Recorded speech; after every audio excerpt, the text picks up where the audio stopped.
good. Oh, you know what? The clock isn't working. Oh, I got to fix the clock. Oh my gosh. But hey, it's Steve Lookner with Agenda Free TV. We are here to bring you some live coverage of the latest developments with the Iran war. Be nice if I can get the clock working for you. Here we go. There it is. So President Trump has posted a number of social media posts today, which I'm sure many of you have seen. And he's claiming that Iran has agreed to open the Strait of Hormuz and never close it again.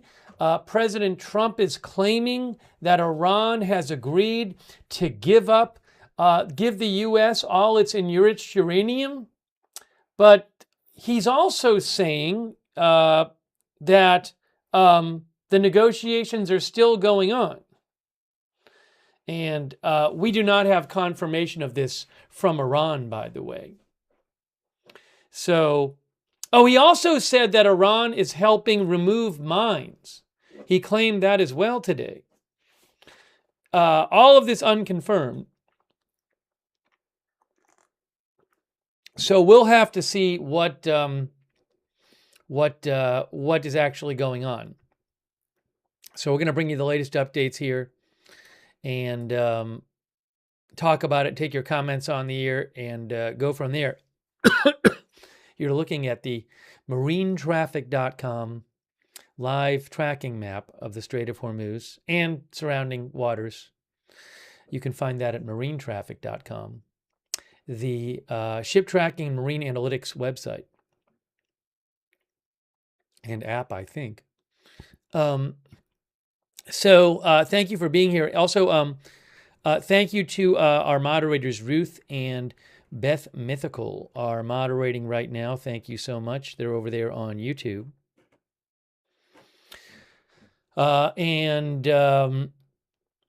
Let's see here. I want to thank our other moderators before we get into this. Idaho Star Matthew Kohai 3 on Twitch. Linda Belk, Larry, and Misha moderate for us on X.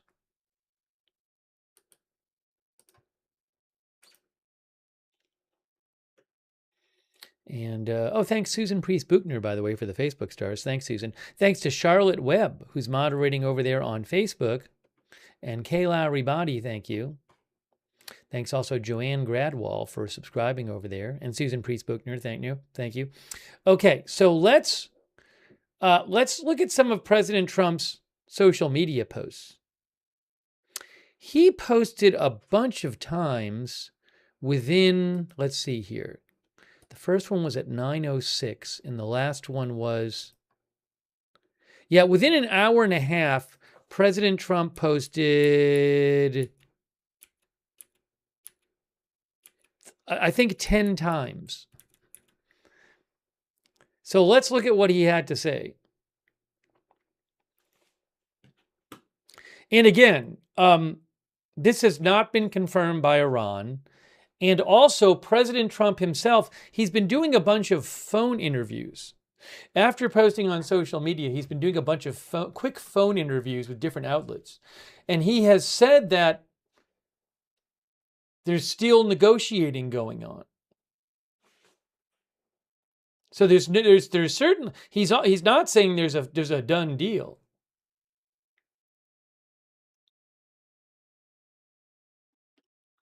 Okay, so here, let's starting from the bottom going up. This was the first one.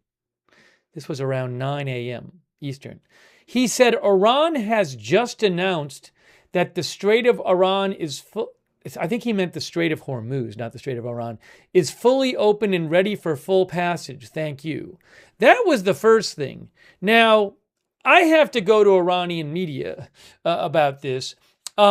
I believe there may have been some announcement in Iran that it's open during the ceasefire it's open during the ceasefire with the U.S., subject to certain conditions, because now there is an I know this is complex. Now there's an Israel-Lebanon ceasefire announced.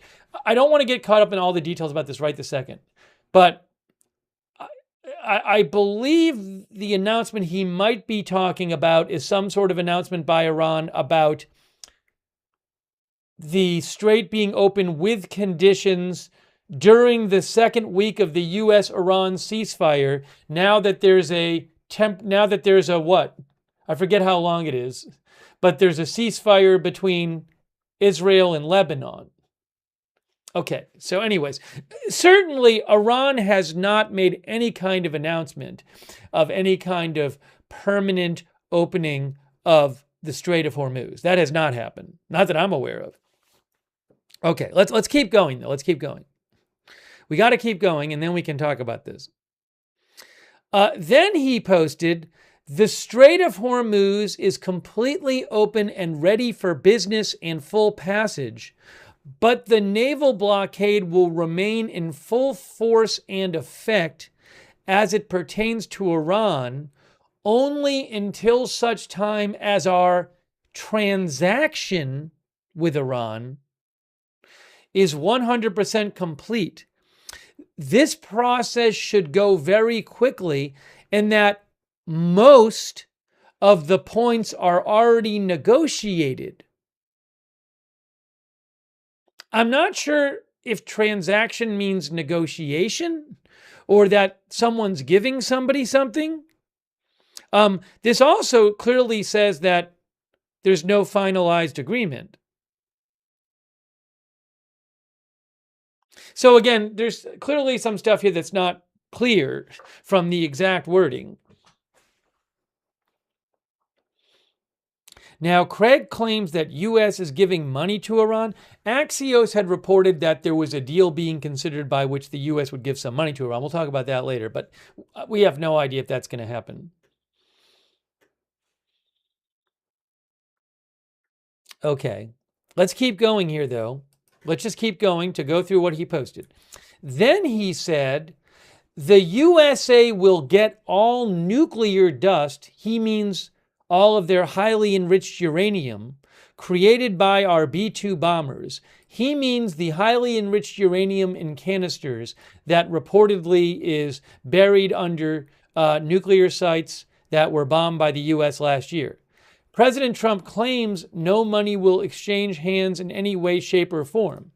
He says, this deal is in no way subject to Lebanon either, but the USA will separately work with Lebanon and deal with the Hezbollah situation in an appropriate manner. He also says Israel will not be bombing Lebanon any longer. They are prohibited from doing so by the USA. Enough is enough.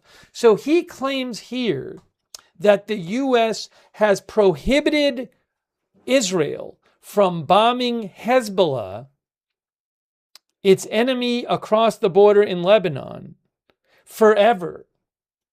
He says Israel will not be bombing Lebanon any longer. They are prohibited from doing so by the USA.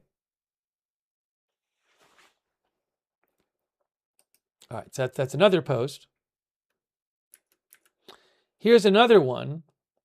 Now, the next one says, now that the Hormuz Strait situation is over, he says, I received a call from NATO asking if we would need some help.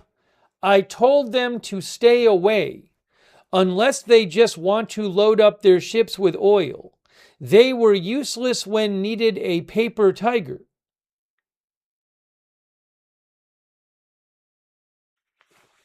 Okay, next one. He said, thank you to Saudi Arabia, UAE, and Qatar for your great bravery and help. He doesn't get into details about that. Then he says, again, this is not confirmed by Iran. Iran, with the help of USA, has removed or is removing all sea mines? That's what he says. Again, I don't have confirmation of that from Iran. He also said, again, this deal is not tied in any way to Lebanon, but we will make Lebanon great again. So Iran, remember, Iran supports Hezbollah, and Hezbollah is currently fighting with Israel. And, Iran, I believe, had previously said in recent weeks that, what did they say about a ceasefire? I believe they had said something about that. Yeah, I think they had said that I'll check on what they said. But they have been saying how important it is to them that Israel does not attack Hezbollah. And now you have President Trump here claiming that a deal with Iran to end the war has nothing to do with Lebanon and whether Israel keeps attacking Hezbollah. Again, I cannot verify that claim. He also said, thank you to Pakistan and its great Prime Minister and Field Marshal, two fantastic people. He also said, a great and brilliant day for the world. Also, he said this, Iran has agreed to never close the Strait of Hormuz again. It will no longer be used as a weapon against the world. Again, this has not been confirmed by Iran.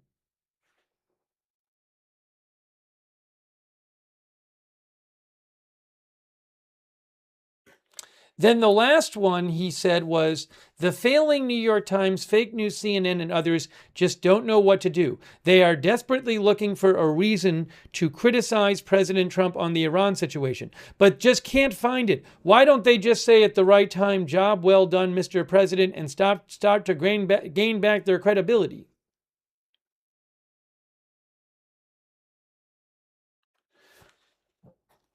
Now, we're going to take some more comments from you. Craxer says, what about freeing the Iranian people? There's been no comments from President Trump today that I'm aware of about, Iranian people, regime change in the robust sense of that the current, Iranian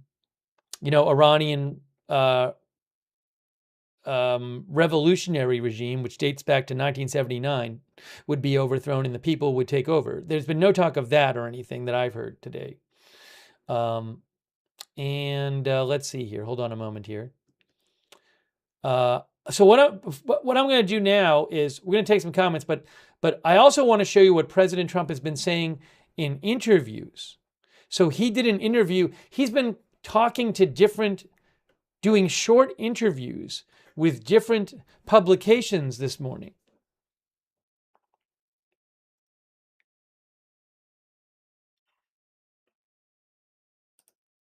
So I want to show you what he has to say about that. Let me just check something real quick here.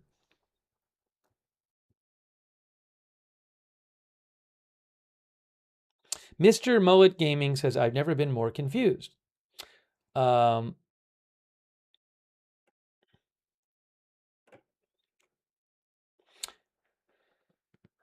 John Halley says, trust Trump. Yeah, we don't know what's happening. And again, as you'll see, President Trump has said that, I don't know why Facebook isn't working. I guess there's an issue with Facebook.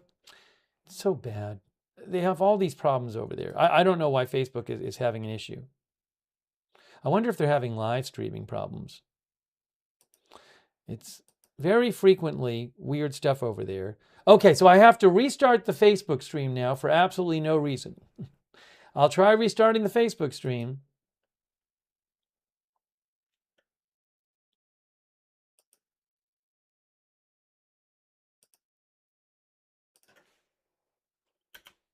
Sorry, I just have to restart that. It just ends on Facebook for no reason.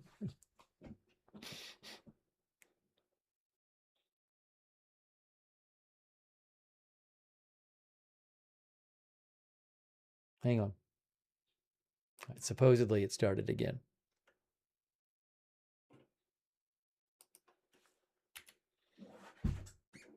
All right, so I also wanted to tell you, here's an example of Trump giving an interview. And you can see from the interview that clearly there's not a full deal yet.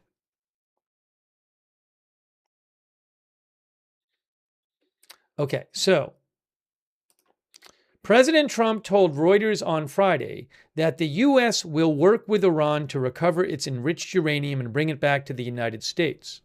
We're going to get it together. We're going to go in with Iran at a nice leisurely pace and go down and start excavating with big machinery. We'll bring it back to the United States, Trump said in a phone interview. He referred to, quote, nuclear dust and added that it would be retrieved very soon. Trump's mention of nuclear dust is a reference to what he believes remains after the United States and Israel bombed Iran's nuclear installations in June last year. Iran is believed to possess more than 900 pounds of uranium enriched up to 60% purity. The issue of Iran's nuclear program has been one of the thorniest issues in U.S.-Iran negotiations. Here's some more from Trump's interview today with Reuters, after his post, I believe it was. Trump has said a primary reason for the war is to prevent Iran from getting a nuclear weapon. Iran says its enrichment of uranium, a process that produces fuel for power plants and nuclear warheads depending on its duration, is strictly for peaceful civilian use. Trump, clearly excited at the prospect of a deal to end the war, said to Reuters that the U.S. will maintain its naval blockade against Iran until an agreement is finalized. I think the deal will go very quickly. We're getting along very well with Iran, he said. Trump said more talks will be needed to reach a deal and that these talks would probably take place over the weekend. He added he might go to Islamabad, Pakistan. Hold on a second.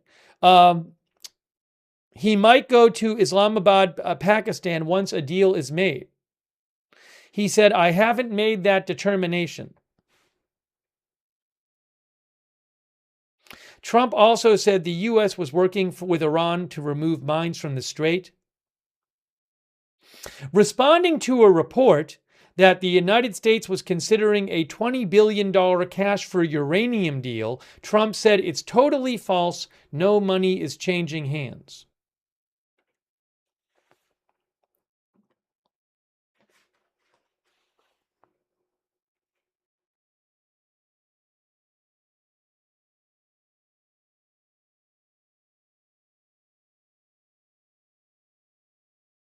Hang on one second here.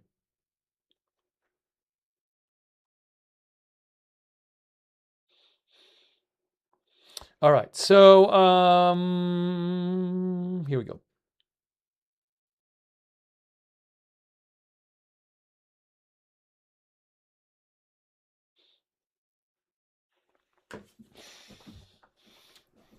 So again, we have what he says. He says they've agreed to all these things, but he also says that there's still negotiations going on.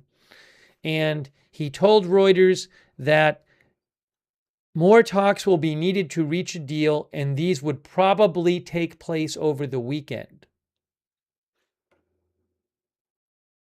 So there's obviously no deal because President Trump literally is saying that there's not a full deal yet. Just to be clear. We'll have to see what happens. Fred Flintstone says, I don't believe either side, simply political posturing at this point. Market manipulation, says JV. Well, oil, has gone way down after President Trump's reports.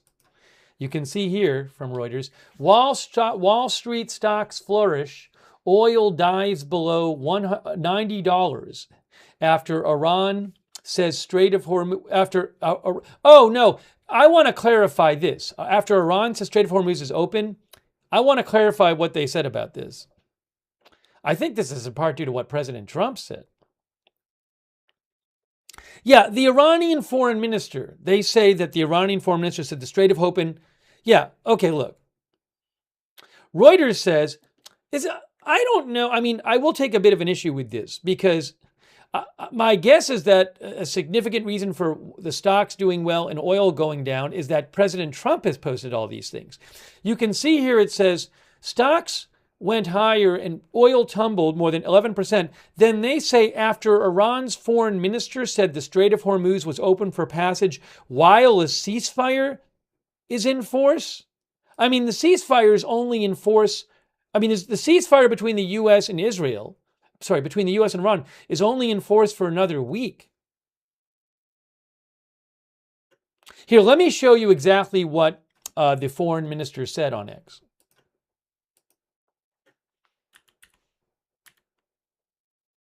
Here, I have it right here. Okay, so Syed Abbas Araghchi, who is the foreign minister, he says, in line with the ceasefire in Lebanon, he's saying now that there's a ceasefire in Lebanon, basically, and Israel is not for the moment attacking Hezbollah, right? He says the passage for all commercial vessels through Strait of Hormuz is declared completely open for the remaining period of the ceasefire on the coordinated route as already announced by Ports and Maritime Organization of the Islamic Republic of Iran. So what this says is the Strait of Hormuz is open for the next week, which is the duration of the ceasefire with the U.S. I believe that's what he's talking about. Oh, how long is the... I have to look up how long the...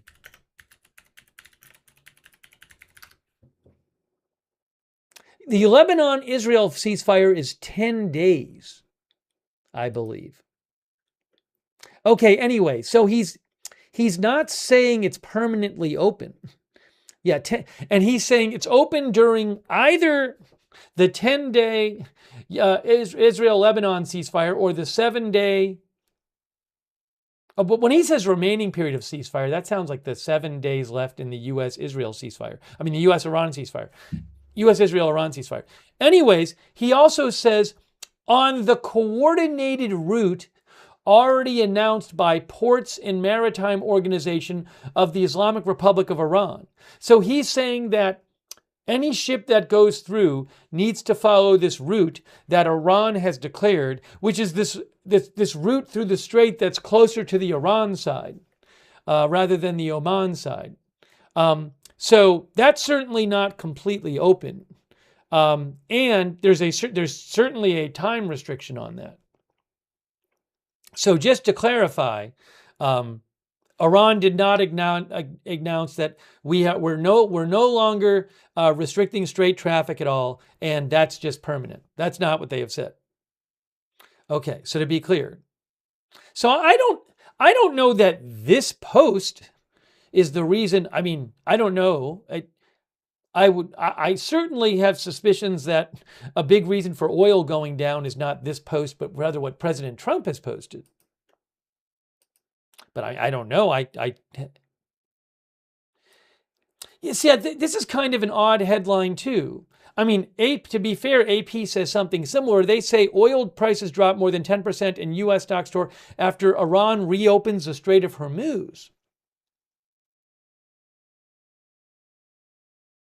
So I'm not sure exactly what the current situation is.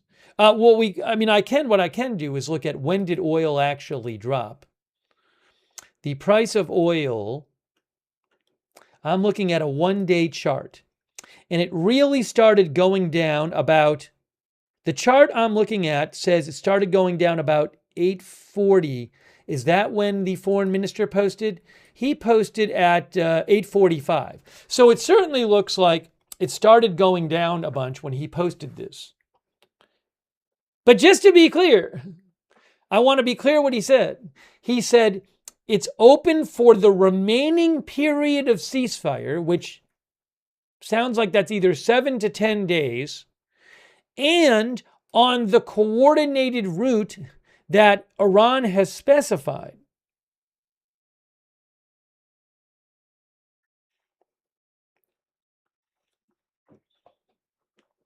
So, just to clarify what he said.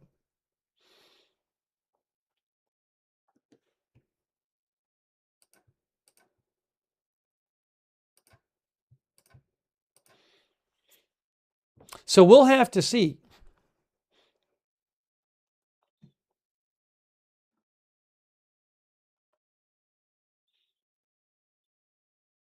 But yeah, in terms of the market, how much it's up. So yeah, I mean, it certainly those posts. My issue is not with the posts. I think the stories are correct that oil went down a bunch when that post from the foreign minister was made. But just to be clear, the foreign minister did not say, "Oh, that's it. Iran has opened the Strait of Hormuz. We're not at all involved. We're not at all controlling it at all anymore, and that's for good." They said nothing of the sort. Okay.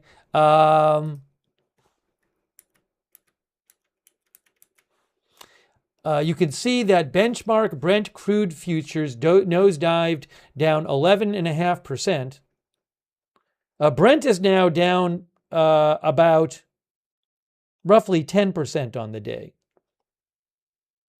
It's around 89.5. As of this story, it was 88. And then U.S. crude is now at about 83.5, down about 11.5% today. Stocks around the world, which had already been trading around record highs, jumped further on the news.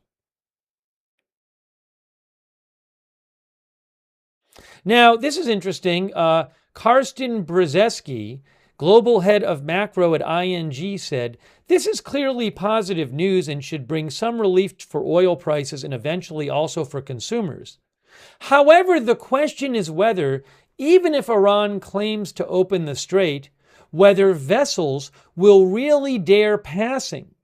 Insurers and ship owners might still be hesitant to send through vessels, which means that even if in theory open, traffic through the strait will only very gradually pick up."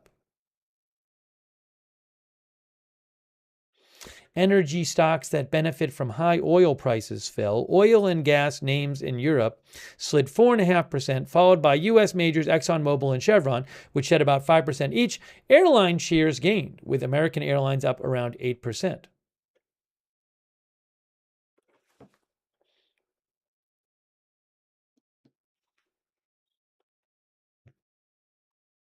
Mamie Washington says no nuclear Iran. Trump saved the world. That's what Mamie Washington said.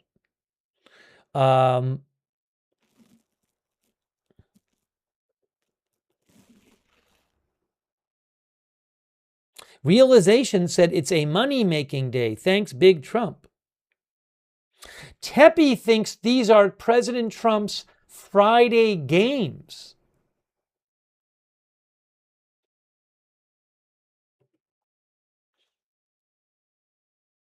Red Cat thinks nothing has physically changed in the strait.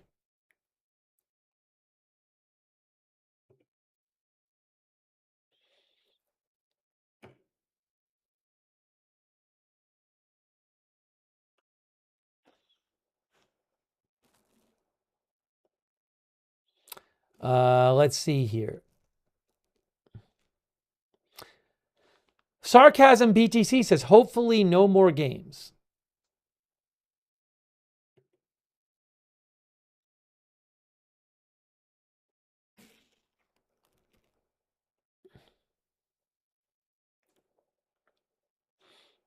Derek Fox says, I doubt this holds through the weekend.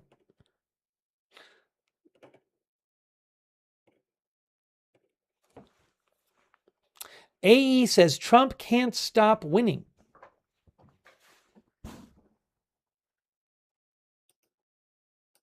So we'll have to keep an eye on how things are going. I'm not aware yet that any kind of U.S. delegation to Pakistan has been announced for more talks there. By the way, hey, I want to say thanks to a couple people. Thanks, Thomas P0419, for the gift memberships. Thomas has given so many memberships from over there in Sweden. Thank you, Thomas. Also, I Am Charlie. Thank you so much, I Am Charlie. I appreciate it, I Am Charlie, for your support. Least Trustworthy Weasel. Thank you. Lidwine Elizabeth. Thank you. Rich HTX, our member, thank you. Corey, thank you. Corey 2SS. Thank you. Food de la Lune. Thank you. Wes Downer, thank you. Wes thinks it isn't market manipulation if it's all happening if it's happening openly and publicly. It's simply the markets reacting to world events, which is extremely ordinary. That's what Wes Downer says. Thank you, Wes. Thank you, Live Animal, who says help is on the way. I Am Charlie says, God bless President Trump, our military, and families. Thanks also John Deeds over there on Twitch. Justin D. Winters on Twitch. Larry Picklejar on Twitch. Larry says, I want a t-shirt that says I started a war and all I got was things back to the way they were before. Now, we don't know how this is going to all turn out. I mean, one thing that would be different than it was before, if the U.S. gets control of Iran's enriched uranium, that would be a change, but we don't know that that's going to happen. We'll have to see how things play out.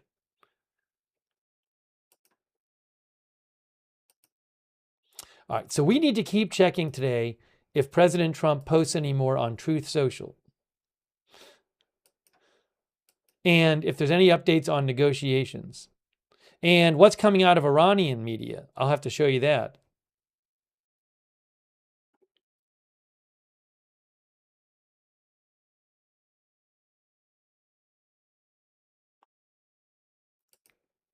By the way, marine traffic reported that the first cruise ship transited the Strait of Hormuz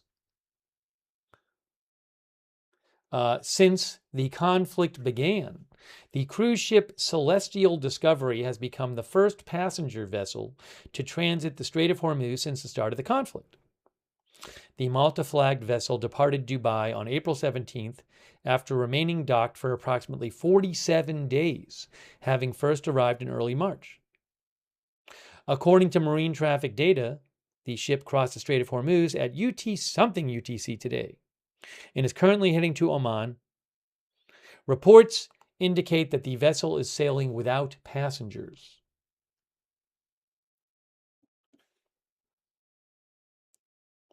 Bobby Cole says some people hate good news. Bobby's one of our viewers.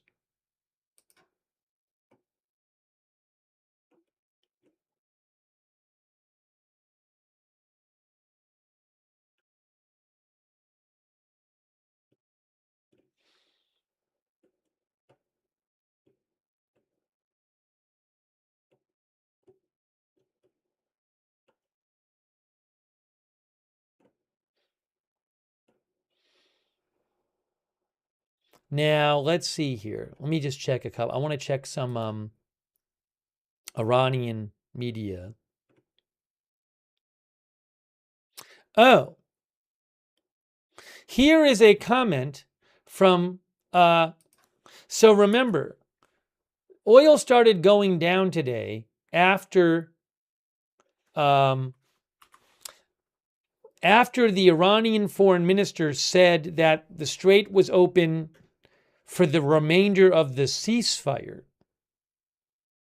And also he said in his post that, remember, he said in his post, if I can pull it up here, that that ships had to go on the coordinated route as already announced by Iran. So here is something that state media of Iran said about 10 minutes ago, Tasnim.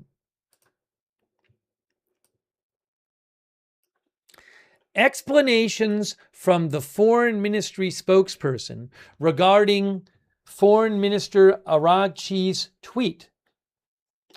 Spokesperson for the Ministry of Foreign Affairs. Ship traffic in the Strait of Hormuz will take place on a route determined by Iran and in coordination with Iranian authorities. That means you can't just go through the Strait of Hormuz if you want to. You have to coordinate with Iranian authorities, whatever that means. The media and the public should not pay attention to the media game of the other side. Iran is the guardian of the Strait of Hormuz and, whenever necessary, will not compromise in implementing measures that guarantee the interests and rights of the Iranian people. Now that's from 12 minutes ago.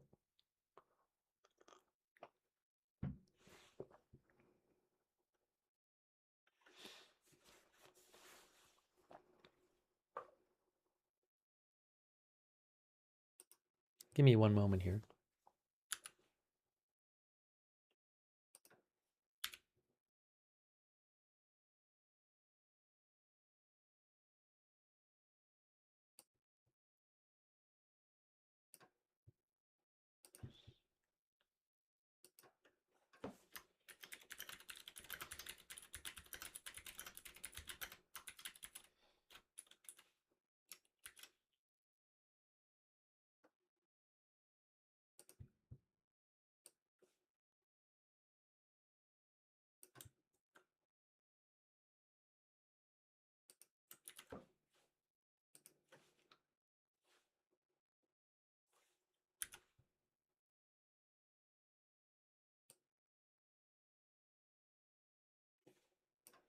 Hold on. I need 1 second. 1 second.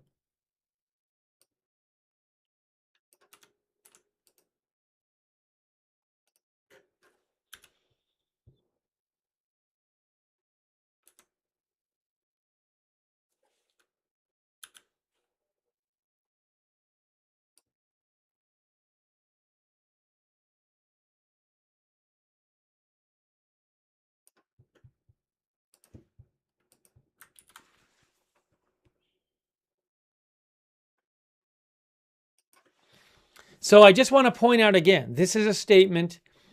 This came out about 14 minutes ago. This is from Iranian state media Tasnim.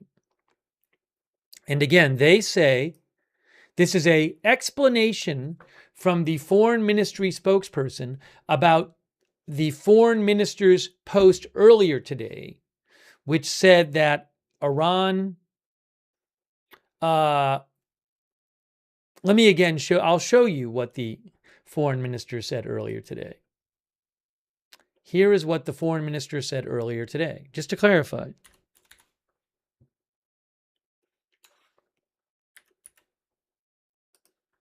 And this is really what got the oil prices appear to drop to me right after he posted this.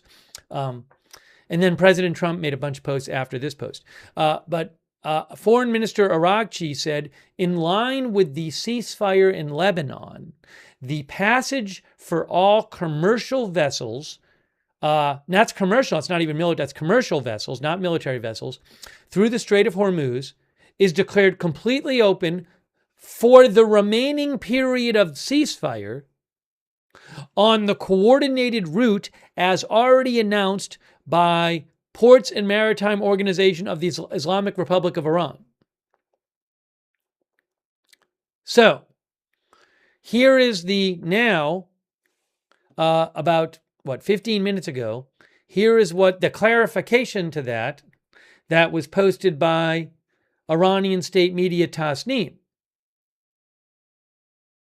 Explanations from the foreign ministry spokesperson regarding Araghchi's tweet. Spokesperson for the Ministry of Foreign Affairs. Ship traffic in the Strait of Hormuz will take place on a route determined by Iran and in coordination with the competent Iranian authorities.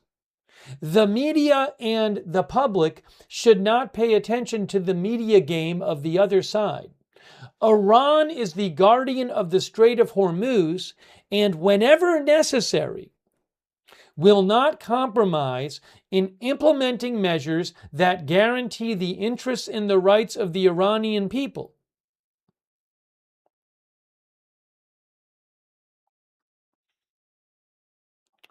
Truthway says it's not really open. TE88 says this is propaganda. So this is what they're saying. I mean, that's all I can tell you is this is what they're saying. Whether this reflects the state of negotiations, I don't know.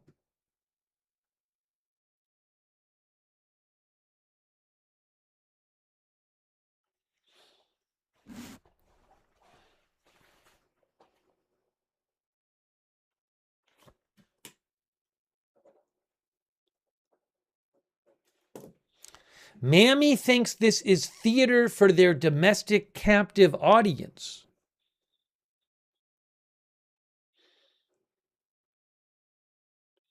Zilch thinks it's for local consumption to say we won. Another one of our viewers says, so not open. All Factors says they're right. It is not open. They are right. Our viewer Lisa Sawyer says when the U.S. leaves, all bets are off. Look, that is something we have talked about, which is for Iran to effectively close the Strait of Hormuz. It's what they did this time to do it is they attack a few ships.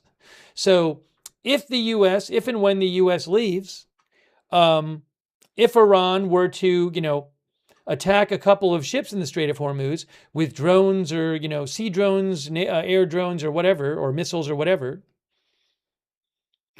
which they could do in theory, that in theory could effectively close it again. So now what we've been talking about is, in theory, in an agreement, there would be some kind of there would be something they're getting from the agreement. For example, sanctions relief or something that would make them not want to do that. But you don't need a giant navy to close the Strait of Hormuz if you're Iran. You just need to attack a couple of ships. Maybe if they even attacked one ship with a drone, it would severely restrict the traffic in the Strait of Hormuz. So it's an interesting question about, when the U.S. leaves ultimately, will Iran not leave shipping alone?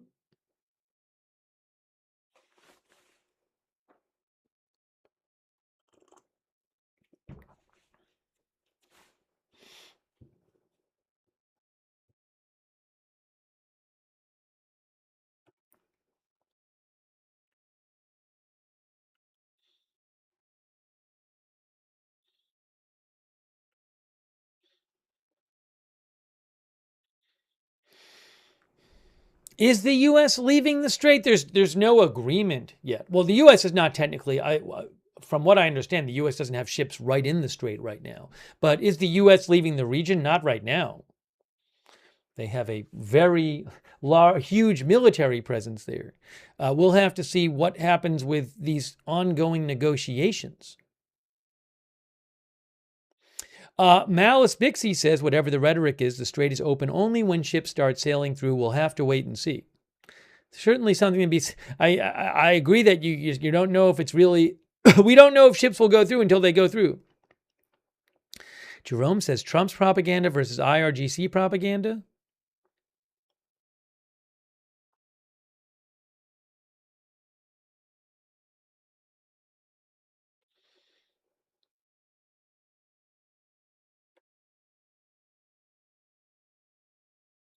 Confidence in God says this is so crazy.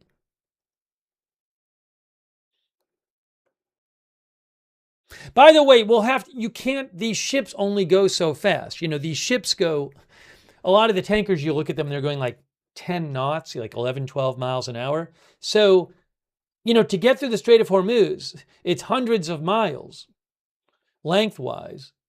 At least over 100. Depending on how you define it, but you need hours and hours. Just to show you here, the island of Keshem is about 60 miles long. I can show you right here. Here, look at our map here. So the Strait of Hormuz, roughly this upside down U-shaped thing in here. But just to show you distance-wise, distance from here to here, that's about 60 nautical miles. And then, so if that's about 120 or 130 nautical miles, you're talking about a ship just to go through this part would take about, even at a minimum, 10, 12 hours if it's going 10 knots. So you're not going to be able to tell in an hour if lots of ships have gone through. And then ships have to actually approach, and then, so that's going to take longer. So we're not going to know in 15 minutes, all these ships have moved through it. It takes hours and hours.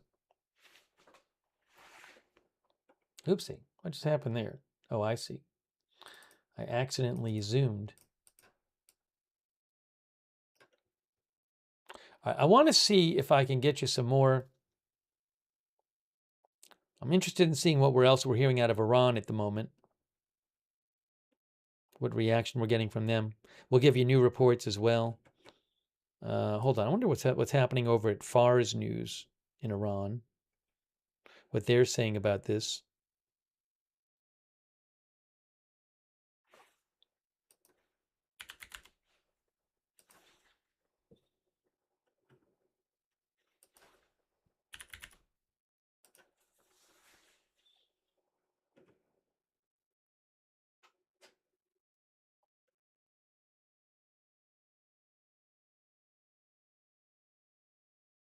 Interesting quote. Another interesting quote from Iranian Foreign Ministry spokesperson. Very interesting.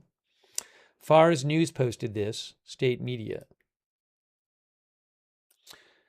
Foreign Ministry spokesperson, we have not had any discussions about extending the ceasefire so far. In recent days, Iran's entire focus has been on creating the necessary conditions for a complete end to the war while respecting the rights of the Iranian people. I mean, that is a statement from the Foreign Ministry that they really want to end the war.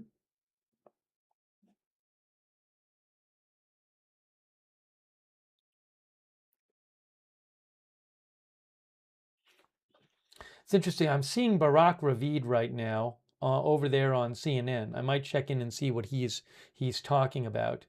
Well, I know one thing he's talking about, which is a story they were reporting earlier. But let me just go back here. I'm gonna look at the captions here. All right, give me a moment here. I'm gonna tell you what I'm seeing. Oopsie. Well, that's not good.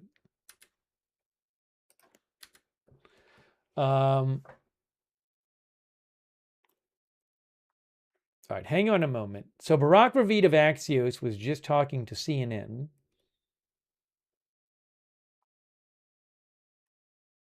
There's no cam I have from the Strait of Hormuz. All right. So Axios, hold on, is reporting that the Trump administration is considering unfreezing $20 billion in Iranian assets as part of a broader deal to end the war. But let me see this. Hold on a second.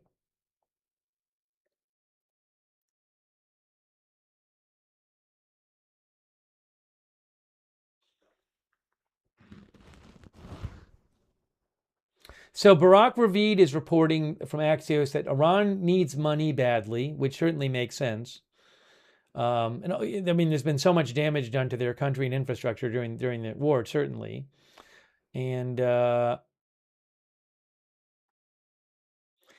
Ravid says Iran has $27 billion of their own money in foreign bank accounts in other countries that's stuck there. Okay. And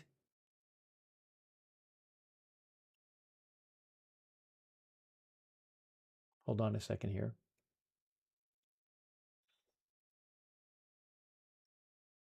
Sometimes he says stuff in the interviews which is new.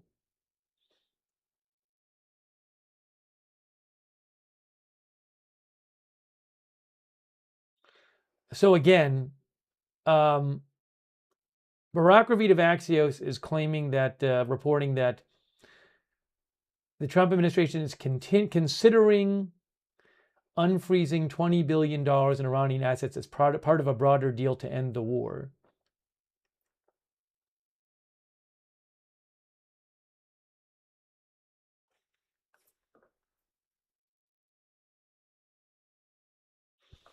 And let me just check something here.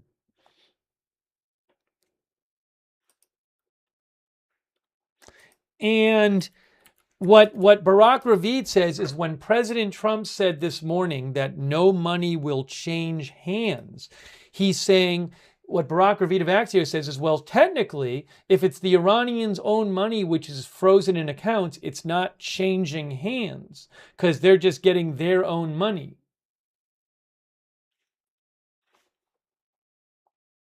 Yeah, so just to be and just to be clear, what Axios is reporting is that they're claiming, and President Trump, I believe, denies this, they're claiming that a deal is being discussed. One element of the deal being discussed is that the U.S. would release $20 billion in frozen Iranian funds in return for Iran giving up its stockpile of enriched uranium.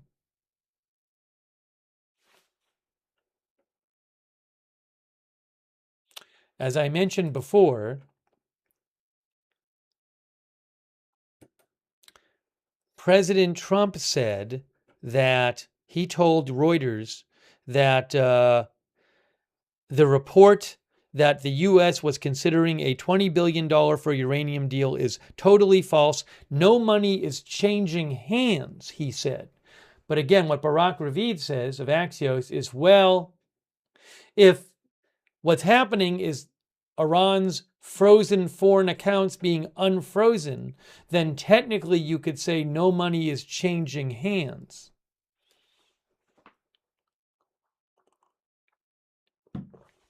So we'll have to see how that plays out. Barak Ravid is also saying that they are close, the parties are close to getting a framework agreement that could happen this weekend. A framework agreement. But Barak Ravid says a detailed agreement would take several months.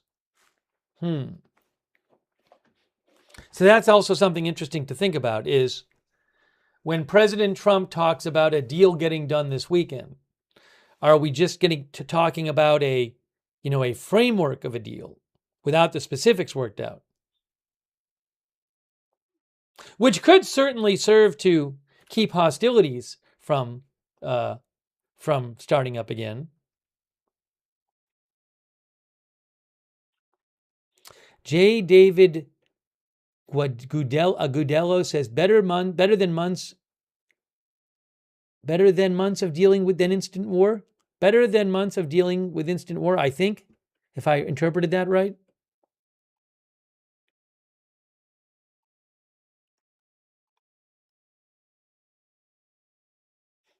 Deb, our viewer, says Iran agrees to things, then backs out, makes the other side look like lies. They have mastered this in the last 47 years.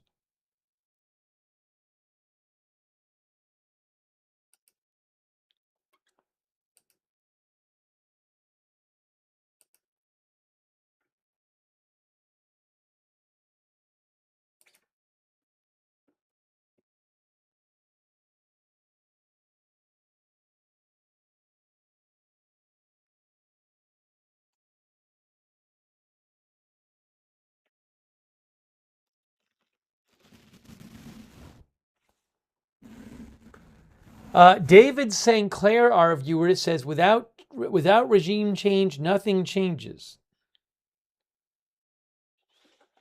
Maybe we'll do a quick poll here. Let's do a quick poll. Then we're going to talk more about this. Hey, thanks, by the way, to Uriel Frequency, our member. Betsy's Tag, our member. Live Animal, thank you. Live Animal says, who actually believes the Revolutionary Guard will simply go on a holiday after this? Thanks also, John Deeds, for your support. And shout out to our moderators, Idaho Star, Matthew Kohai 3 over there on Twitch, Big Ball of Yarn, Bastion Girl. I got that fire. Also, over there on Facebook, oopsie.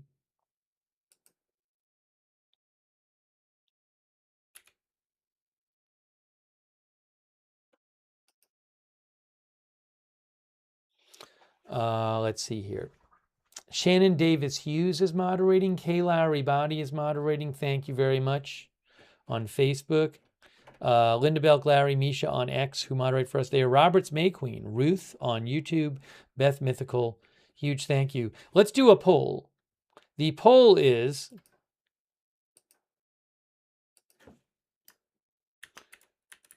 Iran-US deal to end war by end of the will Iran and U.S.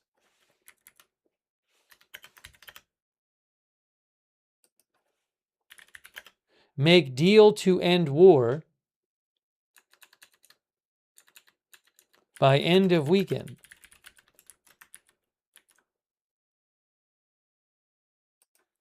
Okay. Will Iran and U.S. make deal to end war by end of weekend?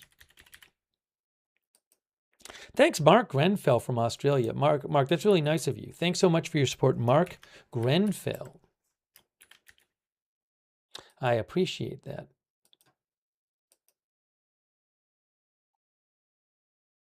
All right, give me a moment. So I just got to put the poll now on Facebook, and I'll be done posting the poll. Then we can show you what people said about the poll.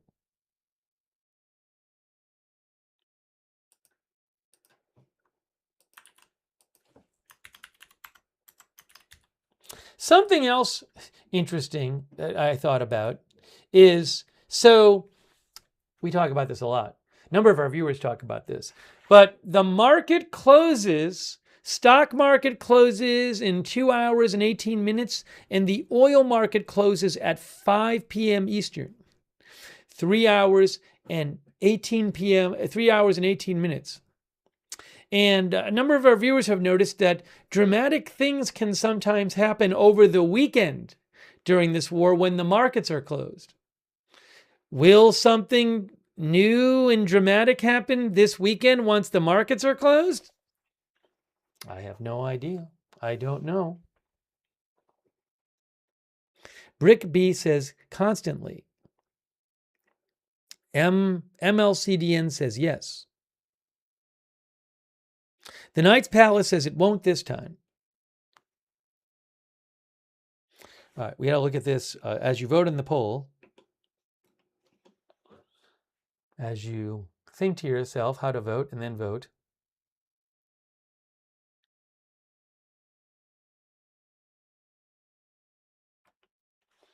So let's show you what people said in our poll. My question was, will Iran and the U.S. make a deal to end the war by the end of the weekend? By the end of the weekend. Okay, over on YouTube. Wow, this is interesting.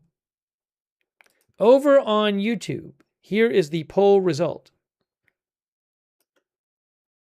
82% say no.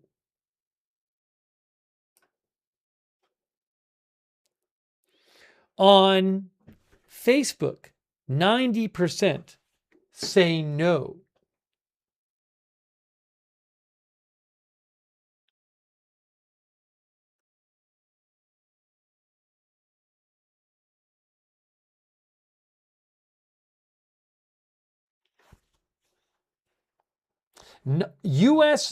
Nunya says the U.S. will attack Iran this weekend.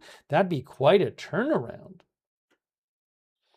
How about on Twitch? What's going on over there on Twitch? Let's see. I gotta say, it's actually interesting to me. I have another comment here.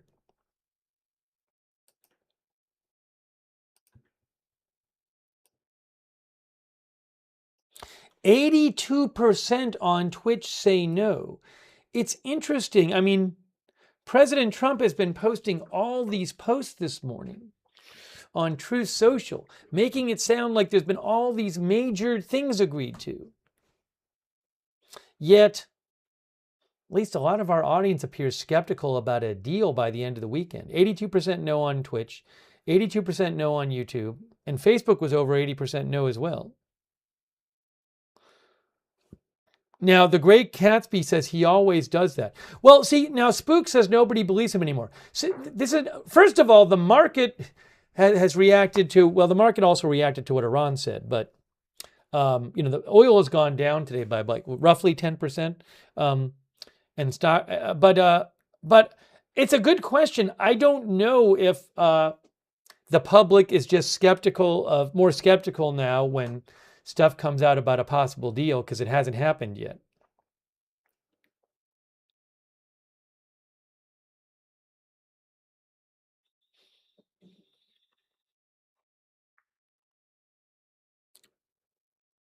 By the way, I think this poll thing is not updating.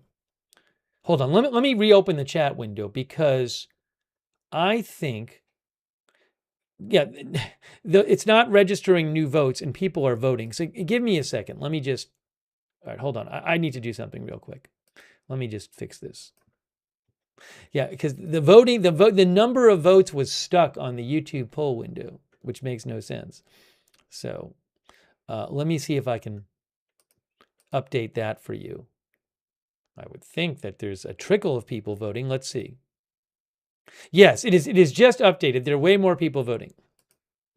So let me fix that. Let me get that on the screen for you. It was stuck on, the number of votes was stuck on 480. Okay, here is the updated YouTube vote total. Now I'm seeing more votes coming in. On YouTube, it's now 76% no. You can see a lot more people have voted in that poll. All right, so we got that. And then Twitch is now, Facebook right now is 85% no. And Twitch is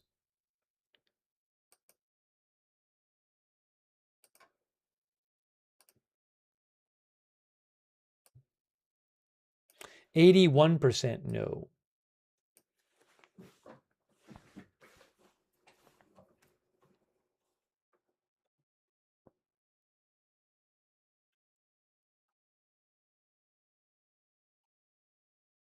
I already did the poll graphic. I did it already.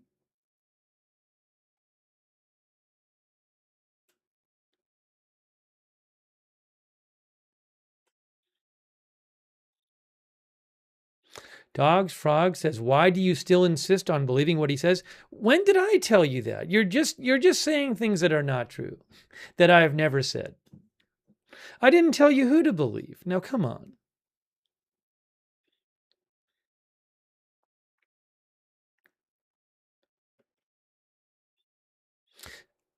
Let's see here. Rawlex says, "Nobody is smarter than the market." Deb says, "It's hard to believe any of them at this point. What a mess."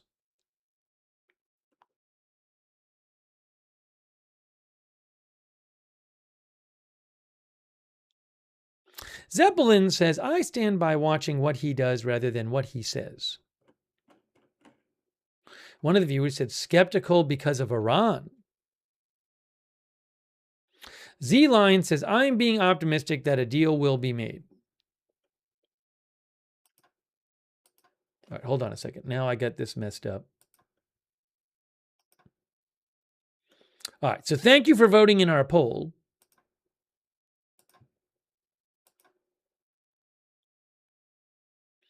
So the people who voted on our poll are skeptical.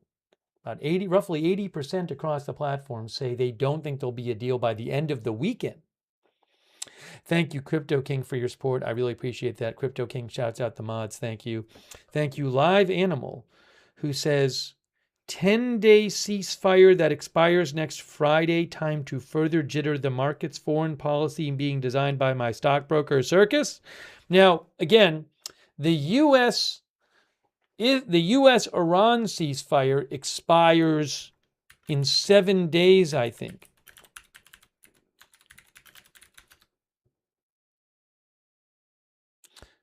Actually, it's less than that. I thought it was 7 days, but I think I'm wrong about this.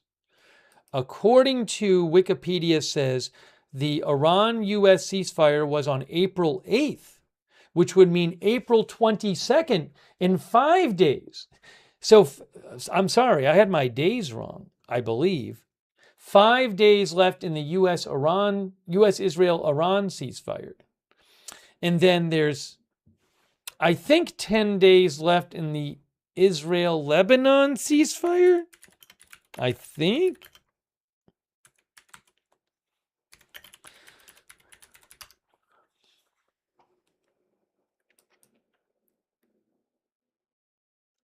Well, April 16th is 10-day. You can see this from the State Department. They say 10-day cessation of hostilities, April 16th. By the way, something to keep in mind. It says negotiations between Israel and Lebanon.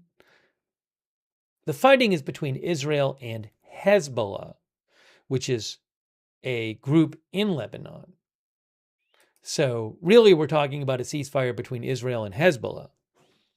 But from my understanding, Hezbollah is respecting the ceasefire.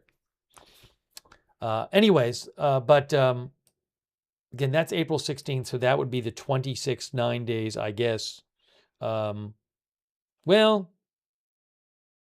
I mean, that seems to be April 16th in 10 days. That's my guess there on that one.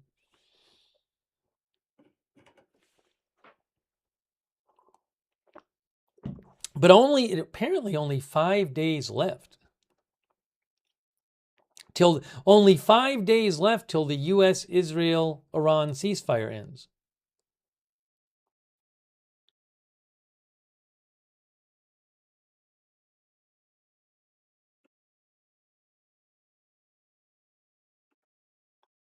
All right, give me a moment here.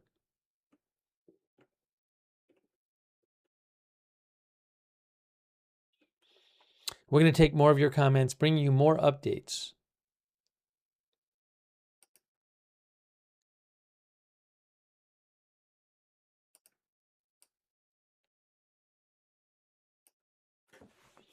I just saw an update from Reuters, by the way, that I wanted to pass along. Look at this, guys. From Reuters, significant differences remain between Iran and the U.S., including on nuclear issues, senior Iranian official says.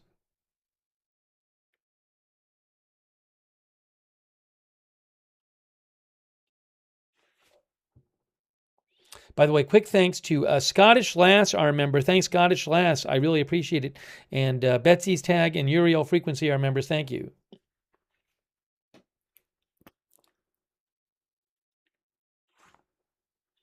This is a new story from Reuters. Reuters reports, significant differences between Iran and the U.S. remain to reach a deal aimed at ending the war, a senior Iranian official told Reuters on Friday, adding that keeping the Strait of Hormuz open is conditional on U.S. adherence to the terms of the ceasefire. The official, who spoke on condition of anonymity, said no agreement has been reached on the details of the nuclear issues, and serious negotiations are required to overcome differences.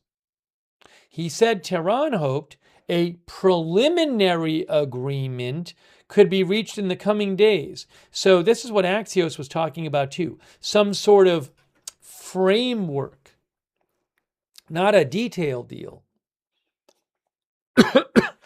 The senior Iranian official said he hoped a preliminary agreement could be reached in the coming days with mediator Pakistan's efforts, with the possibility of extending the ceasefire to create space for more talks on lifting sanctions on Iran and securing compensation for war damages. In exchange, Iran will provide assurances to the international community about the peaceful nature of its nuclear program, he said, adding that any other narrative about the ongoing talks is a misrepresentation of the situation. I mean, this sounds like they don't want to give up enrichment. That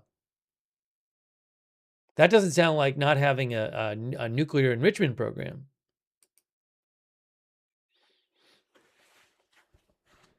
Yeah, so that obviously is not, I mean, I don't know what's true, but if that's true, that suggests that there's a lot that still needs to be negotiated.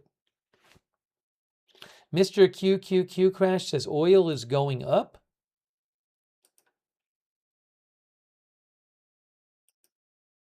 Oil started, for example, U.S. crude started the day this morning, and it was about 90 or so, 90, 91. Then when the Iranian foreign minister posted and Trump posted, it went down to, when the Iranian foreign minister posted, it got down to about 85. Then after Trump posted, it got down to about 81. And now it's back up to about 83.5.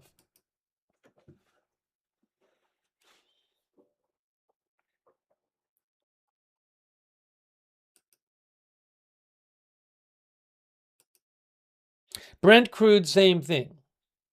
Started the day about roughly 96 or so this morning, and then when the Iranian foreign minister posted, went down to about 90. Then when Trump was posting, went down to about 87, and now it's up to about 90.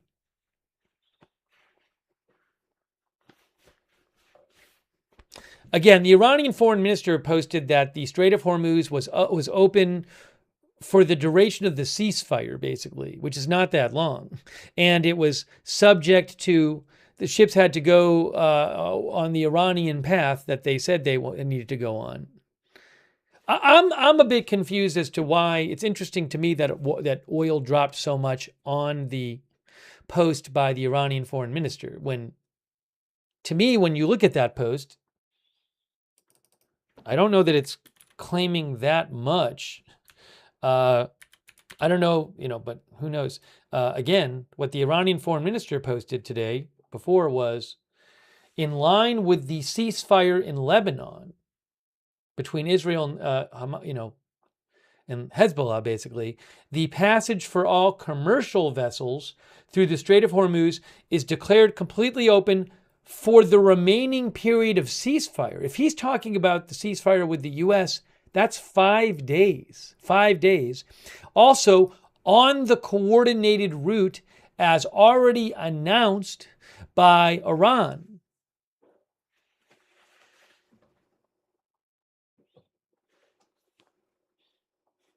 We'll go over what President Trump announced too in his post.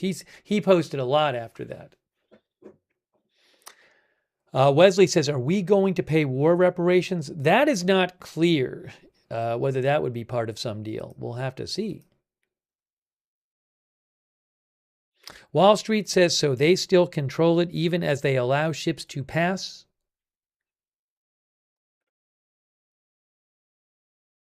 DJS says, Iran doesn't get to dictate whether the strait is open. They are delusional.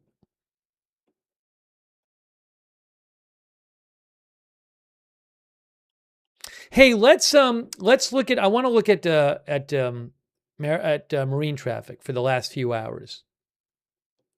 Let's look at marine traffic the last few hours. So remember, it's been about 5 hours, 6 hours since the Iranian foreign minister posted, and then Trump posted a bunch of stuff. So let's look at that. Let's do this. We'll go back about 5.5 hours.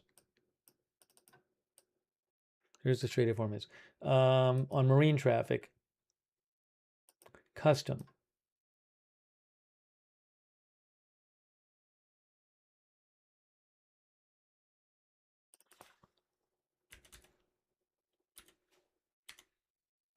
All right, so I'm going back about 5.5 hours today, and let's see what we're seeing from the ships.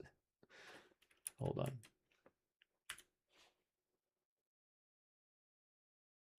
That's not 5.5 hours.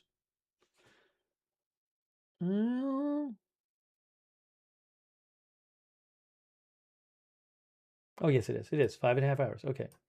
All right. So we're playing this. So I'm playing this for you. This is marine traffic. I'm going to speed it up here. And again, this is just the last 5 hours or so. So let's just see. So we have that at the beginning. Okay. Looking at the Strait of Hormuz, there are some few ships moving. Then as we go along, seeing a couple more ships going towards the strait. Oh, okay. So OSIN Technical mentioned this. On the left, look at all those ships head for the strait. Look at all the ships on the left, guys. See that right there? I think that's what OSIN Technical was talking about. All those ships are heading for the strait on the left. Just in the last 5 hours. Look at that, and there's your current one. I'm going to play that again.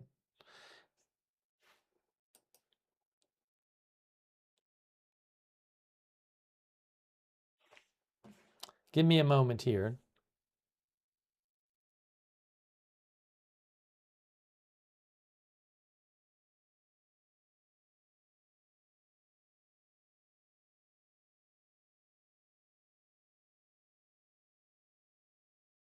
Give me one moment.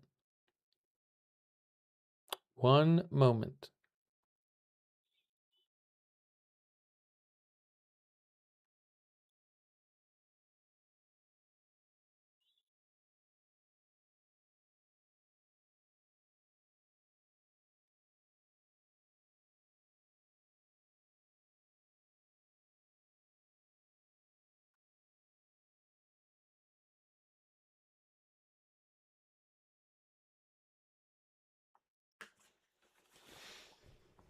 I'm going to hit play again on this. This is the last 5.5 hours, and look what happens towards the end on the left side of the strait. It's very interesting.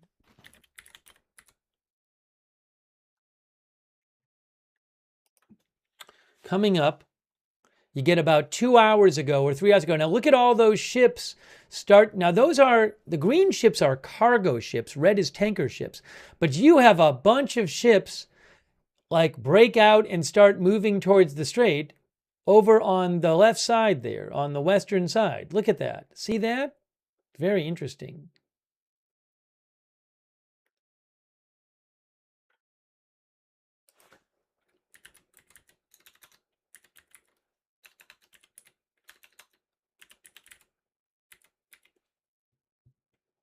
I want to take some comments on this.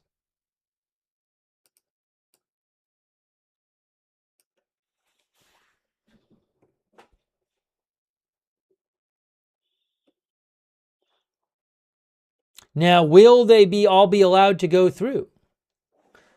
HMN says jailbreak. Have they all talked to Iran about it?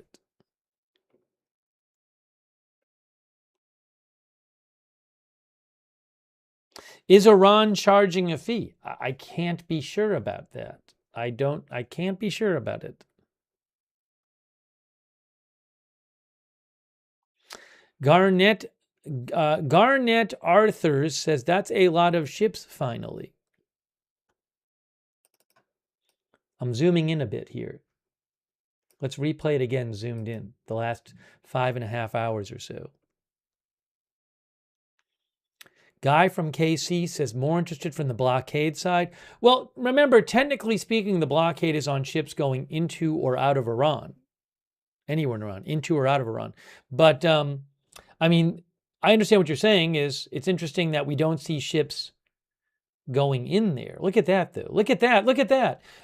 But, you know, it's one thing. So ships, there have been hundreds of ships stuck in the Persian Gulf that haven't been able to leave, that I'm sure really want to get out. Now, if you're outside the Strait of Hormuz, there might be concern that once you go in, you could get stuck in there. So maybe there's a bit of a higher bar for a ship that's not stuck inside to go in, rather than one that has been stuck inside for 7 weeks to go out. But also, I don't know what they have discussed. I assume these ships have talked to Iran about it. Big Owl Brain says they wouldn't be moving otherwise. You mean you think that they've spoken to about it with Iran?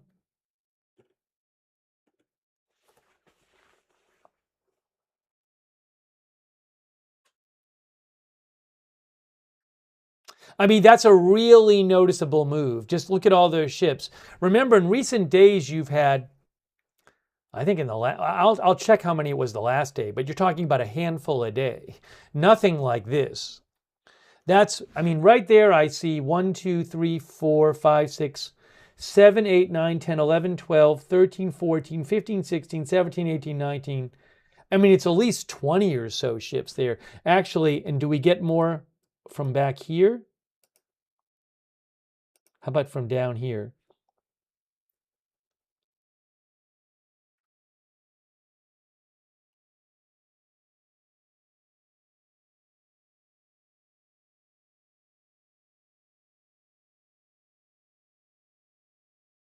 Yeah, look at all the ships down here. Look at all the ships down here. Look at all these ships. Wow. All right. So, yeah, we got to look at this here. Hold on. I'm going to replay this again. But, I mean, yeah, that's like, looks like about, if you told me it was 30 or something. 2, 4, 6, 8, 10. 2, 4, 6, 8, 10. 2, Certainly looks like 30 or more, which, I mean, we have not seen numbers of that many going through since before the war on a single day. I'll tell you how many went through in the last day, but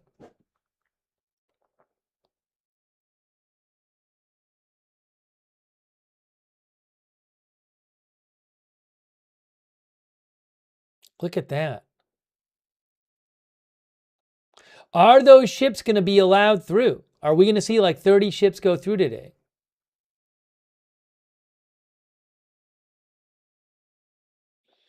All right, give me a moment here.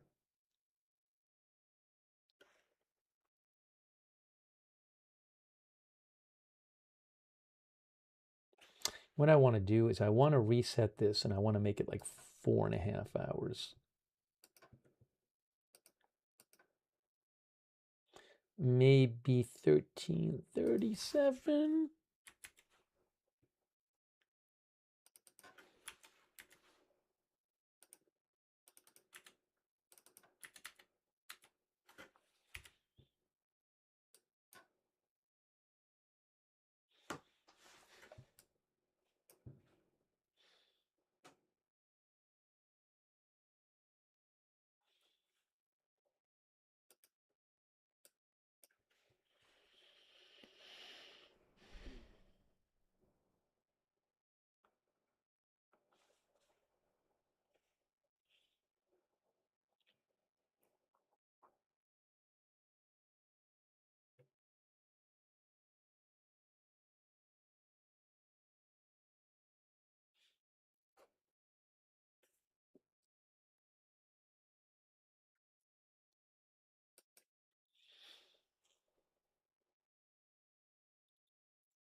Hold on a second here. Yeah, Reuters had also reported that a senior Iranian official said that all ships can sail through the Strait of Hormuz, but this needs to be coordinated with the Revolutionary Guard. Again, have these ships that are heading towards the strait right now, or heading to get out of the strait right now, I assume they've coordinated with Iran. Is there any kind of agreement that they have with Iran to compensate Iran either now or in the future? I don't know.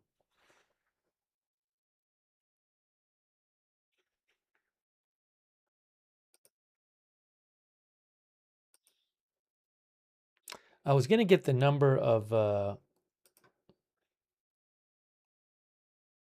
ships that passed through in the last day. In the last day,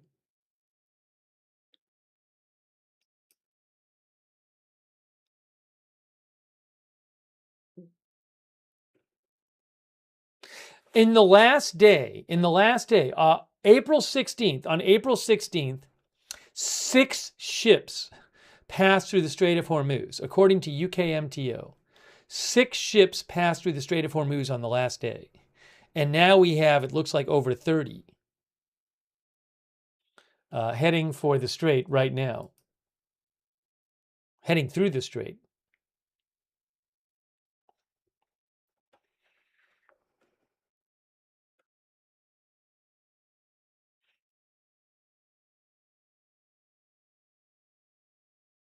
The oil tankers are red, the cargo is green. Ships are green.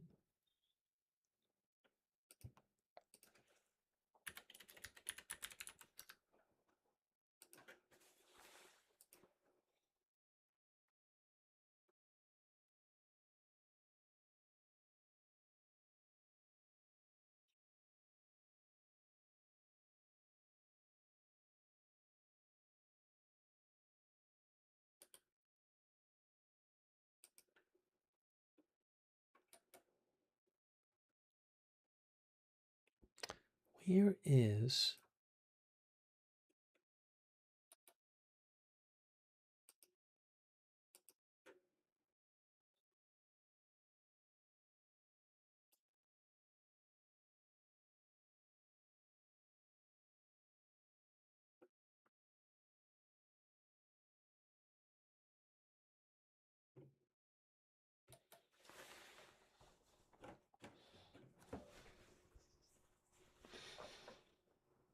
Okay, so again, we're seeing a bunch of ships.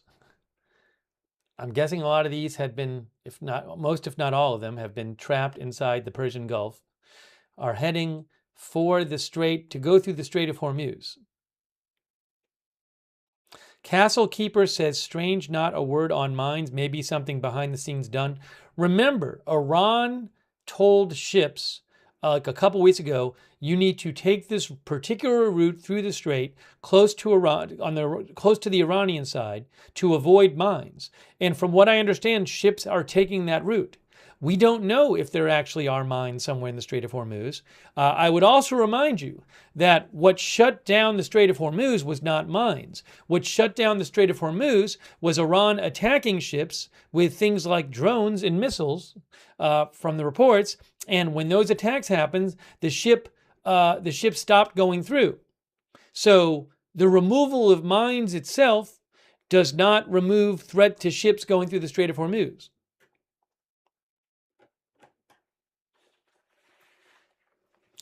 I want to go over what President Trump said in his post today. He claimed that Iran was working with the U.S. to clear mines, but I don't have confirmation that that's actually happening.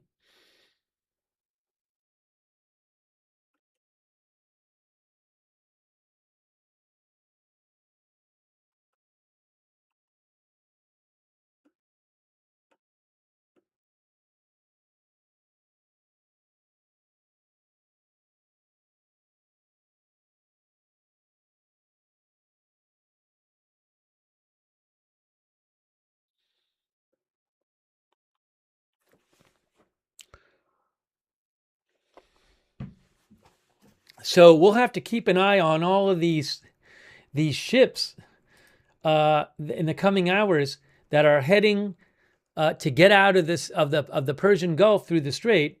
We're not seeing ships coming, as one of our viewers mentioned. We're not seeing ships line up to get in.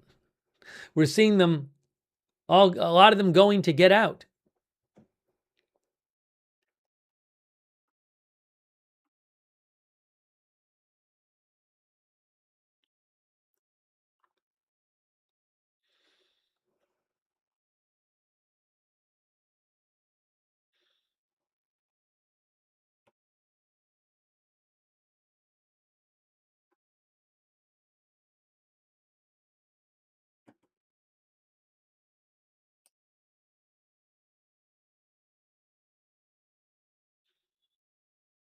Very interesting. Thank you. It's just Timmy.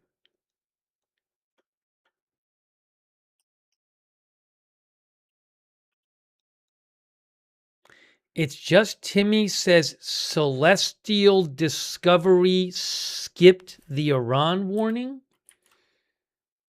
Do you mean about what? No, I wanted to see the actual Celestial Discovery ship. What do you mean skip the Iran warning? First of all, I can't find the ship. Do you mean didn't take the prescribed path? Unfortunately, I can't find which one you're talking about.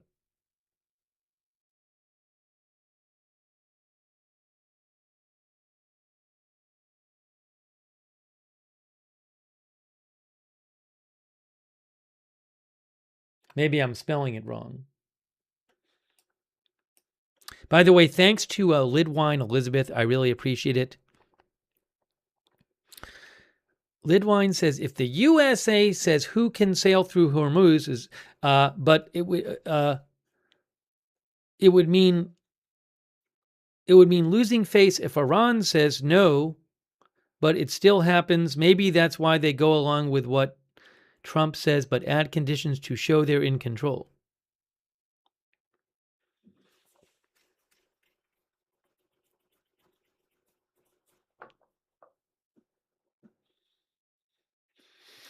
We're getting different signals from the U.S. and Iran on all this, so we'll talk about that shortly. Thank you, Lidwine Elizabeth. Thank you also to Thomas P0419 for the membership. So nice of you, Thomas from Sweden. Make sure you thank Thomas or somebody else if you got a membership or a gift subscription from them. Thanks also Nashinas, who says, I was reading comments from the regime's reporters, and he says they are, I'll say the word angry. They think this could be a coup d'etat by Ghalibaf, and the IRGC against Mojtaba and his visions. I haven't seen that claim, but I haven't been reading what you've been reading. They think Galibaf will announce Mojtaba is dead? I haven't seen it anywhere. Nashinas is claiming that he or she has been reading comments from the regime supporters who are angry about the developments today. Thank you, Nashinas26.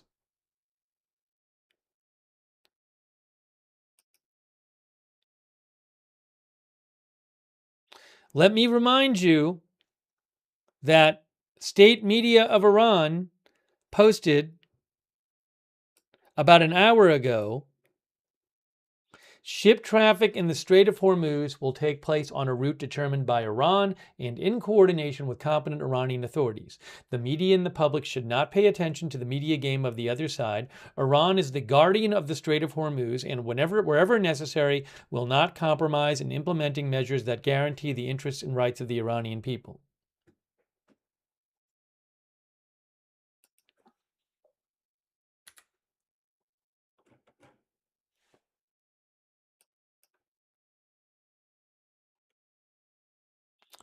Zaina Isaiah says, will this lead to internal strife in the Revolutionary Guard? Well, we don't know what Iran is or is not agreeing to. I mean, maybe there's a lot of debate in Iran and among the power circles of Iran. I don't know.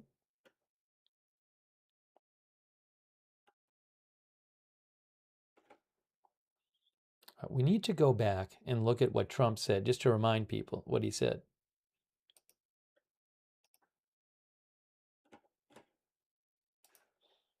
We're definitely going to keep on an eye on all these ships that are approaching the strait from the west side, trying to get out of the Persian Gulf.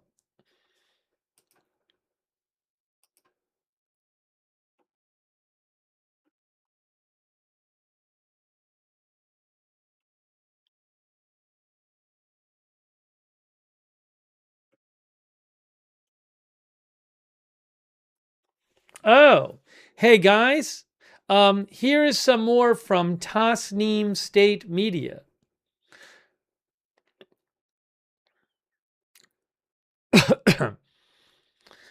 So they are referring to, hold on. Remember, oil started going down today, when the Iranian foreign minister posted that the Strait of Hormuz would be open during the ceasefire. Either the one that's 5 days, that has 5 more days, or the one that has 10 more days. Bloomberg said he meant that it was during the Israel-Lebanon ceasefire, which would be 10 days. So the foreign minister posted that the strait would be open during the ceasefire and said that it would be open, ships would need to go on the route that Iran specified, and also said that it was for commercial ships. So here's what state media says, Tasnim, about 20 minutes ago. Araqchi's tweet was bad, but Trump is lying. Read these reasons. Tasnim News Agency War Commentary Group.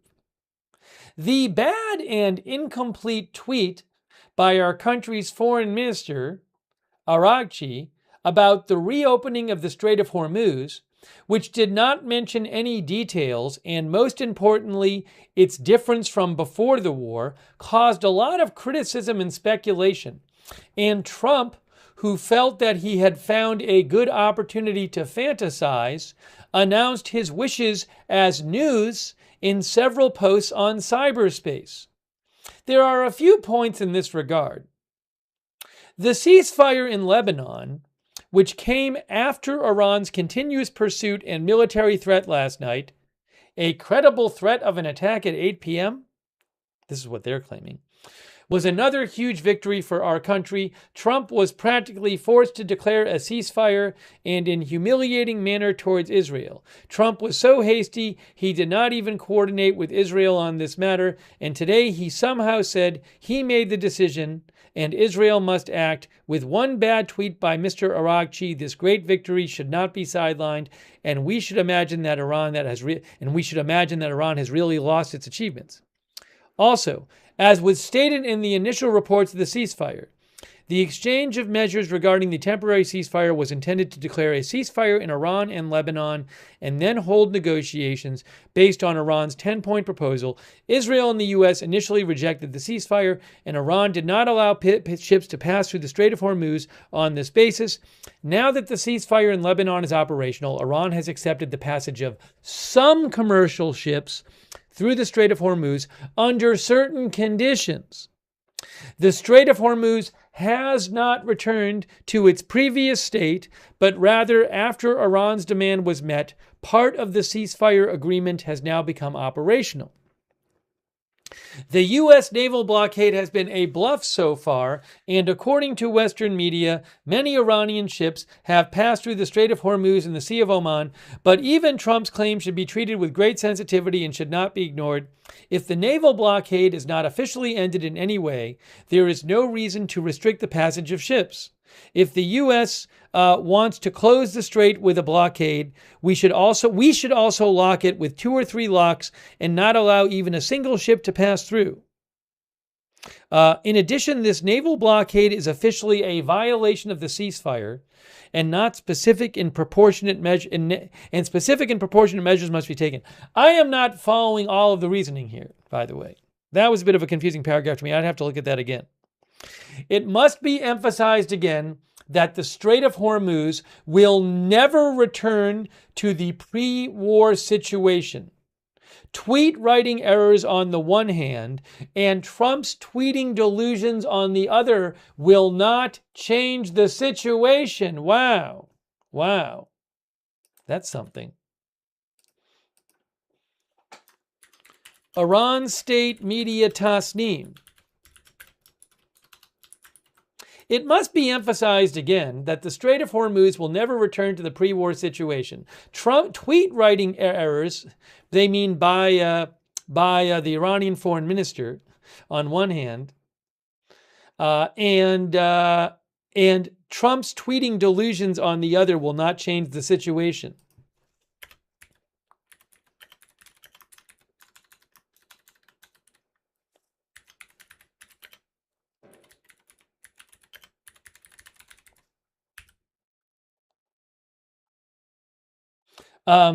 Larry Picklejar says, sounds like there are 3 to 4 spokespeople from Iran for official spokespeople from Iran for everything.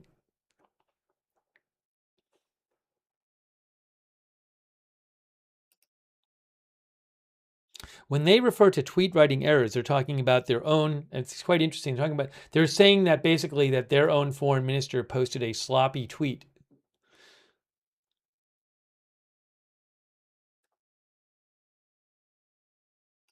So that's interesting to hear the Iranian state media critical of the Iranian foreign minister's post this morning.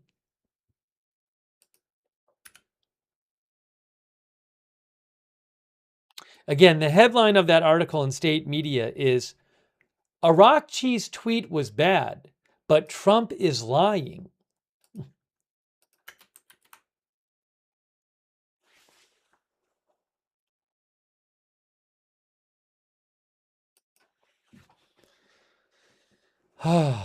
So now we're in this whole thing where we have these debates over what the situation is.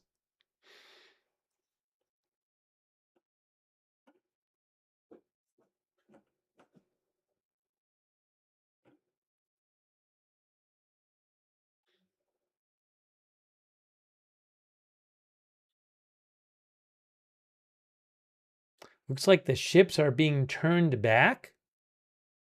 Let me let's replay the last few hours again here.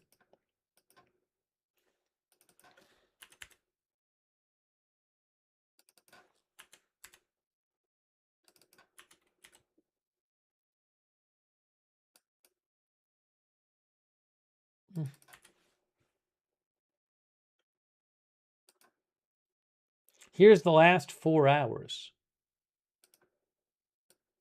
where you see a bunch of ships on the Gulf side make their way through the Strait of Hormuz. Looks like they're trying to get out while they have a chance.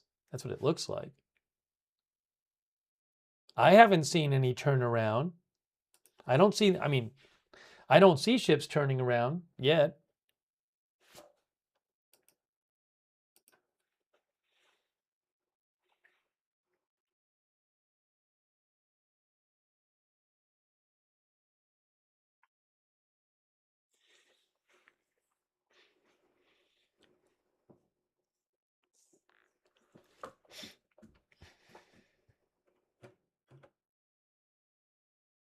The Roya did? Oh, this one right here? All right, hold on. Let's watch the Roya. So there's Roya. There's Roya right there, kind of at the head of that whole procession. Let's see what the Roya does. Roya, well, no. The Roya right at the end. Let's go look. Let's focus on the Roya. Did something there. Okay, the Roya. Past track. Well, hold on. Doesn't really have it. It says the Roya is now 8 knots, but it's going the other direction. Why does it? It's not on the past track, though. When I do past track, all right, hold on. Past track. So here's the Roya going. And then at the end, it does this. Look, hey, what happened to the Roya? Why did the Roya turn at the end? Good spot. Why did the Roya turn at the end away and looks like it slowed down? By the way, the Roya is a cargo ship.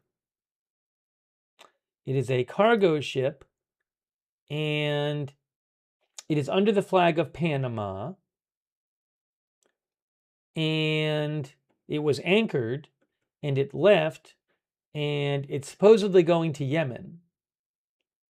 And it was making a break, it looked like, for the Strait of Hormuz ahead of a bunch of other ships to get out. But look what has happened to the Roya. Oh my gosh. The Roya seems to have turned around. Wow. Guys. Will the other ships turn around? Breaking Roya news, as Danger Tater said. Our chat first caught this. What if all the ships start turning around? This is one ship.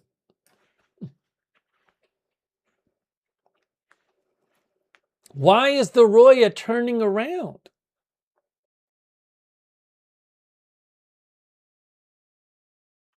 It will be really interesting to see if the other ships turn around.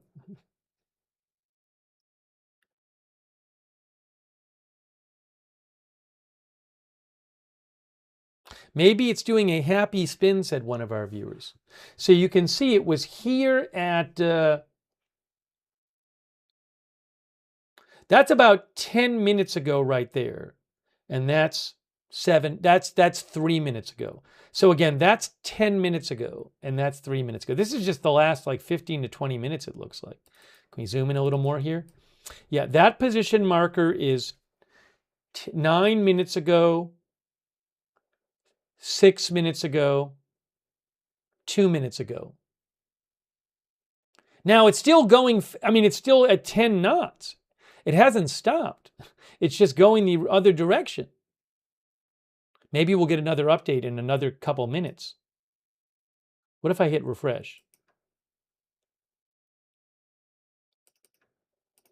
Yeah, you don't get, it's not every, it's, oh my gosh, it's still going. Look at what's happening. It is now sped up, and it's now going basically 11 knots in the other direction. What is going on with the Roya? One of our viewers says it's leaving. Look at him go. Guys, what's happening with the Roya? It was going through. Why is the Roya turning around?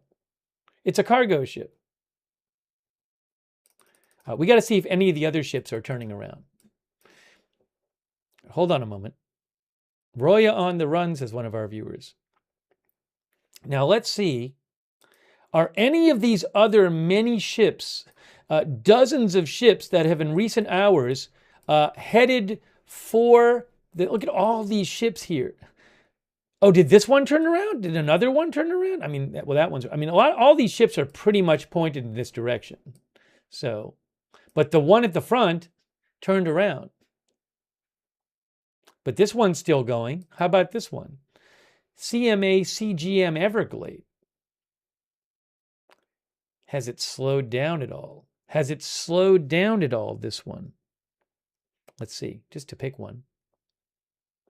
I am not getting the data. You know, this one, okay, so this one here, it was going along and it was 11.8 knots. Now it's at 10.3 knots. Is that just normal that it slows down like that? I don't know. But it hasn't turned.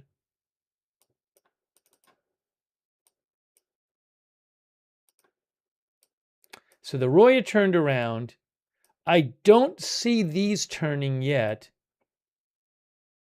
There's this one ship. I don't even know if that one turned.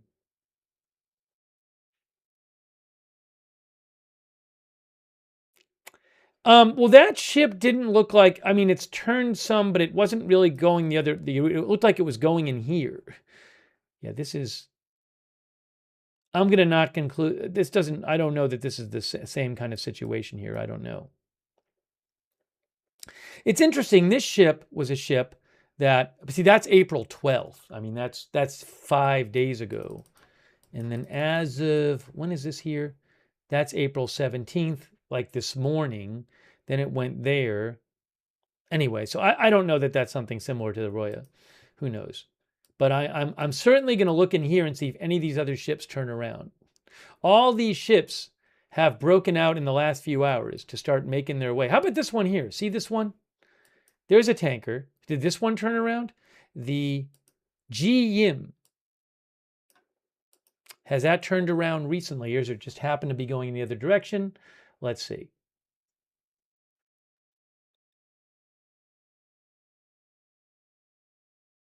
Oh no, that ship came in from, that actually went through the other way, looks like today.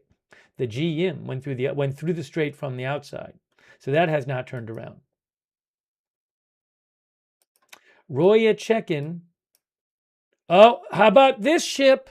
What happened to the Yasamoon? What's going on with Yasamoon? What is going on with the Yasamoon that was making its way at 10 knots? Now it is 4.5 knots and it's going a different direction. Huh. What happened to the Yasamoon?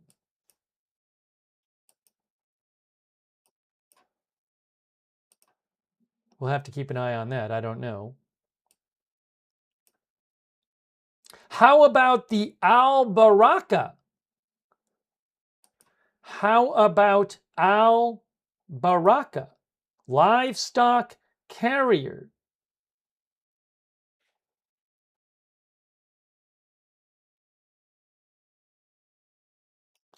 I have to zoom in. This one, okay, it was going this way, going, and look what happened to Al-Baraka. Look what happened to Al-Baraka.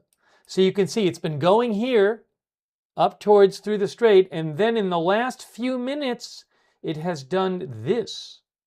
That right there is 6 minutes ago, and that is 3 minutes ago.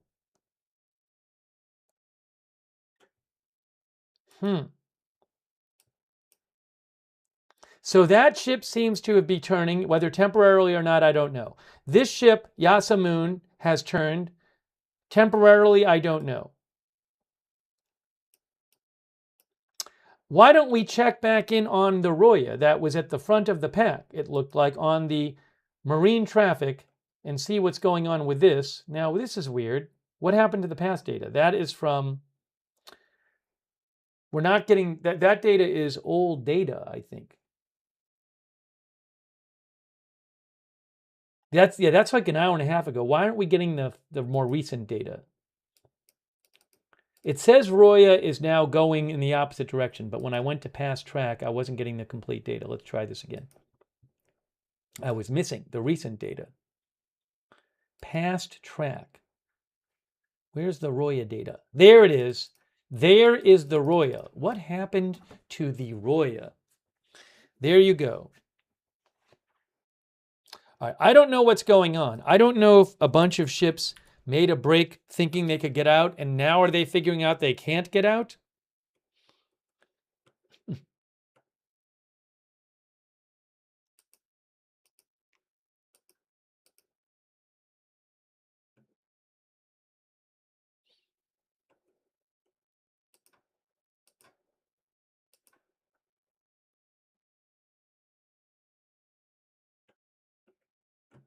It would certainly be quite a development if these ships started all turning around.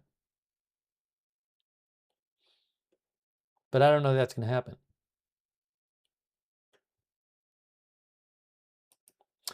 New update from CBS's Wei Zhejiang. CBS News' Wei Zhejiang. Now, President Trump has been doing a bunch of these short interviews with different outlets today. He tells Wei Zhejiang of CBS News, President Trump says, no ground troops will be required to remove enriched uranium from Iran. Trump also claims to Wei Zhejiang, Iran has agreed to stop backing all proxy groups like Hezbollah and Hamas. Again, Wei Zhejiang says Trump says in phone interview that Iranians have agreed to everything. He said Iran has agreed to stop backing proxy terrorist groups like Hezbollah and Hamas. Also, Trump said the two sides are meeting this weekend and the U.S. would continue its blockade until we get it done. He also said that Iran is going to work with the U.S. to remove the enriched uranium from Iran. This is what he is claiming to CBS News.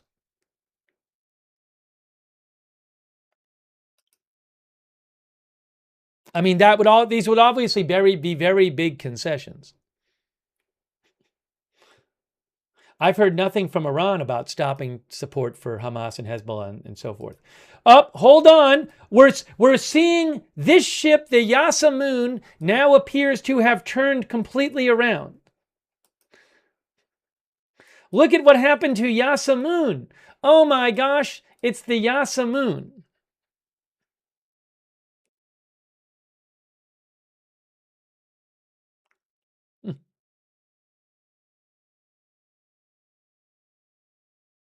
Yasamun is now heading in the other direction. Roya, as we told you, has turned around and is heading in the other direction. How about what's happening with KSL Danyang? What is happening with KSL Danyang? Look at KSL Danyang. It seems that it is turning too.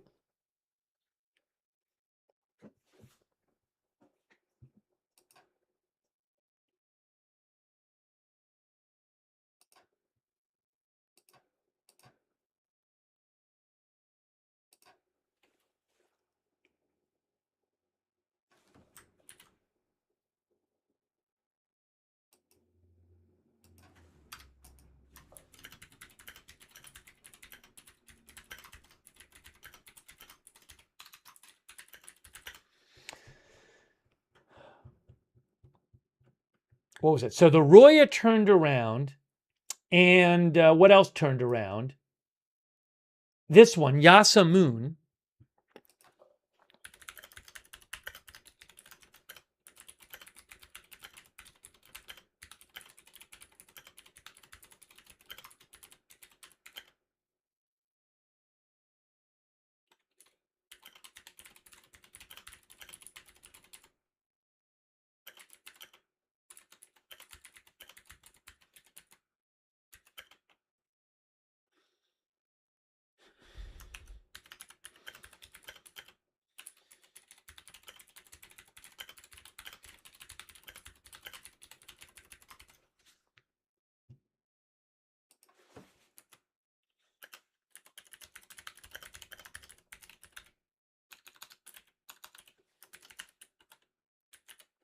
A few of these ships, e.g. the Roya and Yasamun, have turned around in recent minutes, according to marine traffic. Unclear if something has changed and why they turned. I'm not a shipping expert, just passing this along. So I posted that. Anyways, all right. So this is very interesting what's going on. We are seeing, look at all these ships now that are no longer going towards, no longer going towards heading out of the Strait of Hormuz. Look at this. So we have this one now. Look at the Amira Maruna. What happened to the bulk carrier Amira Maruna? Well, let's zoom in. Oh my gosh, it turned around too. Why are these ships all turning around? They're all turning around. Oh my gosh. Oh my gosh, they're turning around.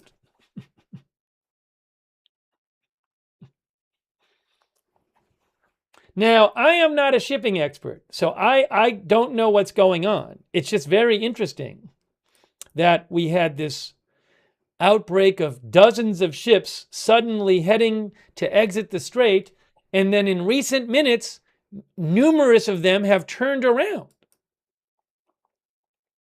And more appear to be turning around. Hey, how about the Jin Yuan Men? This is a China-owned ship, a bulk carrier. What's happening with the Jin Yuan Men? Well, I'll tell you what's happening. It has now made a turn as well. The Jin Yuan Men. Ruth thinks something's up. I mean, again, as an amateur, I don't know, but it certainly seems like something could be up. Oh no. What is happening with all these ships? Are there any more? That's an old one. How about these down here? How about the G Silver, an LPG tanker? How about the G Silver? Now, maybe this wasn't even heading out. I don't know. We have to see. No, the G Silver came in today, I think. So G Silver has not turned around. It came in today. Okay. How about this one? How about the Ocean Lily? What's the deal with Ocean Lily? The Ocean Lily. Now, what is the timing on this? No, that's been sitting there for like a day. So that has not turned around today. It doesn't look like in the last few minutes. I'm trying to get a feel for the ones that were heading out and then recently turned around. Amira Maruna turned around. KSL Danyang, I think, turned around. Yinwan Men we looked at. Oh, we didn't look at Bhagya Laxmi. Hey guys, Bhagya Laxmi. Bhagya Laxmi. Now, when was this? Let's see. Was it heading out? Yeah, so Bhagya Laxmi was there about 12 minutes ago, and then it was there about, no, that wasn't 12 minutes ago. That was about an hour ago. And then, well, it was here, only going 4 knots about 17 minutes ago. This may be turning, I'm not sure. This wasn't going as fast as the other ones. Maybe a bit of a turn there. Wow. Amira Maruna. We looked at the Roya. We looked at Yasamun. Did Titan Harmony turn around? We haven't looked at Titan Harmony yet. Oh, I did it the wrong way. How about Titan Harmony? Oil chemical tanker. That one wasn't going too fast either, but it was heading this way, and it has now turned. Okay, well, look at this. This is Titan Harmony. That was 12 minutes ago, 8 minutes ago, and 1 minute ago. So the Titan Harmony in recent minutes has also turned away. That's another one. Why don't we just, what we should do is play the last hour and just let's speed it up and see what it looks like. But we are seeing a bunch of these ships turn. It's pretty interesting to see this. I don't know what's going on. Okay. 18. Let's do the last hour.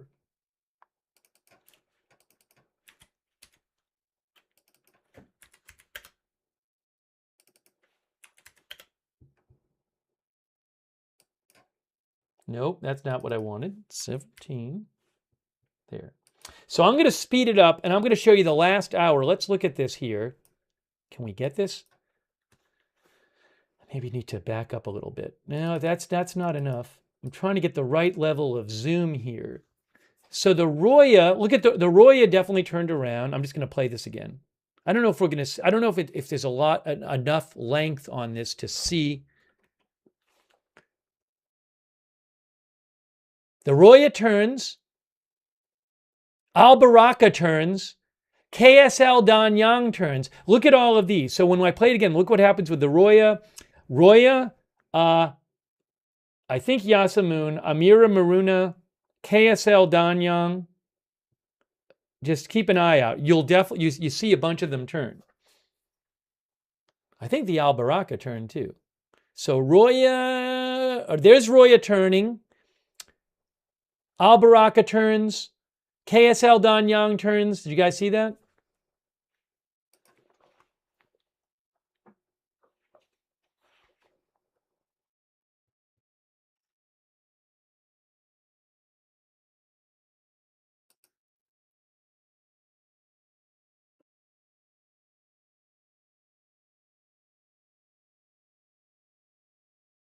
All right, hold on a moment here. Give me a moment. Give me one moment. Here's the current one.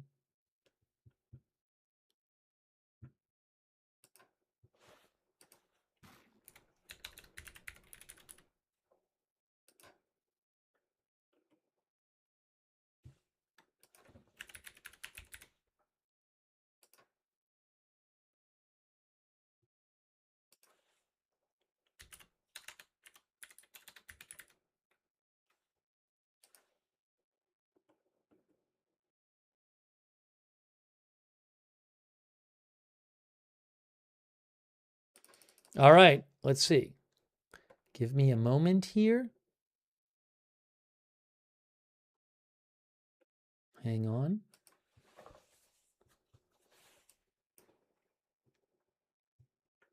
All right, so this is going to be the current right here. That's more current. Trying to get the right level of zoom here for you guys here.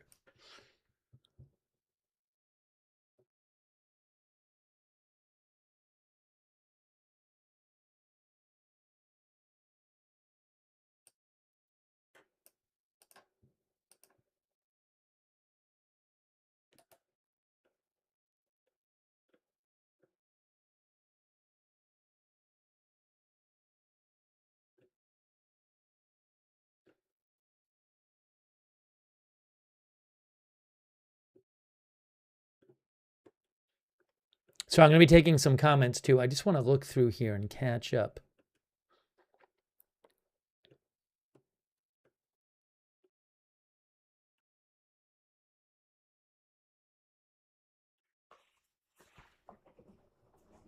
By the way, hey, thanks so much, Patricia Grace. That's really nice of you, Patricia Grace. I really appreciate your support of the channel. Thank you, Patricia Grace. Also, Crazy Yoda. Sorry, I got delayed in thanking Crazy Yoda. Thank you so much, Crazy Yoda, who says, I'm having fun watching the worldwide cope in the comments. Thank you, Crazy Yoda. Thank you also, Martin Ging, who says, I believe Iranian state media has to save face. Thank you also, Dr. Utley, our member as well. And let's check. We are keeping an eye on the Strait of Hormuz. It's very interesting. Give me a moment here. So let's make sure this is updated. All right, a bunch of these ships are now turned around. Look at all these ships in the other direction. This is fascinating. So many of these ships are now going in the other direction. So many of these ships now. So again, to summarize what happened is around 8:30 this morning or 8:45, the Iranian foreign minister posted that because of the ceasefire with Israel and Lebanon, the Strait of Hormuz was open for the duration of the ceasefire, which is not that long. I mean, U.S.-Iran ceasefire is like 5 days, and Israel Israel or Lebanon, I think, is 10 days. And it's 10 days, it's like 9 more days. And he said it was open during the ceasefire, but also ships had to follow the path prescribed by Iran. So that a bunch of the oil market, oil started falling. I guess a lot of people read that post really optimistically. Then President Trump started posting over the course of about an hour and a half, saying things like, I'll show you his post shortly again, but saying things like that Iran, he claimed Iran had just announced that the Strait of Hormuz is fully open and ready for full passage. He said that. That's not really what the foreign minister said. Then he said that the U.S. is going to get all of the enriched uranium from Iran. He said that the Strait of Hormuz situation is over, President Trump said in one of his posts. He said that Iran is, with the help of the USA, is removing all sea mines. He said it was a great and brilliant day for the world. He claimed that Iran has agreed to never close the Strait of Hormuz again, President Trump said. So with all of these things, oil went down, and what we saw in the last few hours is it looked like several dozen, over 30 ships start to suddenly break out and make their way to try to get out of the Persian Gulf after being trapped in there. And so I'll show you this. But then in the last, half an hour, 45 minutes, a bunch of them have turned around. So let me show you the last couple hours here, or maybe the last 4 hours. It's fascinating to see this. And I don't know what's going on. I'm not claiming to know, but it's really interesting. So let's show you the last maybe 4 hours on marinetraffic.com. But when we first started noticing it, they were all pointing in the same direction, and then now a bunch of them have turned around. All right, so check this out here. Okay, watch this. This is the last 4 hours. I got to speed it up though. So look on the left. See all those ships? They start to head towards getting out of the Strait of Hormuz. Look at all those ships. See all those ships head there? But now watch what happens. Now watch. The Roya turns around. See, they start turning around in recent minutes. But you can really see that all of these ships start moving towards there. But in the last few minutes, a bunch of them have turned around. I'll show you the turning around shortly, but here you can definitely see that large movement of ships. But now, right now, if we go in here, look at the direction they're pointing in. This one has reversed. Look at how all these have reversed. Now, what I'll do now is I'll play it from the previous. I'll just show you the previous maybe hour or so.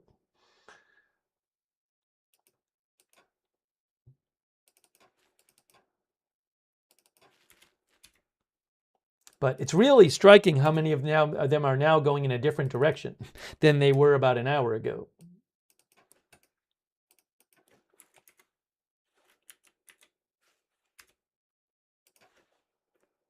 All right, here it is. Let me speed it up here.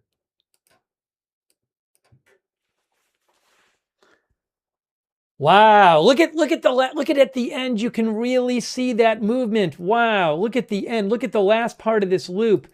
Whoa, watch the end there. Look at this. Oh my gosh, so many of them turn around. What's happening? What is happening here?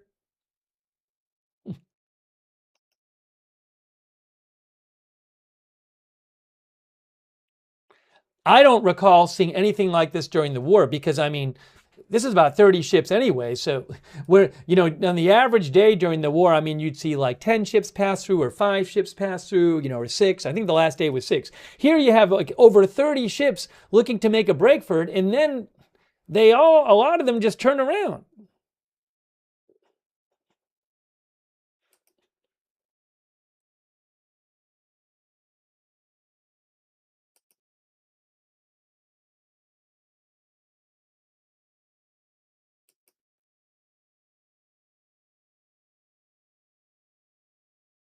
That is really striking.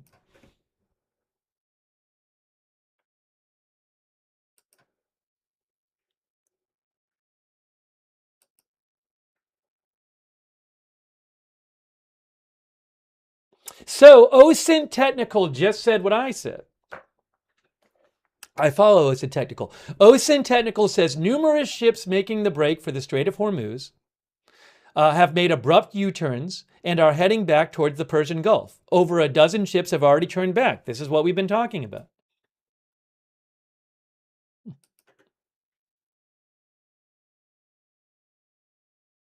Wow. What about the ones that are still going? Well, which ones are still going? Turned around, turned around, turned around. We'll have to see if any of them keep going. But, I mean, pretty much all the ones at the front have turned around by now.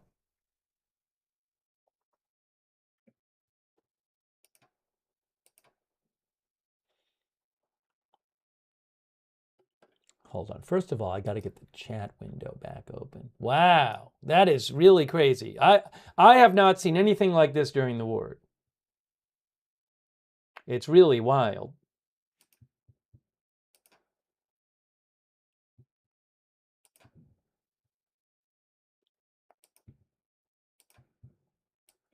It is really wild.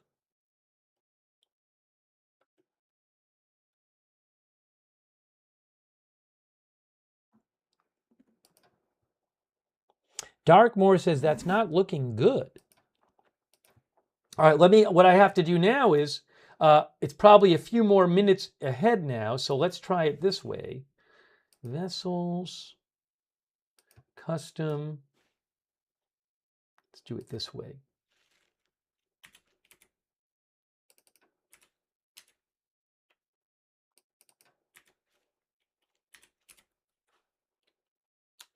Sorry, everything got mixed up. All right, hold on a second here. Custom.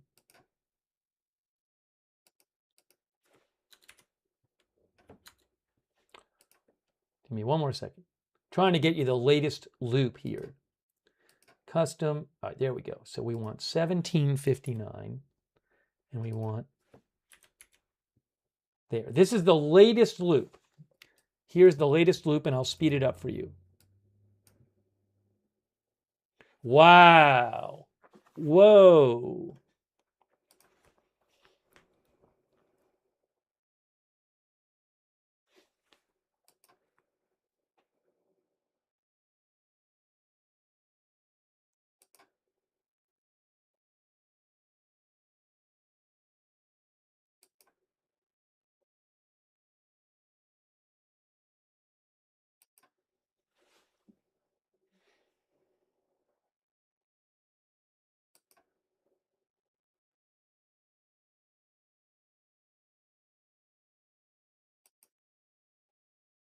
Some of our viewers are speculating that like a ship might have been attacked or something. I haven't heard any kind of news on anything that happened in the Strait to prompt this.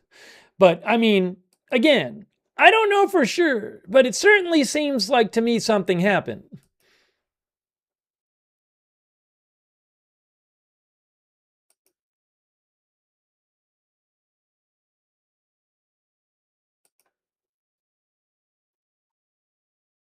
This loop is from the last 1 hour. This is a 1 hour loop.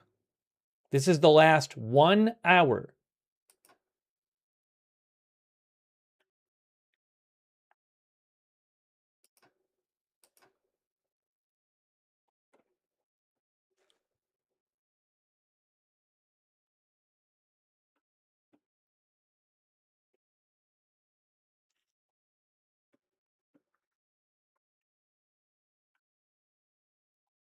I'm not aware of any kind of new Trump Truth Social post.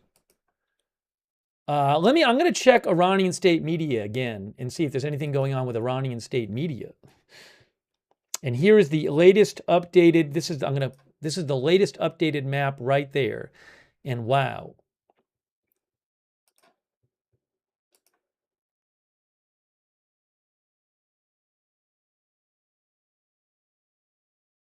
How's oil doing?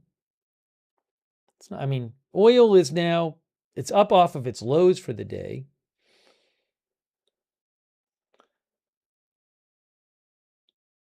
Hang on a moment.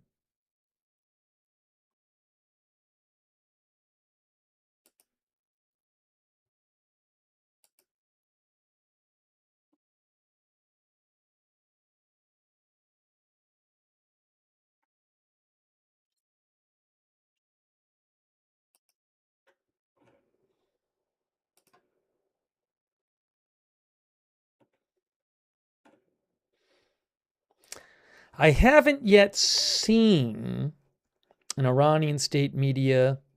Hold on a second here.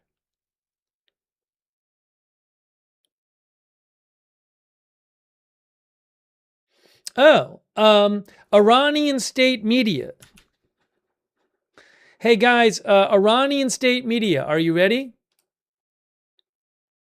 They say, foreign ministry spokesperson of Iran says the option of transferring Iran's enriched uranium abroad is rejected. That is that's from 10 minutes ago, from IRIB, Iranian state media.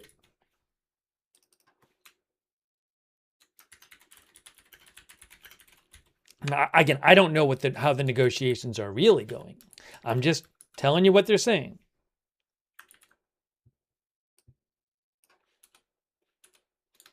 But I just saw this Iranian state media, foreign ministry spokesperson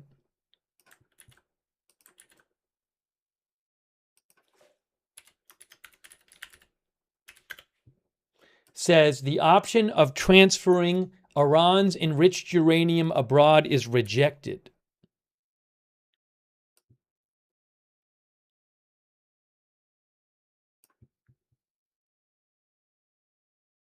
Because President Trump has been saying that Iran has agreed to work with the U.S. so that the U.S. can take the enriched uranium out.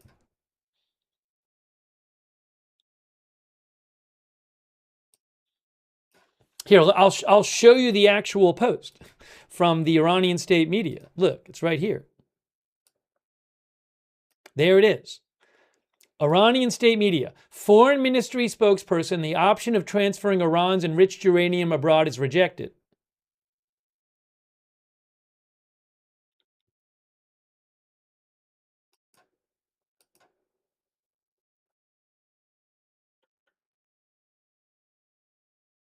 All right, hold on a moment here.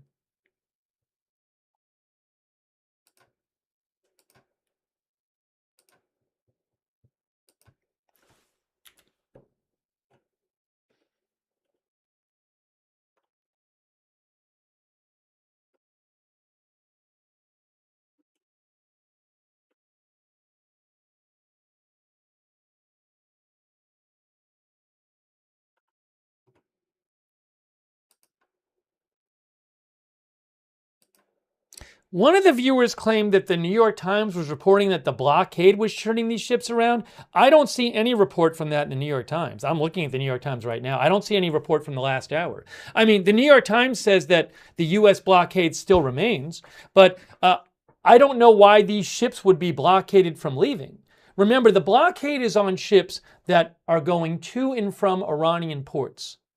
And I guess there's also, if you're carrying certain things that the USA is contraband or the ships are sanctioned. But I've seen no reporting from the New York Times or anybody else about why in the last hour we've had these ships that suddenly started making a break several hours ago to get out of the Gulf and go through the Strait of Hormuz, while most of them, I think most of them at this point have turned around.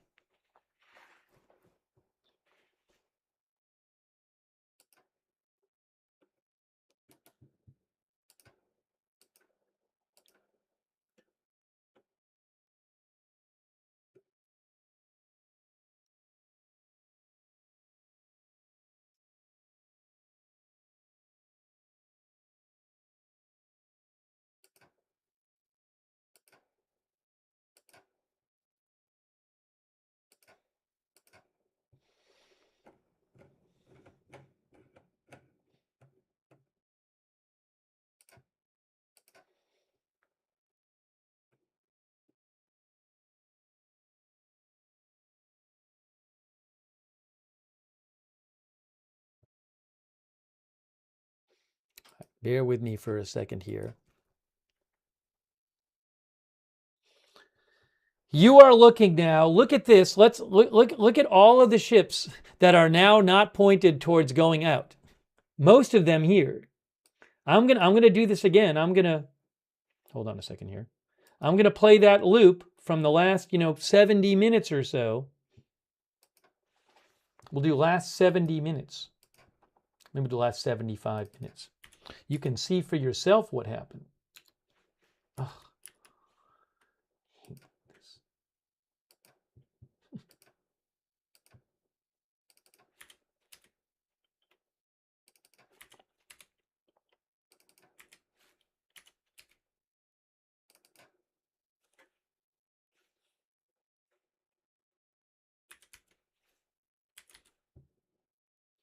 Okay, here is the last 75 minutes, and I'll speed it up for you. We had all these ships making a break for it, and then look what happens. Oh my gosh, crazy. Crazy.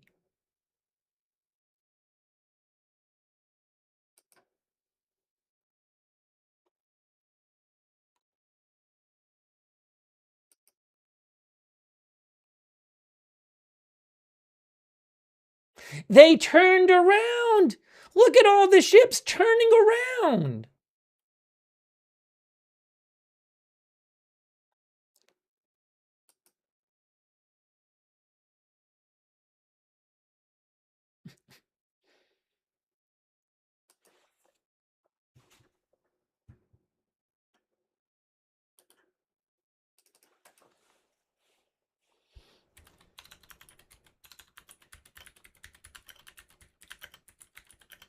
How can I think I should put this in the headline.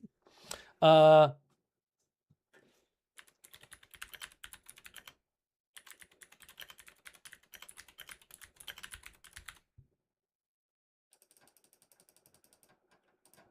you go.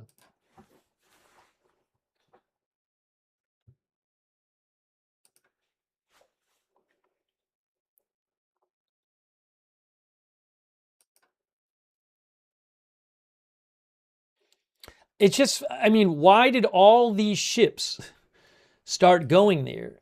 And they were, again, it was a clearly noticeable movement that I haven't seen during the war, of dozens of ships seeming to make a break to get out of the Gulf, and now they seem to all be turning around, at least most of them.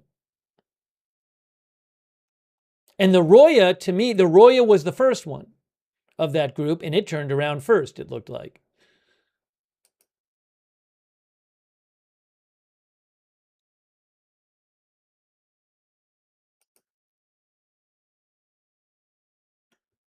Unbelievable.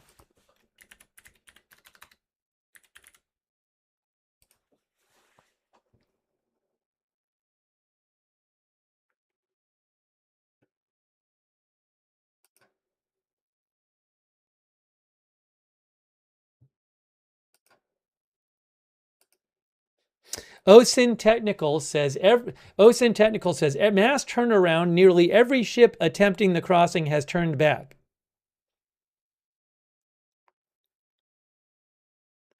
Let me remind you of something. The stock market in the US closes in 49 minutes. And in an hour and 49 minutes, the oil market closes for the weekend. I'm just throwing that out there.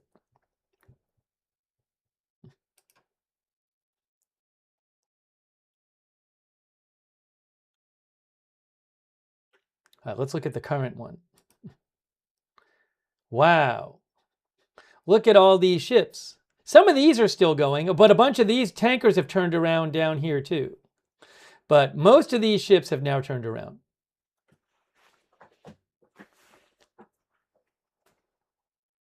Gamoff says, I can't even imagine what the crew must feel like right now.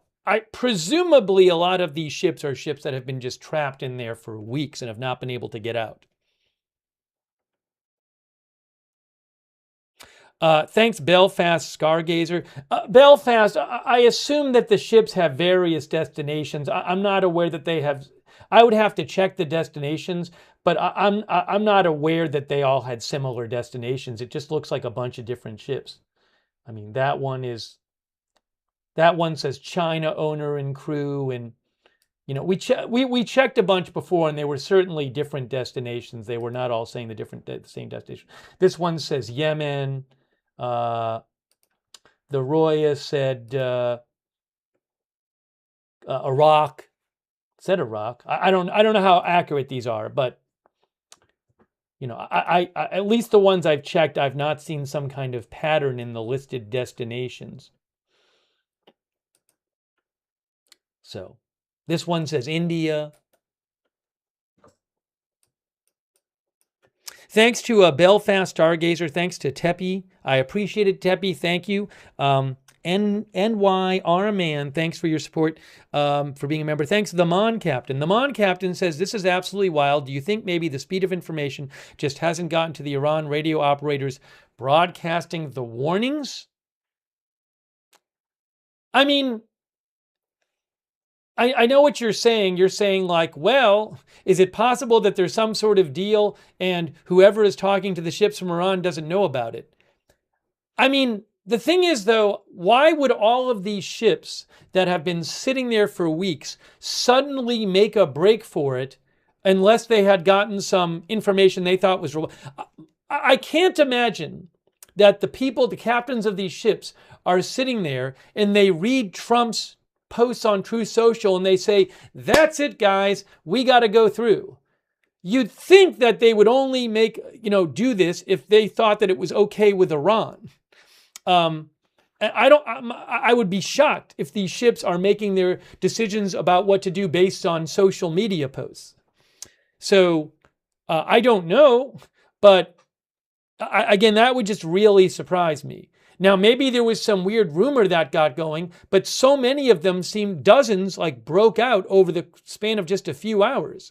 I certainly think it's possible that they got certain information and from Iran, and maybe then Iran gave them different information.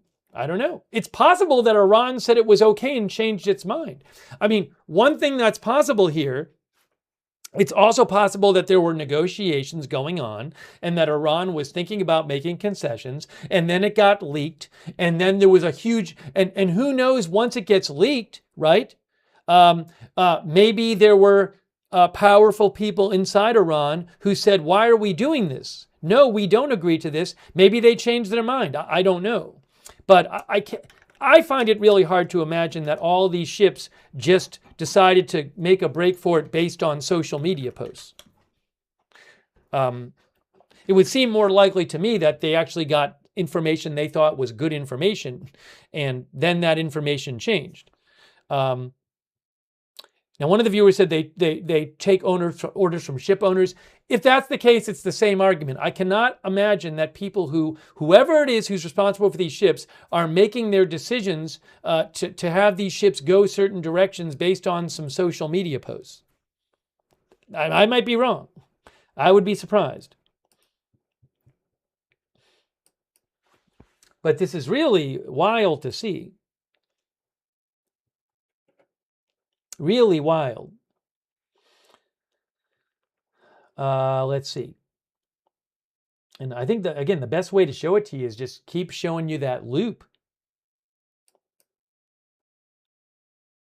But clearly, after Trump's posts and the claims that there was that Iran had opened the Strait of Hormuz and that there's all these concessions that had been agreed to, there was this huge move of ships to start trying to get out of the strait, out of the Gulf through the strait, and now a huge move of them to turn around.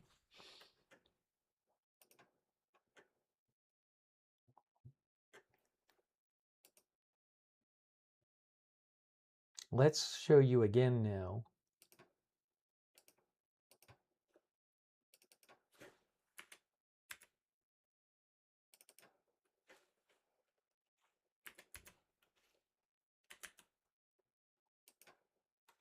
Here is It's really incredible. It's just wow. You can really see it when you speed up that loop.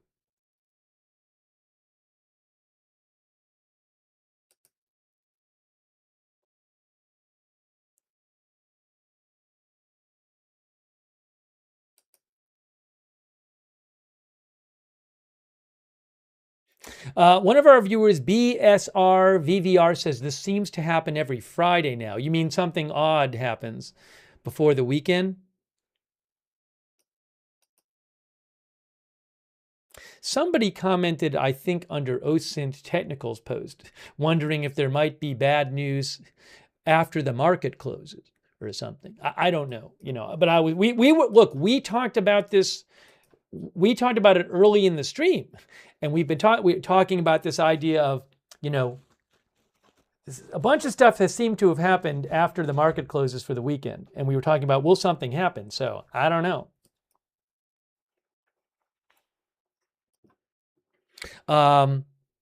David St. Clair says, bye bridges and power plants. Oh, I should say this. I think this is based on what our viewers said, I think is a good point. I certainly can't imagine Trump is happy with this because remember, we have posts from Trump today, just to go back to show you, saying things like, now that the Hormuz Strait situation is over, the Strait of Hormuz is completely open and ready for business in full passage, but the naval blockade will remain in full force and effect. Now remember, the naval blockade is not on all ships. It's on ships leaving or going to Iran. So these ships that are trying to break out, that looked like they were trying to break out, the blockade shouldn't apply to them as long as they're not, going to and from Iran. Iran has just announced the Strait of Hormuz is fully open and ready for full passage. So you have numerous posts by President Trump claiming that the strait is open, that Iran has announced it's open, that the Hormuz Strait situation is over, right? And then just shortly after that, in the hours after that, you have this. You have dozens of ships moving to leave through the strait and then turning around. So, I mean, I can't imagine President Trump is happy about that. I don't know what he's thinking.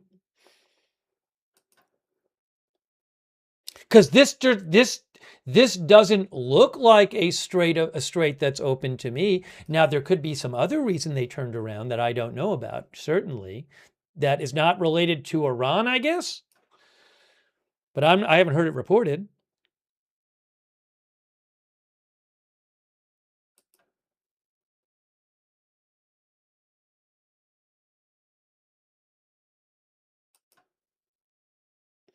Nix Craze thinks it's market manipulation.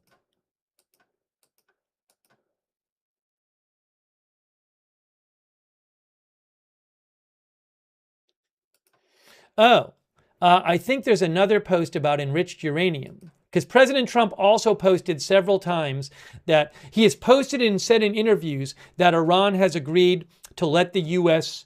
Take the enriched uranium out of Iran. He has said that multiple times today. So let me see here. Hold on a moment.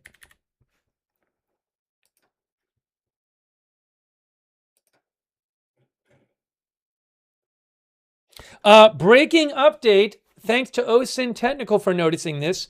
Tasnim News, Iranian state media, says, Iranian Foreign Ministry spokesperson, enriched uranium is as sacred to us as Iranian soil and will not be transferred anywhere under any circumstances. That is from Iranian state media Tasnim. Let me show you. I will show you the post from Tasnim. From 15 minutes ago. Iranian Foreign Ministry spokesperson. Enriched uranium is as sacred to us as Iranian soil and will not be transferred to anywhere under any circumstances.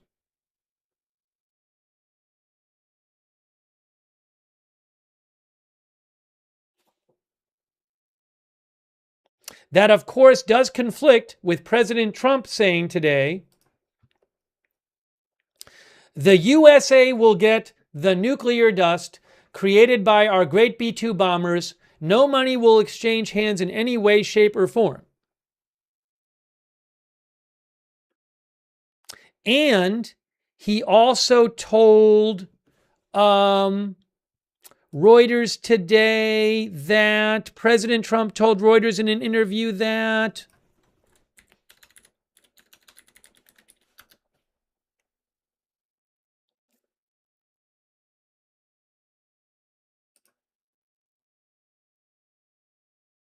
where is it here? I read you the article before.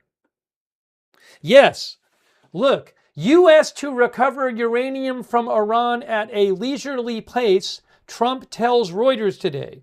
President Trump told Reuters today that the U.S. will work with Iran to recover its enriched uranium and bring it back to the United States.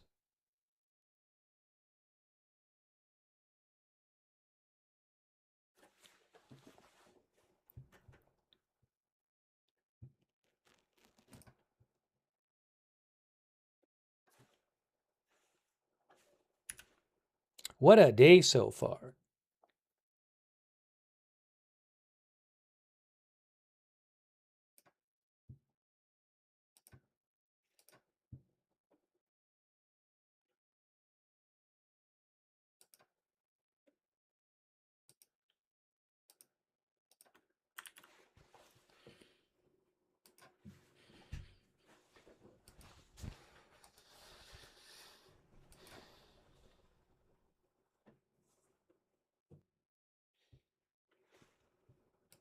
All right, here's the current. There is the current situation on marine traffic. Did some of these ships turn around too? Is there any chance any of these ships turned around? I don't know where these ships were going. Let's see. No, this one was already heading out, so that did not turn around. Maybe this is the same here.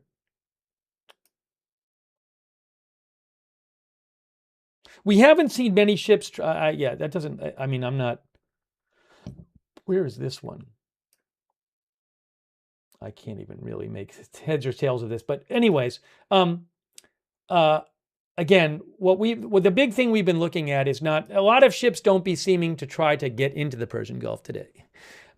Dozens of ships have seemed to make a break to try to get out of the Persian Gulf through the Strait, and then in recent minutes turn around. Well, in like the last hour. Can I get this all up here?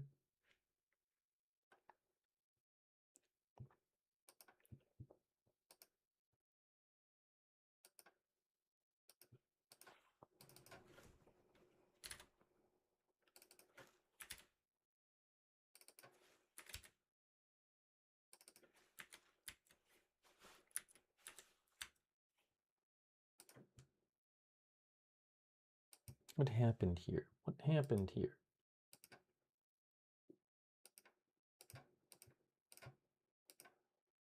I know what happened. I messed it up. Why does it always do that?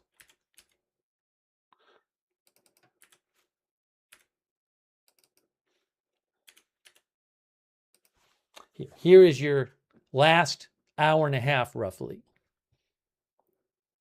Speed it up.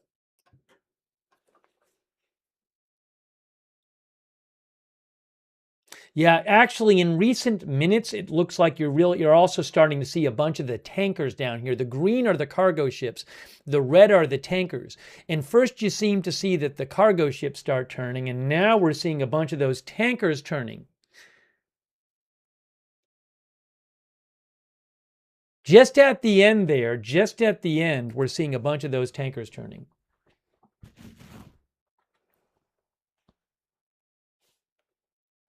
Yeah, and this is sped up.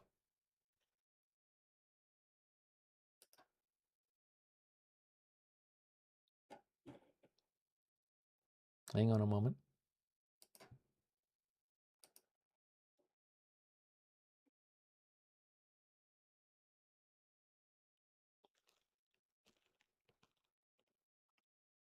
Oh, update from Iranian Foreign Ministry spokesman.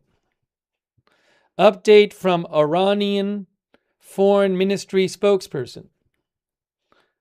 Iranian Foreign Ministry spokesperson says, this is via state media, Fars News. The opening and closing, oops, you can't see this. I'll have to do this again. Let's try this one more time.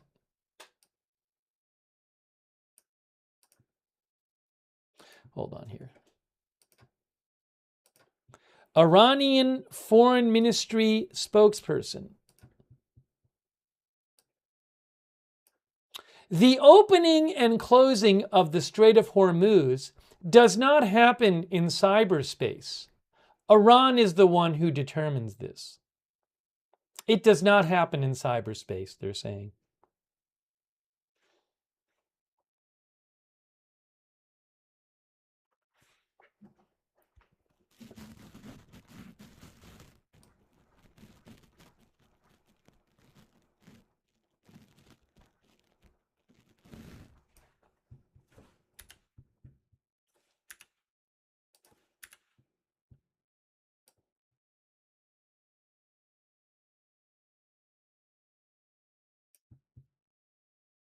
Give me a moment here. Let me get the current map up. Here's the current map.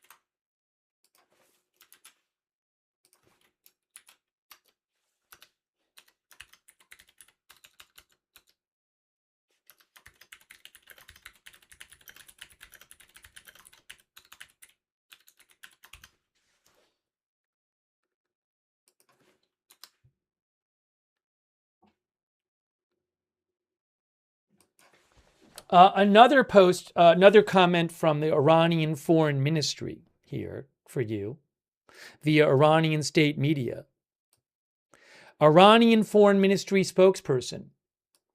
What they call a naval blockade will definitely be met with an appropriate response from Iran. The naval blockade is a violation of the ceasefire, and Iran will definitely take the necessary measures.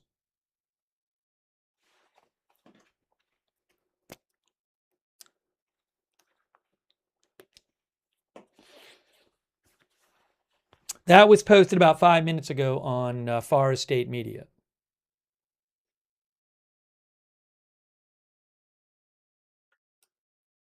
Uh, 999 says only yapping again. Oopsie, I didn't want to do that.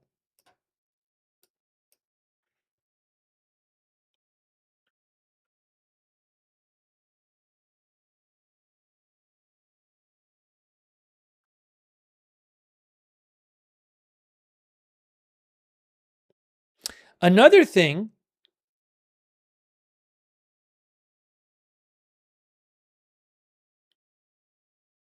another interesting statement from Iranian Foreign Ministry spokesperson. I just saw a couple minutes ago. Here's another one.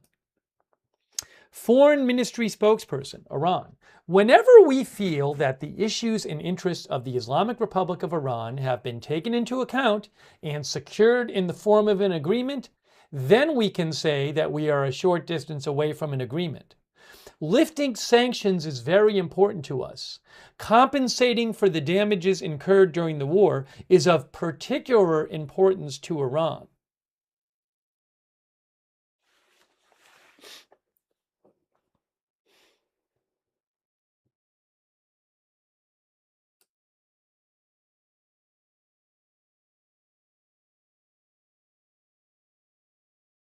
One could read this as them saying we're actually not a short distance from an agreement, but I don't know if that's how they mean this.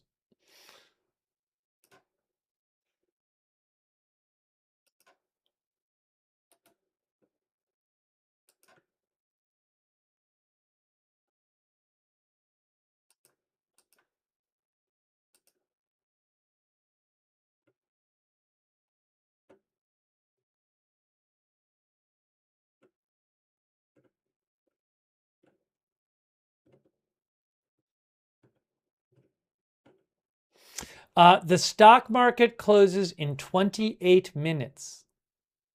And the oil market closes for the weekend in an hour and 28 minutes. Oh, here's a new one from Iranian state media. Iranian state media, another one. Foreign Ministry spokesperson.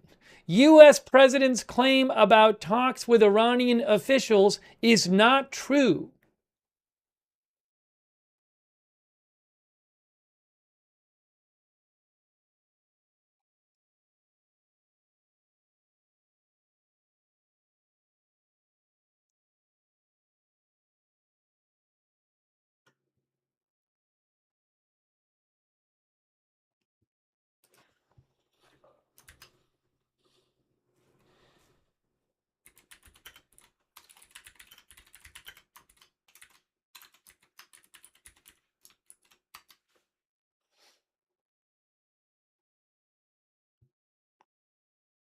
I don't know. I'm assuming they mean the general, what he generally said. They didn't specify. Given that they post it like that, I'm going to assume they mean general statements about talks with Iranian officials. Not that it's like one particular thing. I don't know for sure, but that's how they posted it.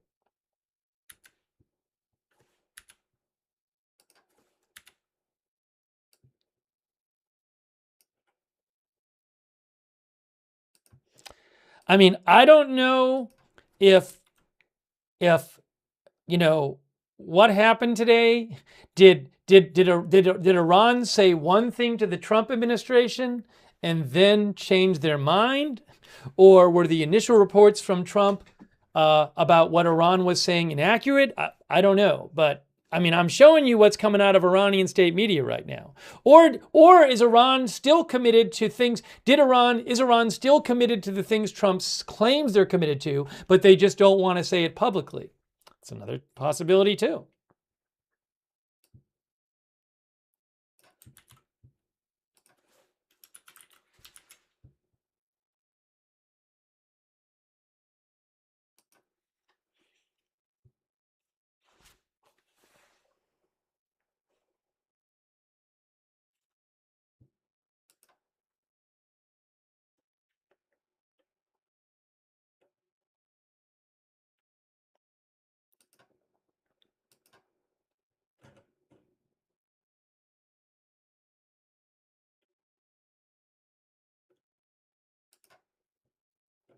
Eddie V says market seems to be discounting these reports. It's interesting. Yeah, I'm looking at the oil market, and in the last, oil really has not done much in the last couple hours. So I don't see oil market reacting, going back up in the last couple hours. It went down a bunch today, given these developments with just in the last couple hours, all these ships that seem to be making a break to leave the Gulf suddenly just turning around. And also, we're seeing a lot of posts from Iranian state media just denying things that Trump claimed were true earlier in the day, saying things like just some of the things we've seen. And these are not just this is not just Iranian state media. These are quotes from Iranian foreign ministry spokesmen saying these things. Iranian foreign ministry spokesman saying things like, let me just tell you again, U.S. president's claim about talks with Iranian officials is not true. The opening and closing of the Strait the opening and closing of the Strait of Hormuz does not happen in cyberspace. Iran is the one who determines this. Also, foreign ministry spokesperson. Enriched uranium is as sacred to us as Iranian soil and will not be transferred anywhere under any circumstances. Also, Iranian Foreign Ministry spokesperson, the option of transferring Iran's enriched uranium abroad is rejected.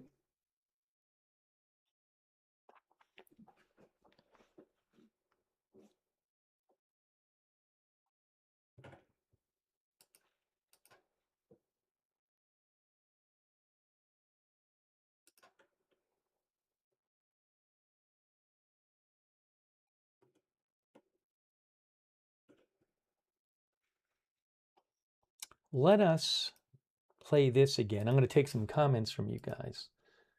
Here is that loop. Like the last hour and 45 minutes. Look at this loop from marinetraffic.com.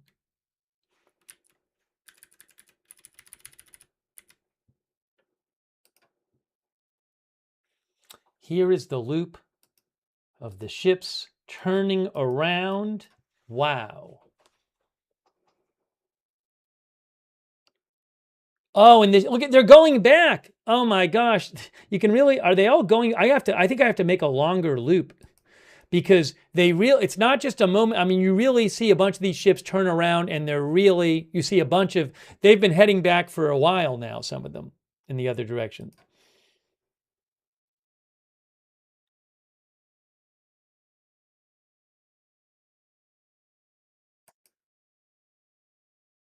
Strong One says, uncredible.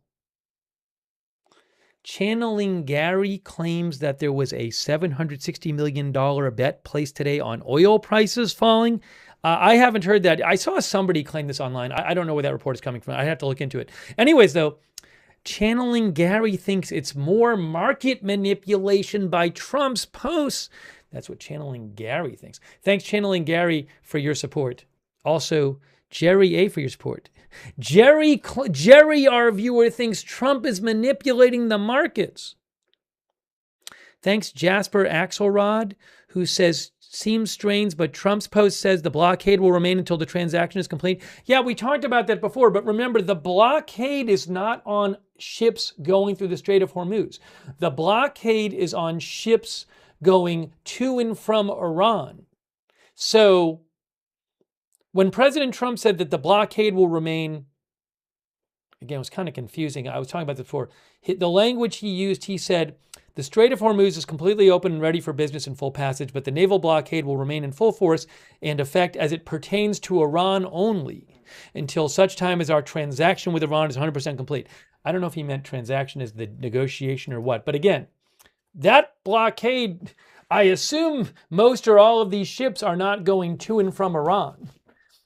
So, you know, I haven't heard anything about it, but I don't see a reason why the blockade should be stopping these ships. I'm sure these ships are fully aware after several days of the blockade whether the blockade applies to them or not. Thank you, Jasper Axelrod. I'll have to go over Trump's posts again shortly, but there's been all these developments, so I've been trying to bring you the latest here. Thank you also, Bobtail Squid from Australia. Thank you. Also, Lamb T. Jops for being a member. Also, thanks to Agur Han Siftisi for being a member. And I want to shout out our moderators too. Hold on a second. I got to do a couple things here as I keep playing this loop for you. Thanks also on Twitch, Larry Picklejar, Naomi Russo, I Got That Fire for subscribing, Pragmatic Realist for subscribing, Danny SCHO for subscribing. Thank you, John Deeds, for your support. Thanks you again, Larry Picklejar, for your support. Larry says that the back and forth between Trump and Iran feels like this chat.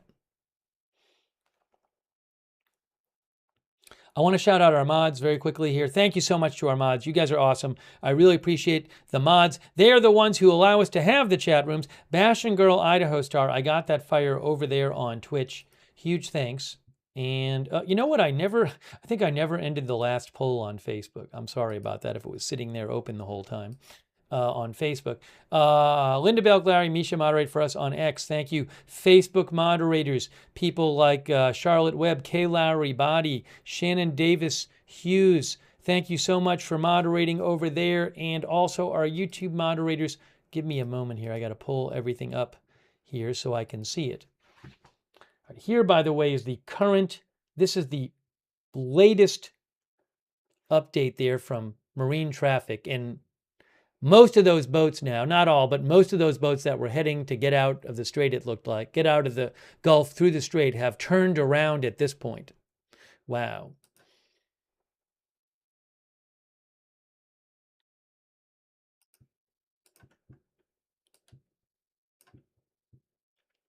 Thank you to Scoobs for being a member.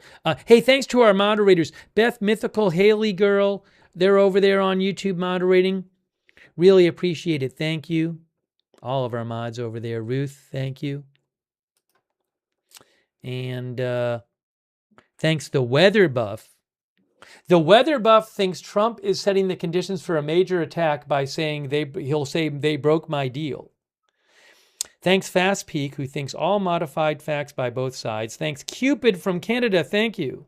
Thank you Channeling Gary, who says this is about manipulating the markets for profit. Thank you also Stephen Briones for your support. Thank you Lisa Sawyer for your support. Thank you Feeling the Future with Geometry. I'll have to check my messages. Thank you, Feeling the Future. I'll have to check that later. Thank you so much for support. Feeling the Future with Geometry. Also, Bit Size Crayons. Bit Size Crayons thinks Navy turning them around. Mines aren't clear yet. Now, just to be clear, there have been ships going through the Strait of Hormuz at a prescribed route that Iran has prescribed for weeks now. So, unless there are new mines, ships should still be okay to go through that route. I haven't heard. President Trump today claimed that Iran was helping the U.S. clear mines. I don't know if that's true. But again, just to be clear, 6 ships passed through the strait yesterday. So there is a route that Iran has prescribed, which goes close to the Iranian coast, where ships have been taking that for weeks. I'm not aware that there's been any new mines laid. Now, it's possible that we don't know why these ships turned around. So our viewer seems to think that it's because of mines. But those would need, presumably those would need to be newly laid mines because just yesterday's ships were going through the Strait of Hormuz. Now, one of the viewers, Anatolian Alt, says, so if an existing mine drifted, I guess that could have happened. I haven't heard anything about it. I guess that could have happened, sure. So it would have to be some kind of new situation, though.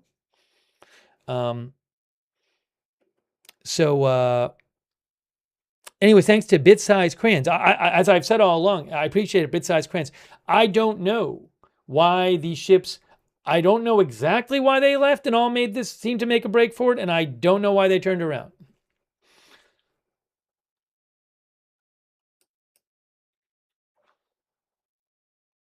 Juju says, this is crazy.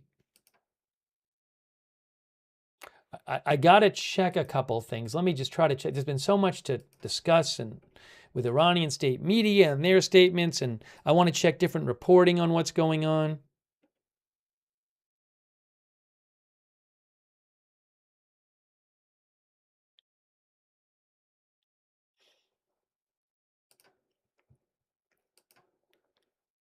Juliana Martin says, this is a big mess.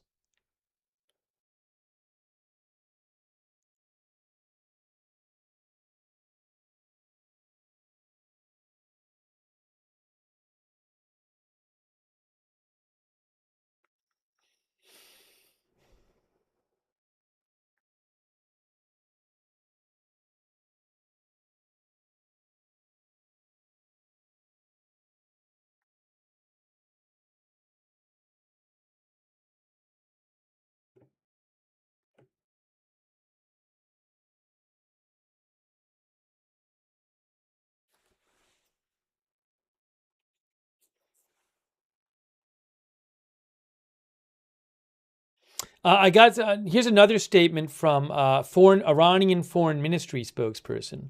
I just saw this from Iranian state media IRNA. So just to show you some of what I guess he's on Iranian TV talking, and I've seen some different quotes from him. I was looking at this. He says, we cannot pay attention to the statements of American officials without considering the previous experiences that are constantly being repeated, statements that are not new to us, contradictory positions and lies that are repeatedly expressed, and then it is very easy and quickly revealed that none of them have any basis.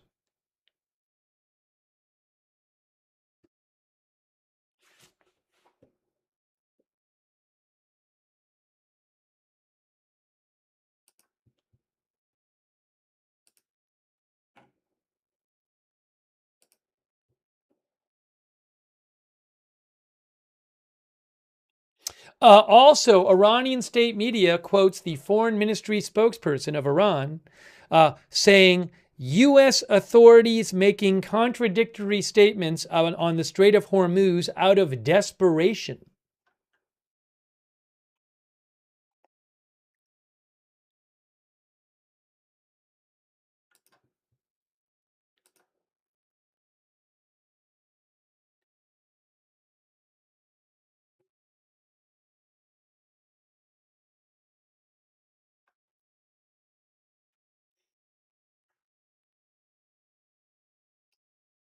The U.S. stock market, by the way, is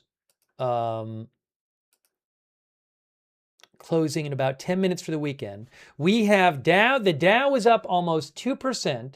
The S&P is up over 1%. NASDAQ is up 1.5%. The Russell is up almost 2%.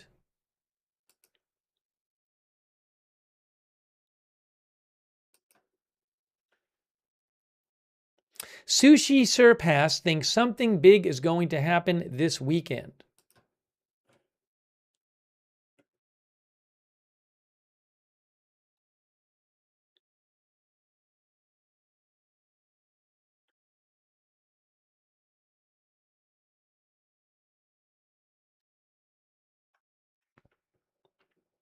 Look at all these ships turned around. Let's take another look at this. Look at the last couple hours here.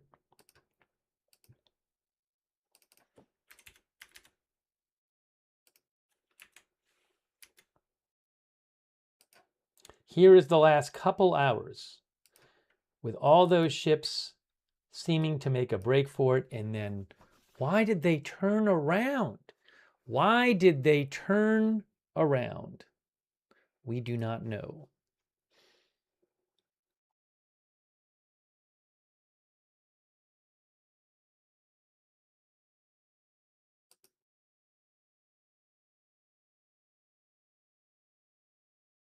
Glentech says they were scared.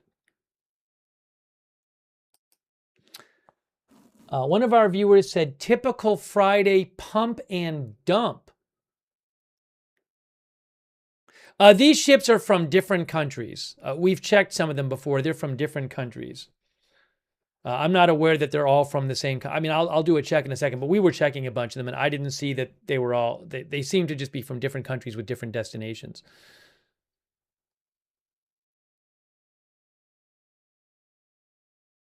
They don't want to get shot, said Edward.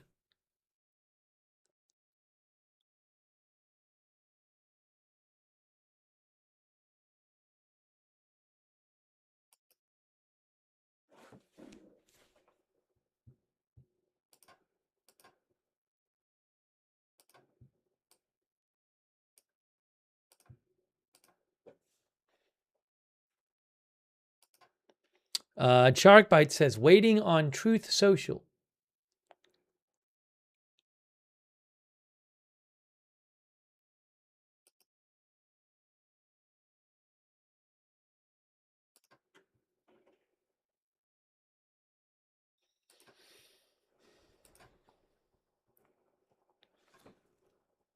Here's the current map right there. There's the current map.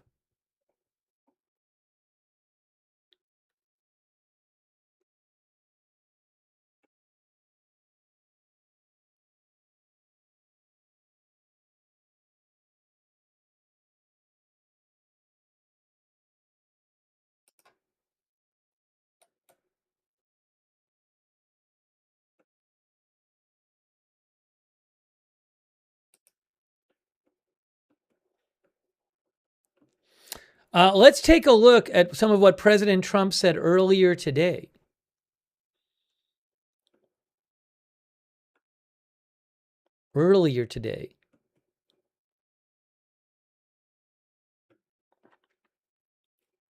What a day.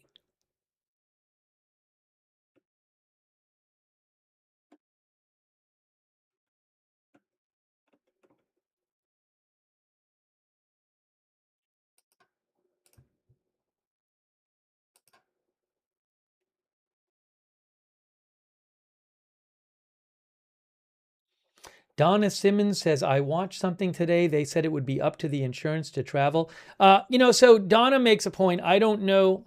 I mean, another possibility here is that something happened with the insurance of these ships to make them turn around. I guess that could have happened too. I'm not sure. Thanks, Donna, for writing in. I have no idea.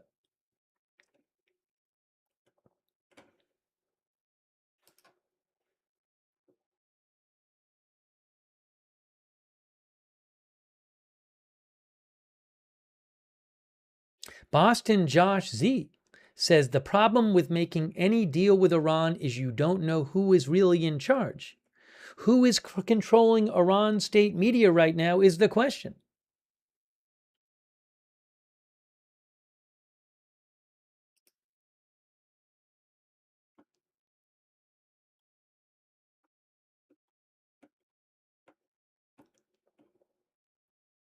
So let's just go over how this started today.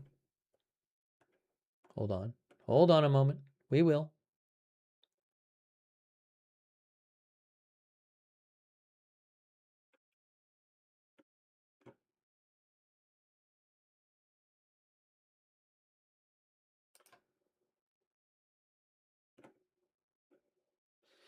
So the oil first started going down today based on a post from the Iranian foreign minister, which Iranian state media soon later said was like had mistakes in it, and criticized this post. But the post said, I mean, again, I didn't take this as the hugest deal. I don't know if people took it differently than I did.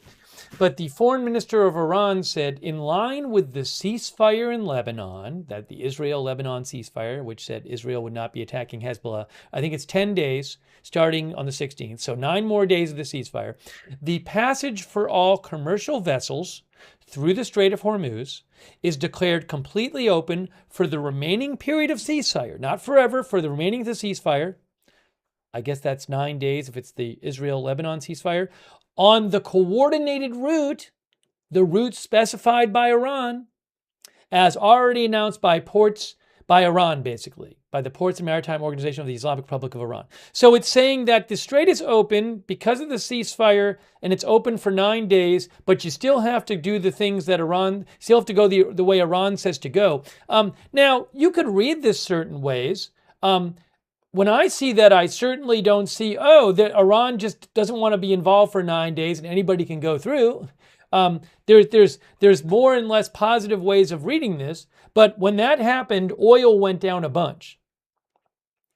But then shortly after that happened, President Trump started posting for like 90 minutes all of these posts about these huge negotiation advances that had been supposedly made.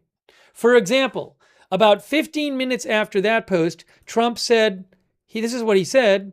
He said, hold on a second here. He said, Iran has just announced that the Strait of Hormuz, I think he meant Hormuz, is fully open and ready for full passage. Now that's not what they announced.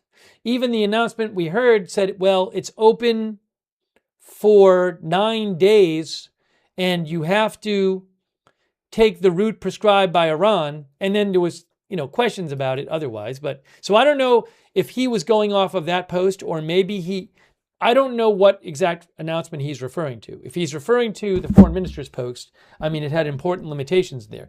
Anyways, though, after that, President Trump said, the Strait of Hormuz is completely open and ready for business and full passage. But the naval blockade, again, which is against ships going to and from Iran, will remain in full force and effect as it pertains to Iran only until such time as our transaction with Iran is 100% complete.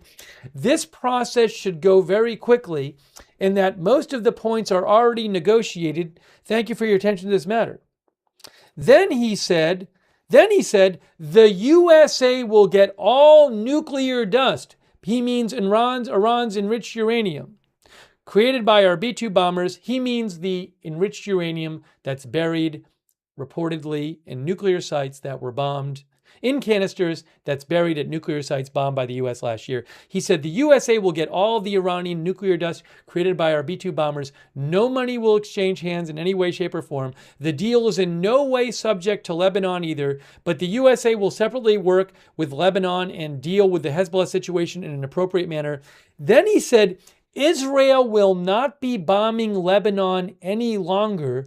They are prohibited from doing so by the USA. Enough is enough. So he claims that Israel is now prohibited, I guess forever, if you read this a certain way, but prohibited from attacking Hezbollah in Lebanon. Remember, Lebanon is right next to Israel. Okay, so he said that. Then he said, now that the Hormuz Strait situation is over. So he said the Hormuz situation, Strait situation is over. I received a call from NATO asking if we would need some help. I told them to stay away unless they want to just load up their ships with oil. They were useless when needed, a paper tiger. Then he said, thank you to Saudi Arabia, UAE, and Qatar for your great bravery and help. Then he said, Iran, with the help of the USA, has removed or is removing all sea mines. Thank you. No, I've heard nothing about this from Iran or anywhere else besides this post. Then he said, again, this deal is not tied in any way to Lebanon, but we will make Lebanon great again. Then he said, thank you to Pakistan and the great Prime Minister and Field Marshal, two fantastic people. Then he said, a great and brilliant day for the world. And then he said, Iran has agreed to never close the Strait of Hormuz again. It will no longer be used as a weapon against the world. And then he said, failing New York Times, the fake news CNN, and others just don't know what to do. They are desperately looking for a reason to criticize President Trump on the Iran situation, but they just can't find it. Why don't they just say at the right time, job well done, Mr. President, and start to gain back their credibility? Those posts were all, I think, roughly within 90 minutes of each other. So he did say that Iran has agreed to never close the Strait of Hormuz again. Now, Iran is not saying that today. They are denying a bunch of this.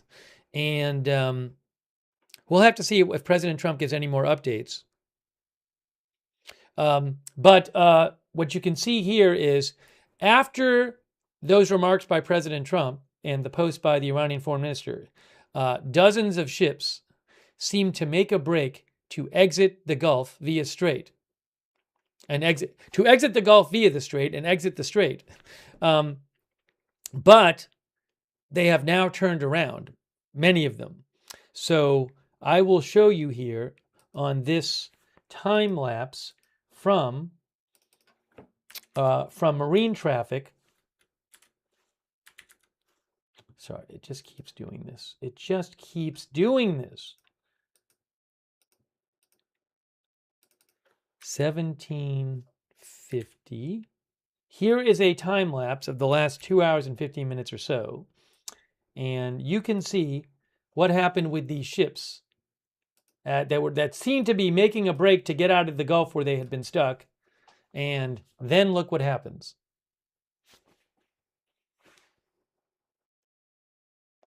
Almost all of them, but not quite all, have turned around.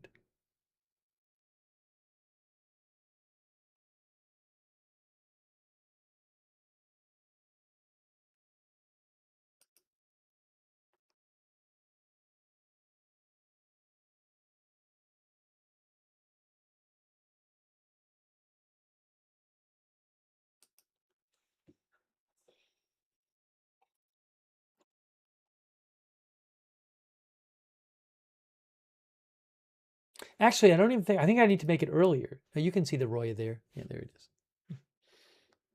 No, I do not know why they turned around. But I think it's pretty clear that something must have happened.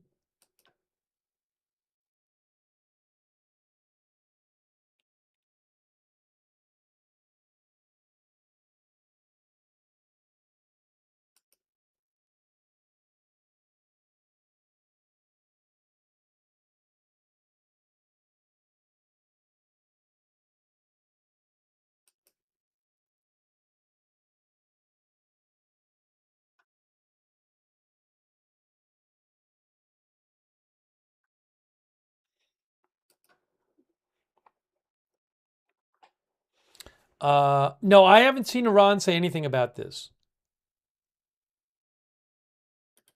I change this to Trump says Iran agrees to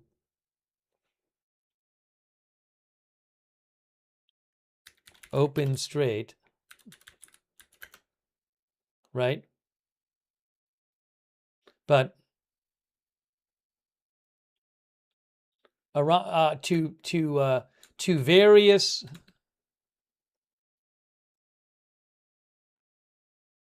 to open strait and more, Iran denies. How's that?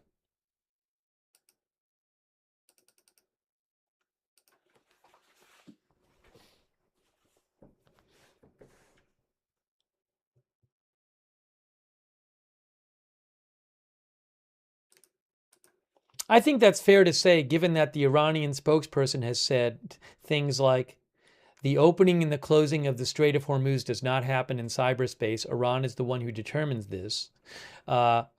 Enriched uranium is as sacred to us as Iranian soil and will not be transferred anywhere under any circumstances. And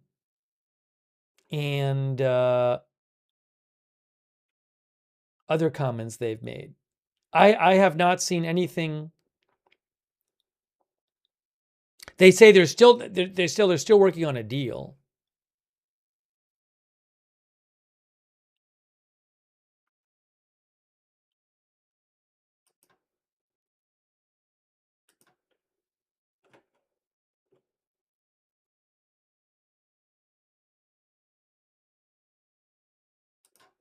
Hang on a sec here.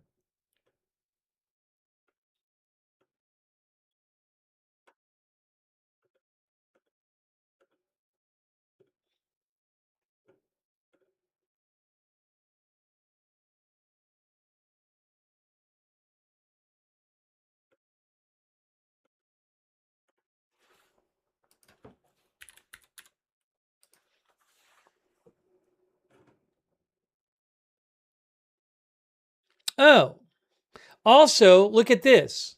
Oil made a huge move on the foreign ministers of Iran's post today. But then look what the foreign ministry is saying right now.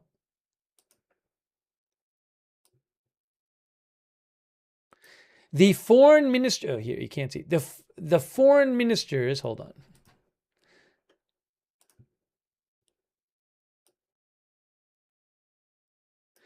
The foreign minister's tweet does not constitute any new understanding and is within the framework of the ceasefire understanding of April 9th. That understanding had components, one of which was a ceasefire in Lebanon, but America reneged on its promise.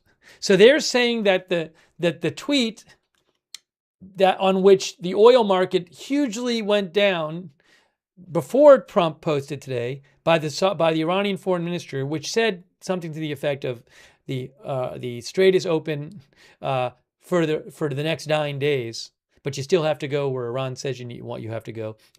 They're saying that they're denying that this was anything new.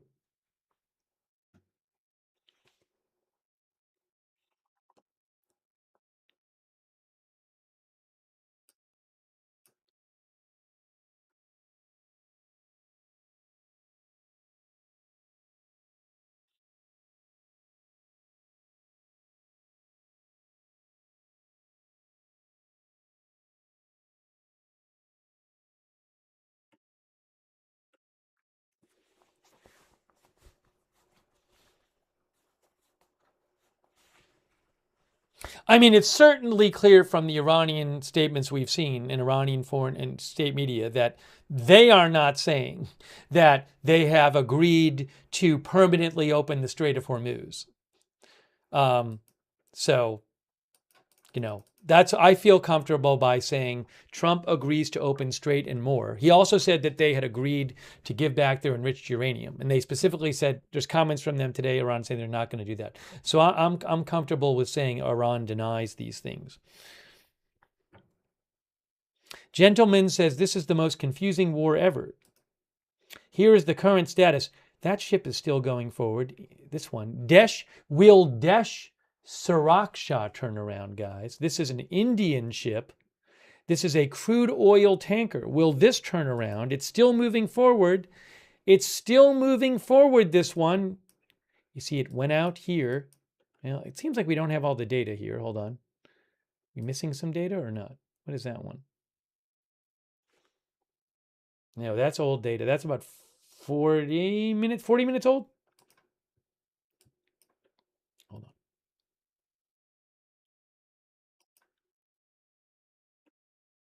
on. Yeah, for some reason, when I do the past track, I'm not getting all the data.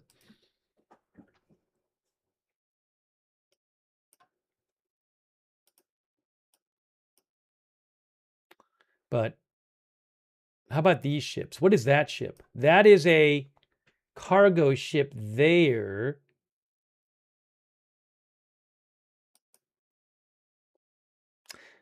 Now that one didn't move out with all the others. That's an Iranian cargo ship. Well, that's a ship that came from Iranian port.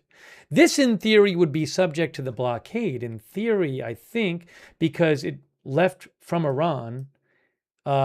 So I don't know if this one's going to be allowed to leave. Who knows? I don't know. But that looks like a ship that came from that one there that came from Iran. How about this one right here? The Mohammed cargo ship. That also seemed to, I think, come from Iran. I mean, this is Iran here.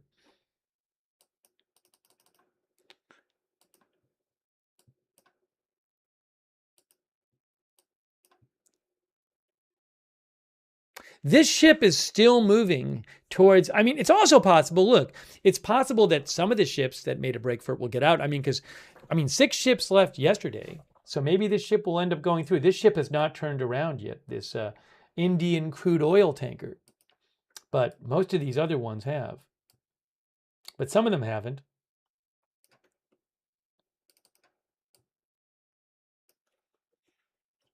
Look at, how about Kaya? What's this? Kaya is a bulk carrier. Oh, that came through. That came through the other direction. So that Kaya never turned around. Let me show you let me show you one of the ones that turned around. Yeah, I mean, the Roya is a great example. Look at the Roya. Look at the Roya. Oh my gosh.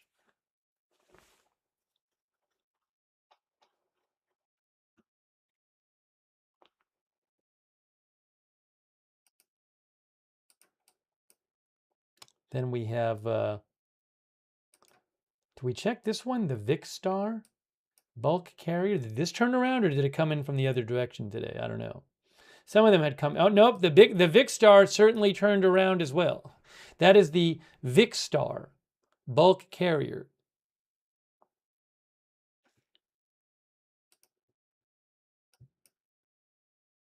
KSL Danyang, general cargo ship, China owner and crew.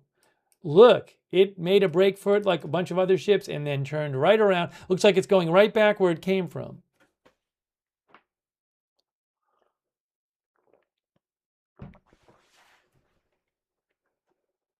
I mean, we could do this for so many of these ships here. Global Mermaid, bulk carrier, past track. Same thing.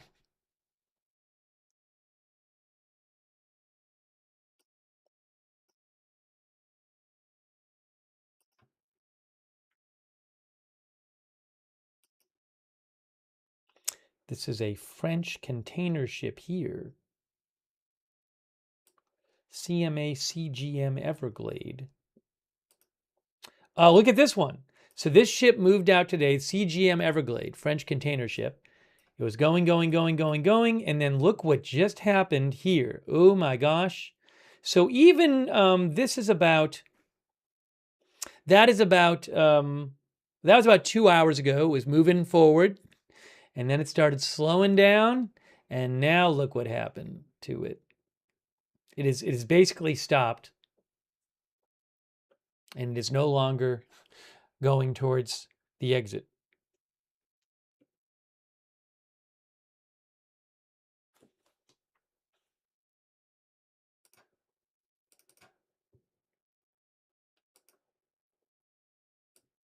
We'll keep an eye on this one ship here, see if it turns around. Desh Suraksha, Indian ship.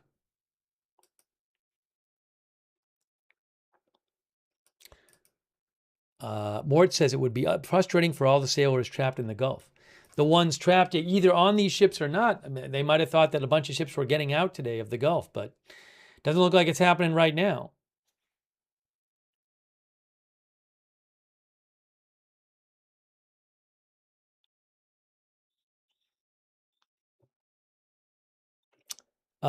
Marisol says maybe there's a checkpoint. Again, though, now there might be an Iranian checkpoint. I don't see why these ships should be subject to, most of them should be subject to the U.S. blockade.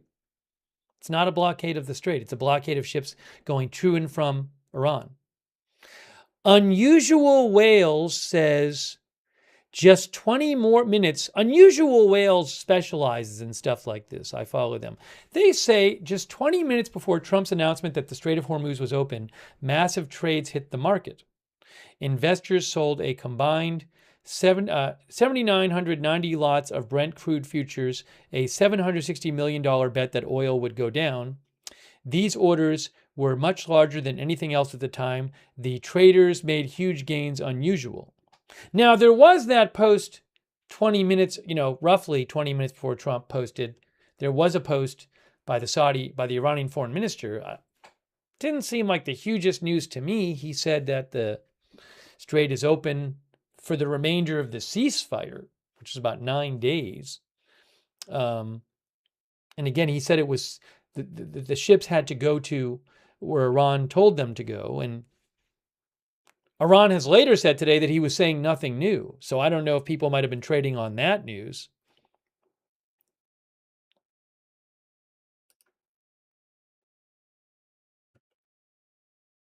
A number of our viewers have been saying manipulation in the chat today. Oh, the stock. Oh, hold on. So all right, the stock market is now closed for the weekend. The U.S. stock market is closed for the weekend. Okay. In 45 minutes, oil will be closed for the weekend. If somehow some bad news about negotiations or the war comes out after oil closes for the weekend, we're going to have a lot of really suspicious viewers, I think. So stocks were up today. Dow Jones up almost 2%, NASDAQ up 1.5%, S&P over a 1%.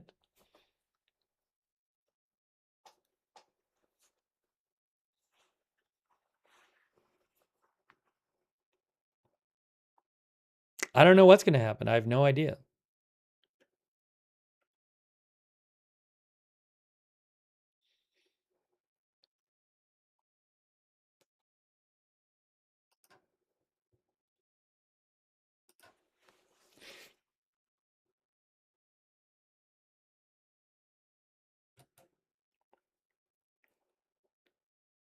Tony thinks bad news is coming after the oil market closes. That's what Tony thinks, our viewer. Oops, I just did this.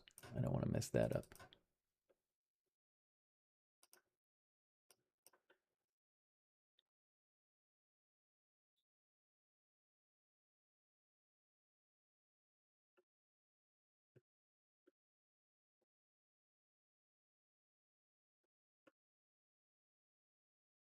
It's interesting. I haven't really seen reporting on this ship movement. It really, it seems like significant to me. But we've been watching it.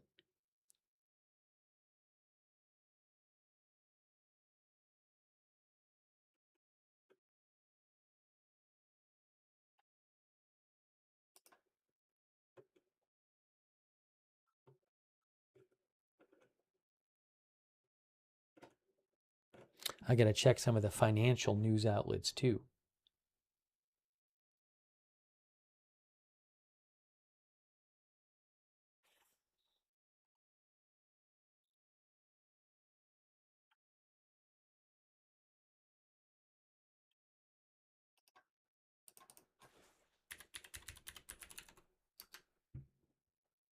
Zoom in a little more here. It's too much. There we go. No.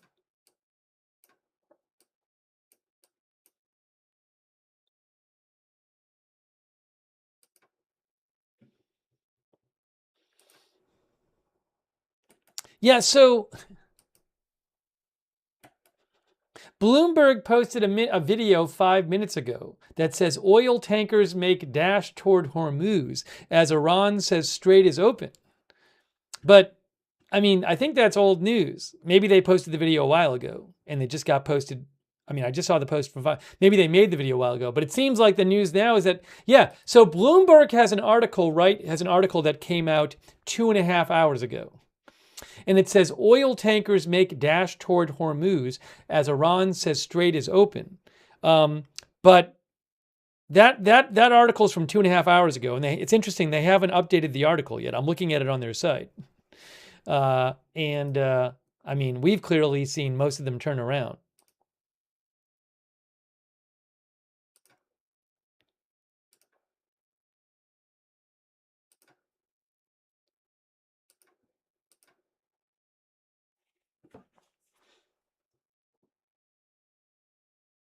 I would assume they might update that story soon. I mean, you can clearly see from the tracking that that has not continued.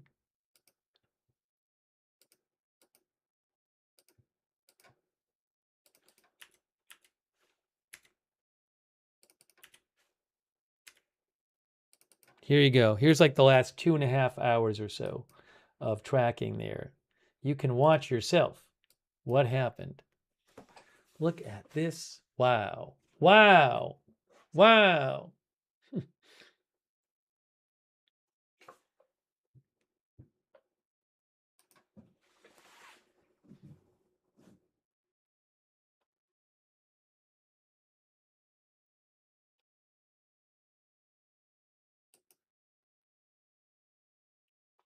One of the viewers said the article is correct.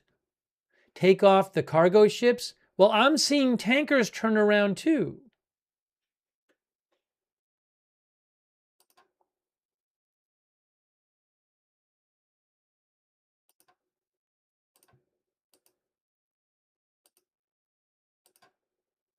Let's just look at the tankers now. Let's just look at the tankers. The tankers, the cargo ships are ahead, and they generally and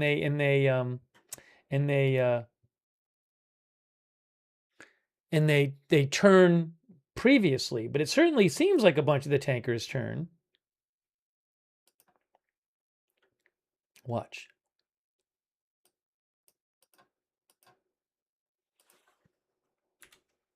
They just turned more recently, I believe.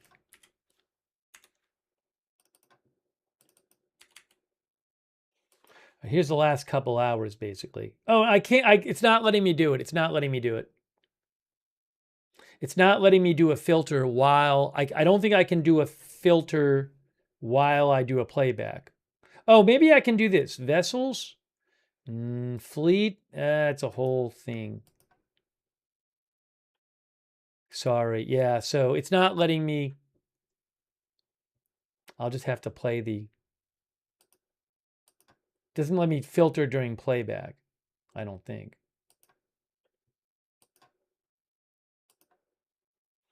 But again, I think to me it's pretty clear that a bunch of those tankers turn.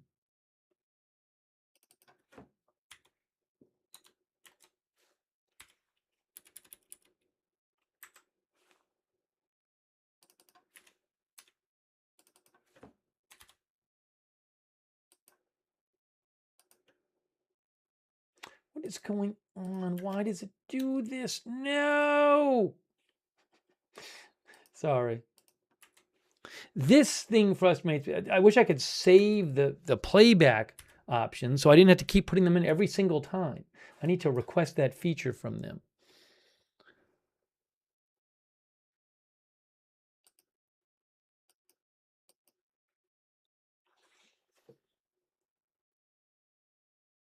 Yeah, if you look right at the end, you see a bunch of the tankers turn. Not all of them, but a bunch of them.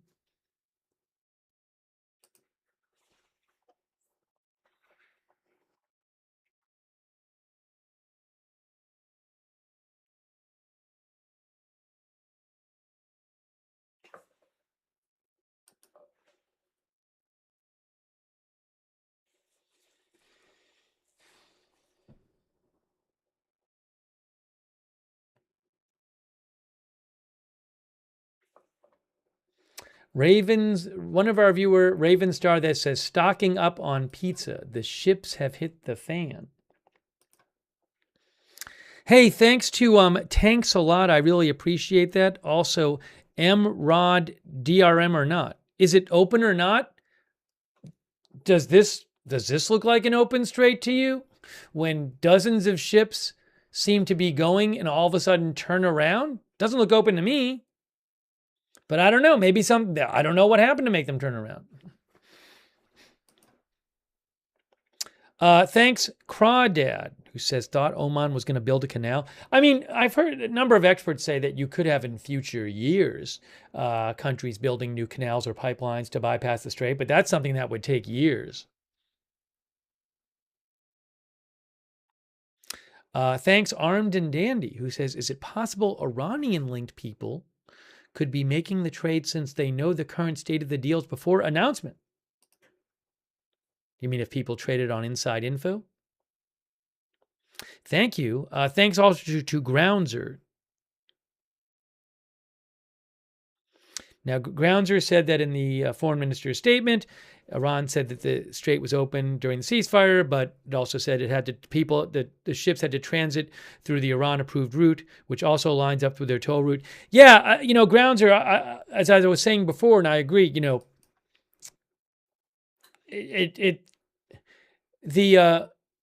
the statement by the foreign minister earlier today didn't clearly say that anything had greatly changed.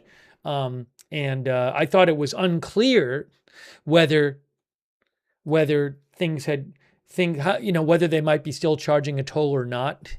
I mean, you could read it as a no it depends on how you read the post, but it did say that you had to go the Iranian way that they specified.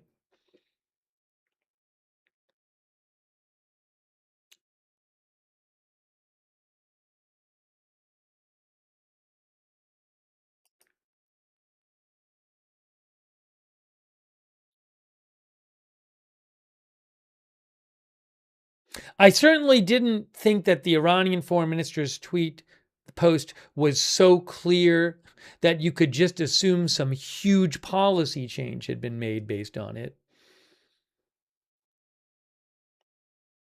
And you'd at least want further clarification.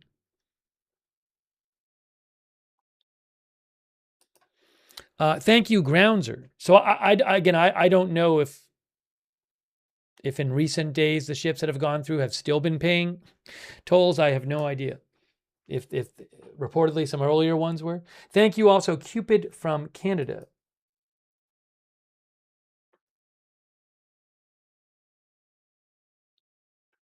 Cupid from Canada claims that there's a what's going on with shipping video that would are you talking about the right one? Sal Mercogliano makes videos. He's very good. But Cupid, I mean, he would have had to have, you say that he made a video. It would have had to have been made in the last hour and a half or so. And that in the video, he claims that these ships were ordered back by the U.S. blockade and plays an announcement. I'll have to check the channel. I would be pretty shocked if, given that I haven't heard any of that, if Sal Mercogliano literally made and posted a new video about this in the last hour and a half or something. All right, I'm going to what's going on with shipping, which I believe is Sal's channel. And Sal's great, by the way. Videos. There is it says 2 hours ago. It says no. The video, so Sal's video that started from 2 hours ago, I haven't watched the video, I'm looking right now, but it starts with audio that's from days ago. So I think he's talking about something that happened earlier. Yeah, he's showing the Gulf of Oman. I'm looking at his video. It's the Gulf. He's not showing this. He's not showing this. He's showing the Gulf of Oman. He's referring to stuff that happened before the last couple hours. I mean, I haven't gone through and watched the whole video, but from what I could see from following through, which would make sense that he would. Again, I would be shocked if he made a video on this that quick, this produced 15, 20-minute video or whatever. So again, he's not, this is not a knock on Sal. That's just, he is making videos, about what's generally going on. It would be a Herculean effort to somehow shoot all this stuff and edit it together. He would have to done it in minutes. But he's great. I mean, I often watch his videos and look at his posts and stuff. Sal Mercogliano, what's going on with shipping? So you should check out the channel if you're interested. And I don't mean to pick on Cupid. I'm just saying, best I can tell, that video is not about what's happening today. Thank you, Cupid. I do appreciate your support for the channel and you mentioning it. Thanks also Gary Baines for the memberships. Thanks also, appreciate Gary. Thanks Brinton Photography. Thank you, Brinton, for your support. Renee, Lorraine, Scoobs, thank you.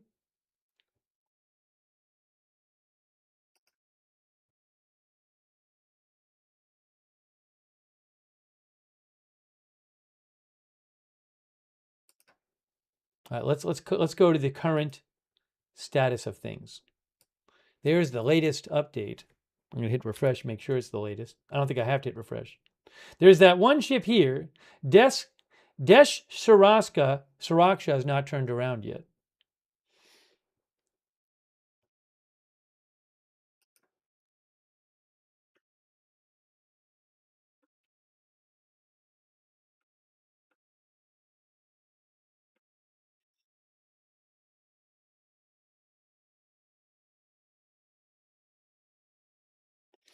The oil market closes for the weekend in 30 minutes.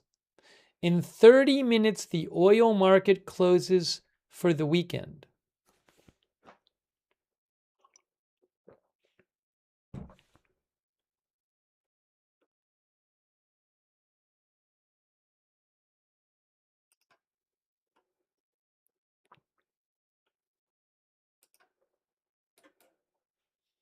Should I put a clock up until the oil market closes for weekend?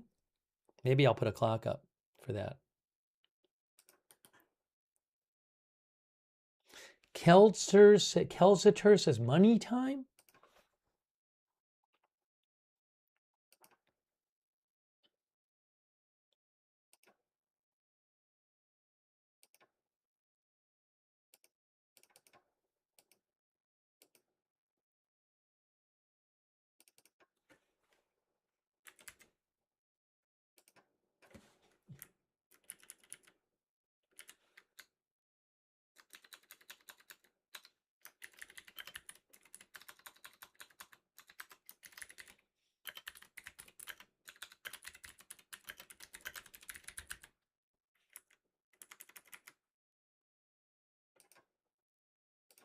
All right, we have our official oil market closes for weekend in 28 minutes. We have a clock up. Wow. We have our clock up.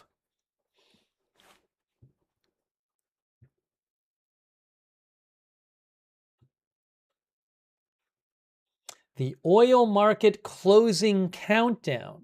Wow.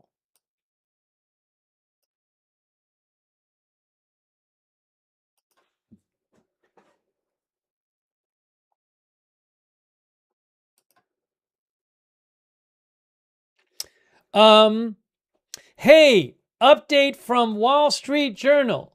Wall Street Journal reports Iran has told mediators it will continue to limit the number of ships allowed to cross the Strait of Hormuz and charge tolls for the remaining period of the ceasefire. Oh my gosh, breaking news.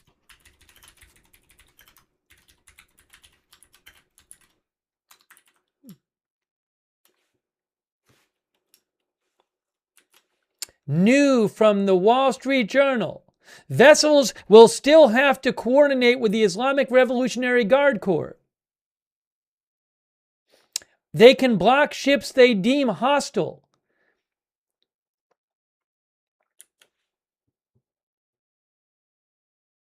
Oh my gosh.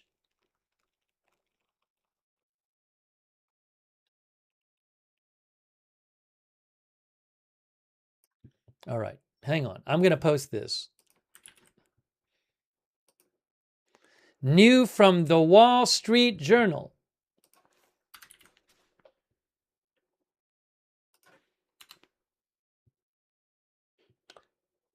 No, I'm not making this up. They just came out with it about 12 minutes ago.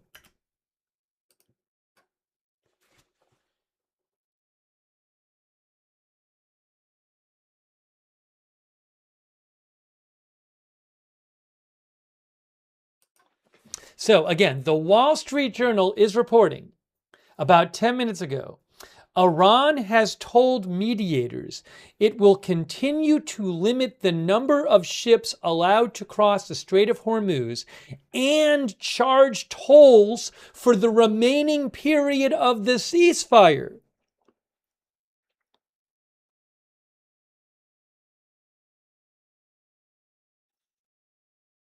Also, Iran says, Iran says that, according to the Wall Street Journal, that any ships that pass through need to coordinate with the Islamic Revolutionary Guard. The Revolutionary Guard can block ships that belong to countries that Iran deems hostile.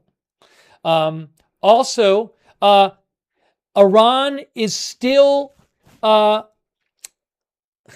hold on a second. Iran is still insisting that after a final deal, they can collect tolls. That's another part of this Wall Street Journal reporting, is they're saying Iran is still insisting that after a final deal, they will still be able to collect tolls.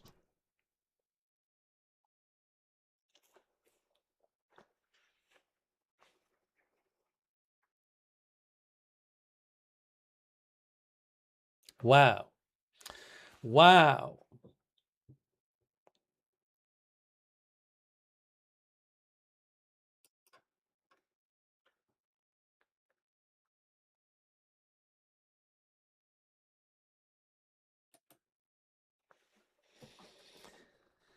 Whew. Breaking news. 24 minutes, less than 24 minutes until oil markets close. Okay, so again, we do have the Wall Street Journal right now saying Iran has told mediators it will continue to limit the number of ships allowed to cross the Strait of Hormuz and charge tolls for the remaining period of ceasefire, and that Iran is still insisting that after a deal with the U.S., they would be able to charge tolls. So obviously that's different than what Trump said today, which is things like Iran has announced that the Strait of Hormuz is fully open and ready for full passage. The Strait of Hormuz is completely open and ready for business and full passage, but the naval blockade will remain in full force and effect as it pertains to Iran only until our transaction with Iran is 100% complete. The Hormuz Strait situation is over, he said. President Trump also said today, Iran has agreed to never close the Strait of Hormuz again. It will no longer be used as a weapon against the world.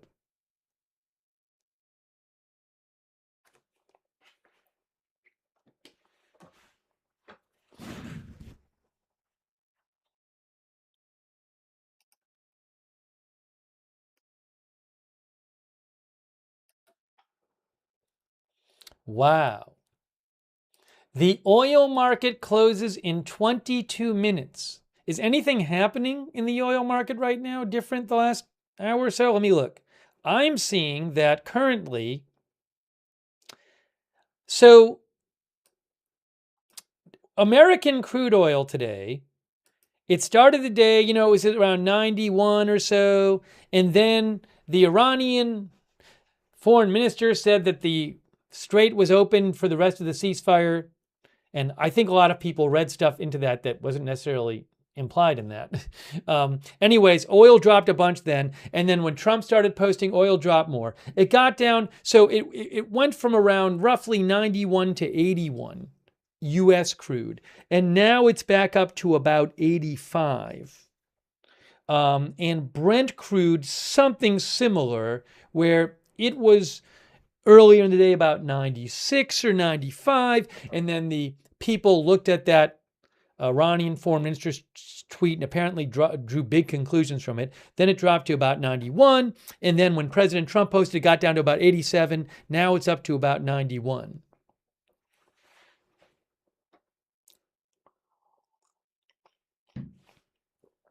I will say this, and we have also seen, as you know, many of you who've been watching, we have seen this really extraordinary thing happen today, where dozens of ships, after the Trump posts, started seeming to make a break to get out of the Gulf, where I assume many of them, or most of them, have been trapped, and leave through the Strait of Hormuz. And they started leaving, and then most of them seem to have just suddenly turned around, and we don't know why, which was pretty crazy to watch. So let me just show you a little something a loop which illustrates this over the last several hours.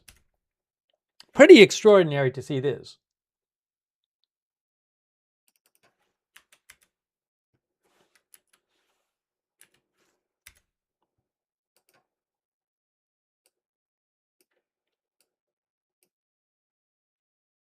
Oh, I got to speed it up. This is it's very much sped up. It's several hours worth, but you get a sense of what's going on here.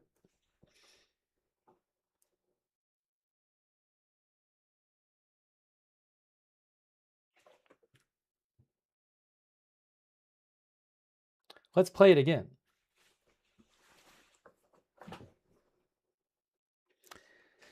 Are we going to see some sort of, after the ships turned around? Doesn't look like an open strait to me, but I don't know why they turned around. After we're hearing, there have been a number of comments in Iranian state media from an Iranian foreign ministry spokesperson denying what Trump said, saying that the U.S. hasn't agreed to what Trump said it agreed to.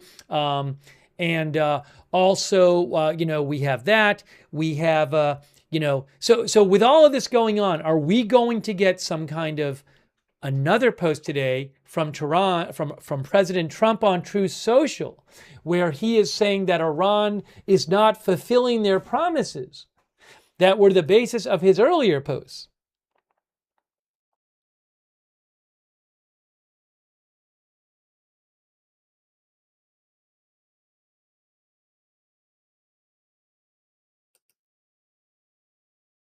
Now, not all of the ships have turned around.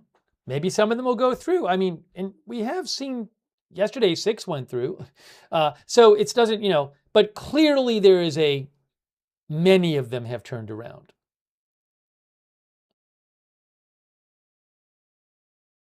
And this is about a 3-hour loop we're looking at right now. Tanks a Lot says, I bet there were a lot of disappointment. There was a lot of disappointment.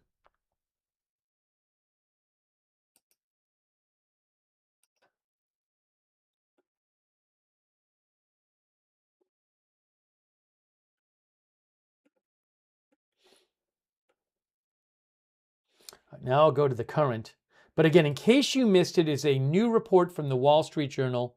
They are reporting, the Wall Street Journal, that Iran has told mediators they will continue to limit the number of ships that can go through during the ceasefire, the Strait, and that they will charge tolls for the remainder of the ceasefire. And they're insisting that once a deal with the U.S. is reached, that going forward after that deal, Iran can still charge tolls.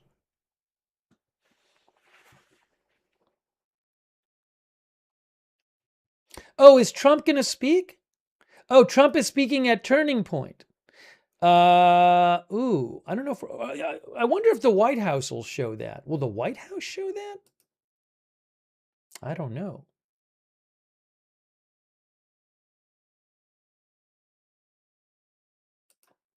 Oh, I have a camera. I do have a camera there that I can use.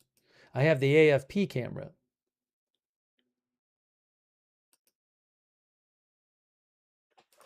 Give me one moment here.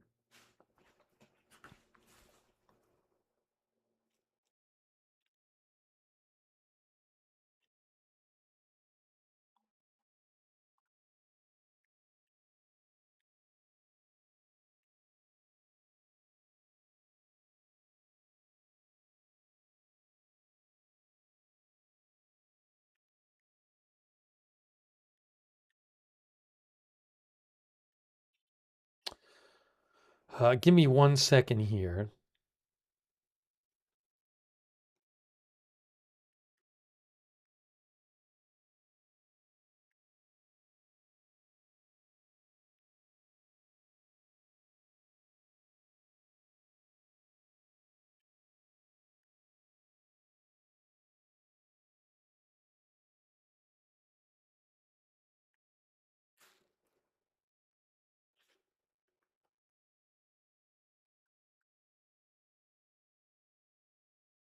Sorry, I'm just checking, looking into the video situation for Trump at Turning Point. Thanks for mentioning that.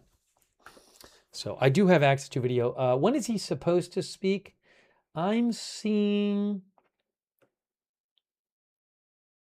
I have to check the schedule here.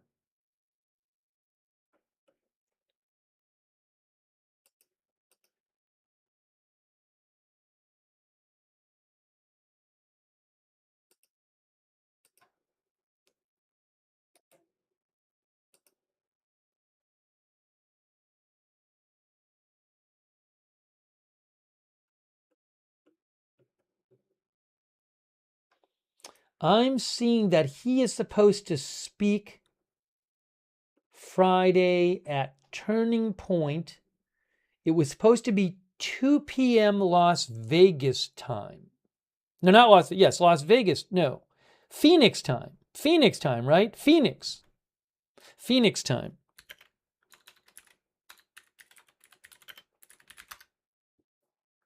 which is soon, but I don't see video of it yet, so bear with me. Hold on a second here. But maybe he'll talk about the war.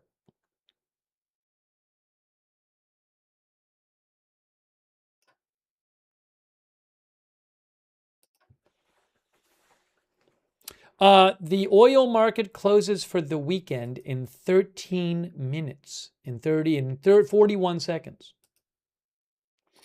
I am seeing oil maybe go up a little more. Brent is now at over 91. It had gotten down to about 86 or so today. Now it's at 91, creeping up a bit in the final minutes before the weekend. WTI is also creeping up a bit in the final minutes before the weekend.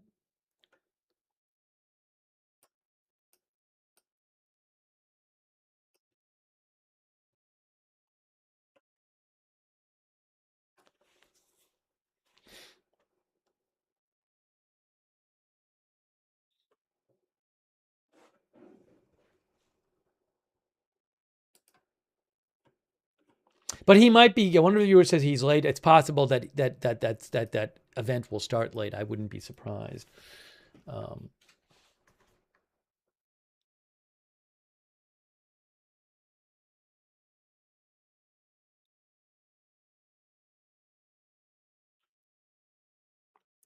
Give me one more moment here.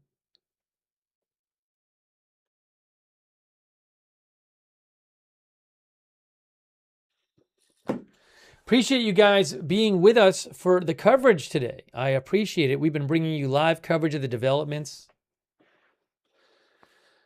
President Trump posted that a bunch of major agreements had been reached, but Iran is denying that.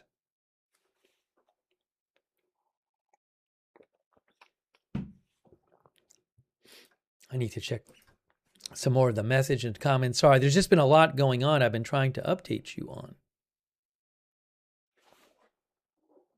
What is this here? One of the viewers, Mary Lou Weston, sent me a clip.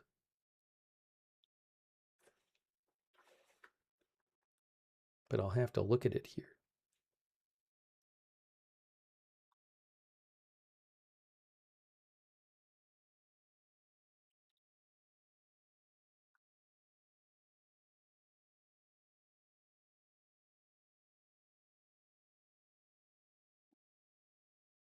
Give me one moment here. I'm going to mute myself while I listen to this for a second.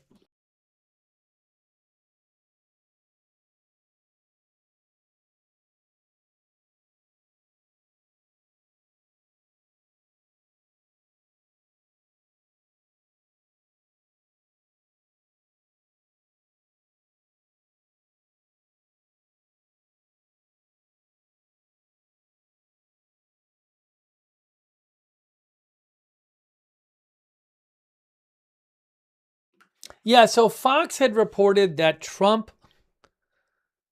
Fox said that, well, I think I want to go back to I think the same thing Reuters. I have the Reuters article right here. President Trump told Reuters, it's right here.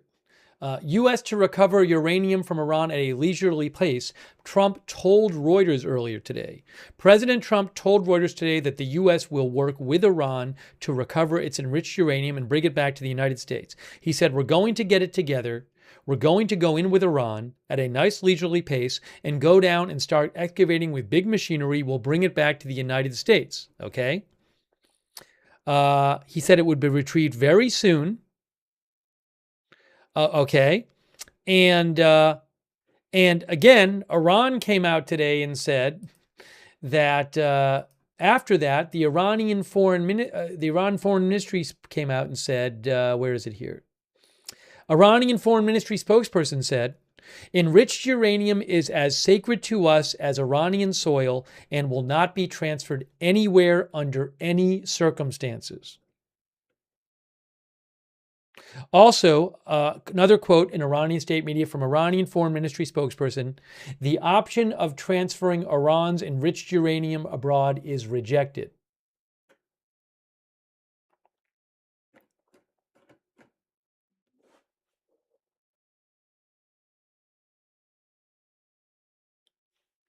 Nine minutes until the oil market closes for the weekend.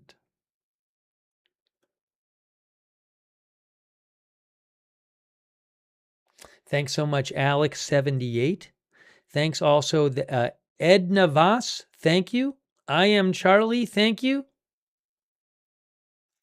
Yeah, stocks were up a bunch today. We talked about that earlier. Thank you so much. I am Charlie. Lynn Downey, thanks for being a member. Thanks, J.C. Grobmeyer, who thinks Trump lied to move markets. That's a big charge, J.C.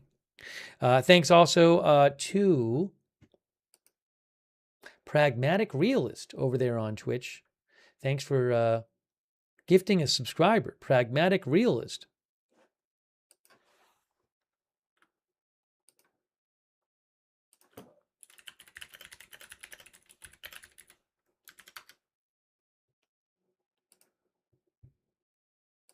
Will we be hearing from Trump something about these developments after his posts? We haven't heard about that yet.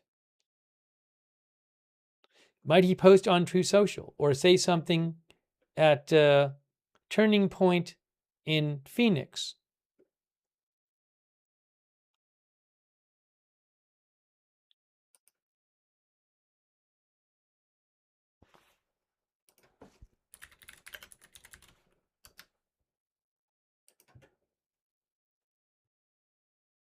Give me one moment here.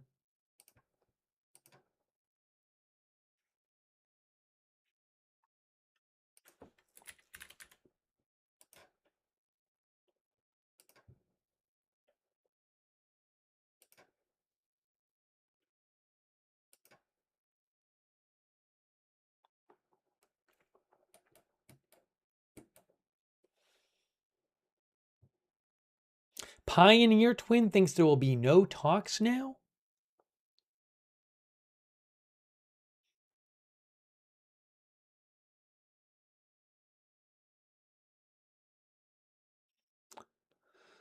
Hold on. Let's see.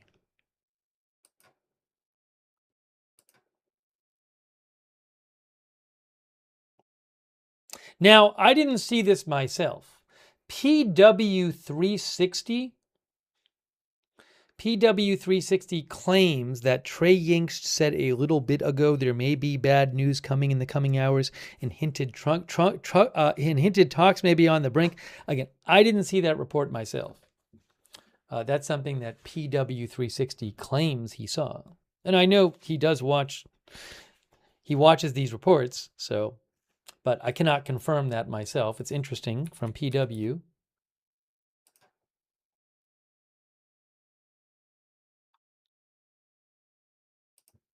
I'll see if Fox said anything about it on their site.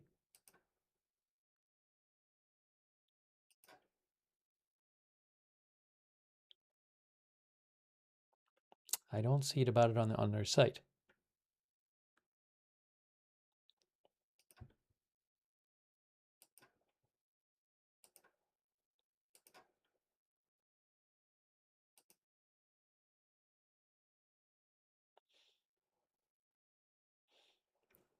Raymond Thompson wrote in and thinks that Trump enjoys spreading nonsense and confusing everyone.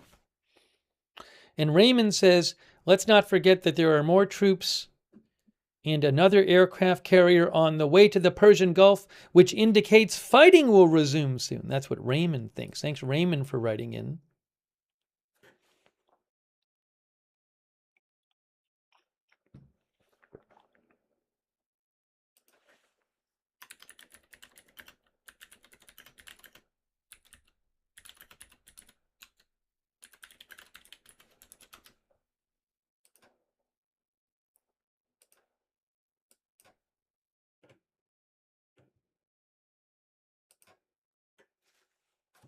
Give me one moment here. I know what I did. I know what I did. Hold on.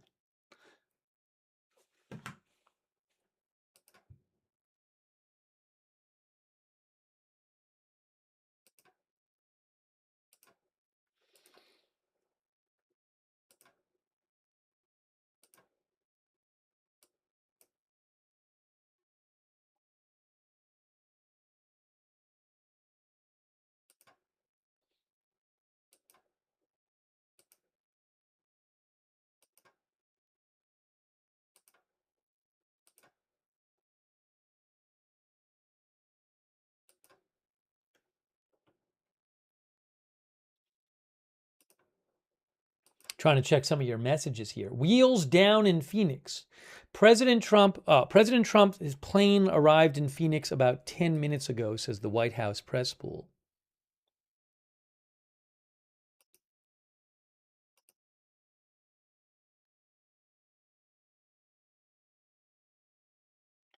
Valley Stacker said they saw an unconfirmed report online that claimed that Iran made some sort of new announcement about the strait being closed. Yeah, so again, I cannot verify this claim made online. Thanks, Valley Tracker, for writing in. But I mean, something happened to cause these ships to turn around. I would think the most likely scenario is they were told by Iran to turn around. Why these dozens of ships several hours ago suddenly started moving towards the strait as if they could get out, and then once they got closer, kind of turned around en masse. I can't explain all that, but the most likely scenario is that they thought they had permission and then they heard they didn't. But I don't have the specifics on that.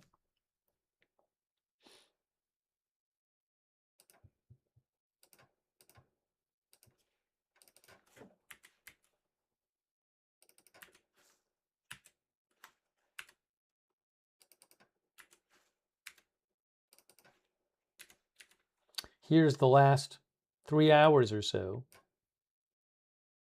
You can see the turning around for yourself.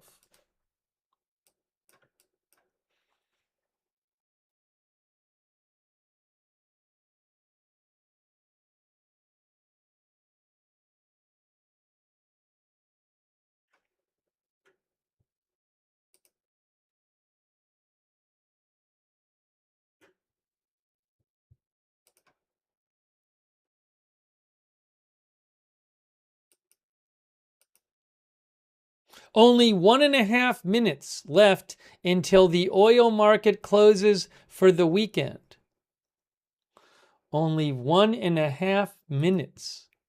1 minute and 20 seconds till the oil market closes for the weekend.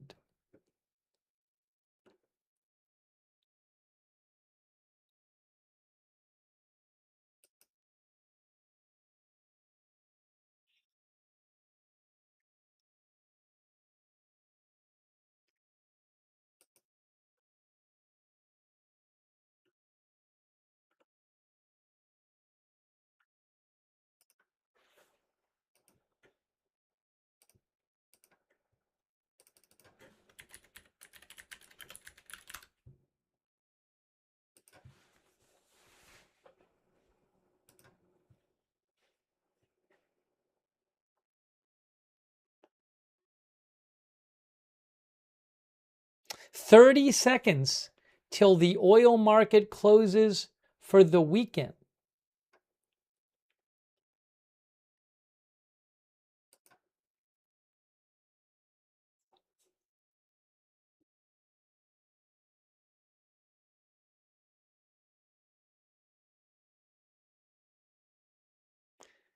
Seven, six, 5, 4, 3, 2, 1. The oil market is closed for the weekend now. The oil market has closed for the weekend. It will be open on Sunday at 6 p.m. Eastern Time. Will anything change now that the oil market is closed for the weekend? That I don't know.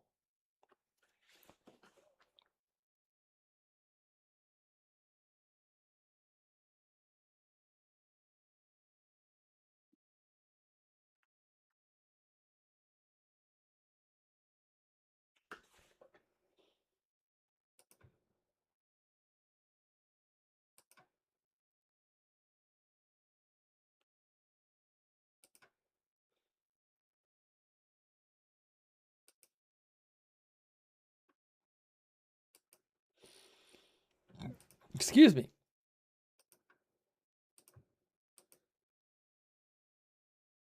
Oh, President Trump, I don't have the rights to it. He's speaking right now. President Trump is speaking. He says, hopefully, hold on. We've done a good job. He's speaking right now. I'm looking at it on TV. Said talks are going on. They will go on over the weekend. A lot of good things are happening that include Lebanon too, he says.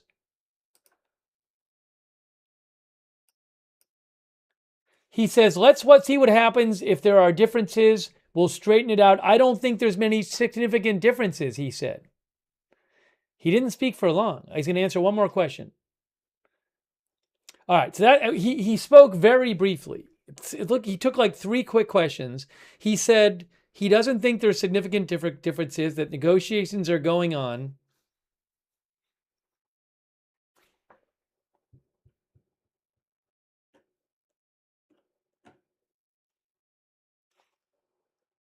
It was pretty quick.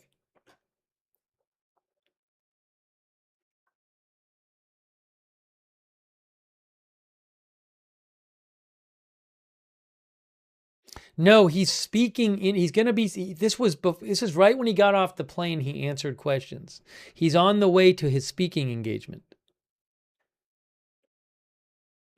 at a Turning Point USA event.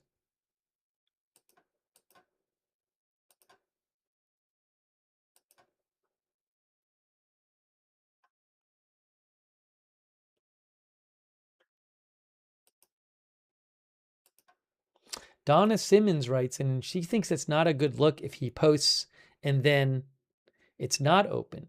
She says he could have got people killed. Well, we'll have to see. I mean, it's also it's possible that he heard something from Iran and then Iran changed their mind too. We don't know what he heard.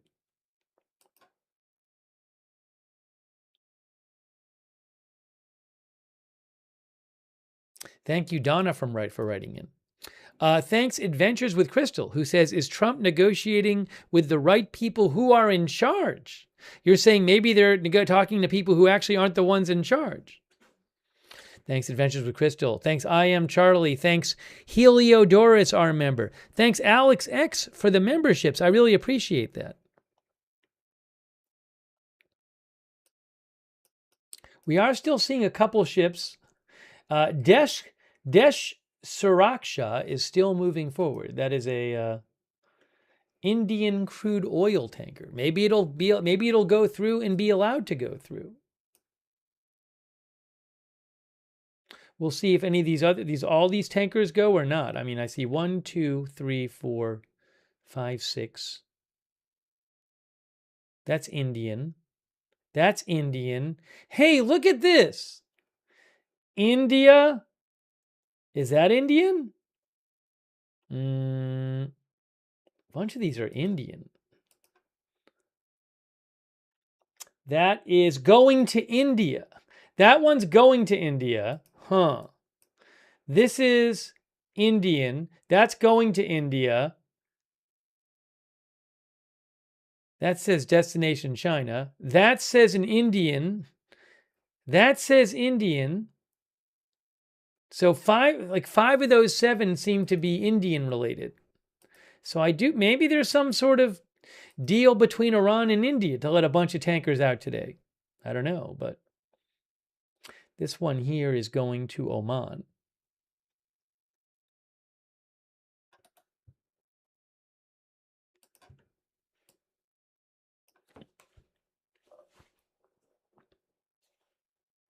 But again, I'm just looking at these.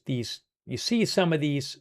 Not many ships are still heading for to go through the strait, but these are, and a bunch of them are either Indian or going to India. Indian ship crew, India cargo, India ship crew, India, and then which one? That says China. What is this one? That's not. So, anyways, maybe some of these, have made. And this blue one is a Chinese one too. That's a That's a cable laying ship. That's a cable laying ship, and that is a Chinese owner and crew, and that is still moving through. But remember, it's not a crazy thing if, say, 10 ships go through during the day. We've seen days like that recently. We've seen some days with more than 10 going through. Normally about 130 or so would go through. So, you'd expect, given the past, that some would go through on a given day. But many of these ships, as you can see, have just turned around that were heading there before and are now back here. Not many still heading towards, not like the several dozen that a couple hours ago that were heading towards the strait, through the strait. Some of our viewers claim X is having issues. Is X having issues now?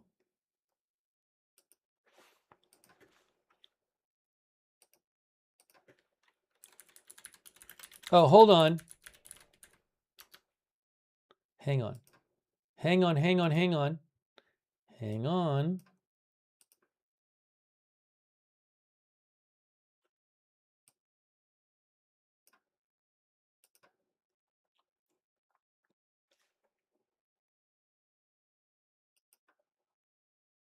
It's interesting. I don't think the White House might not be showing Trump at Turning Point USA.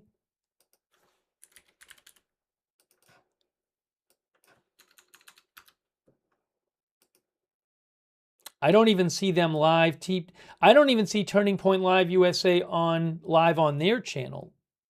I see that he is speaking today, President Trump, at a Turning Point USA rally at a megachurch, according to AFP.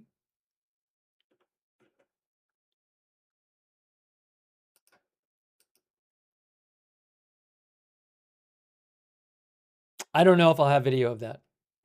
It's not like the normal appearance where you get lots of different videos of it. I'm not aware that I'll have it at the moment.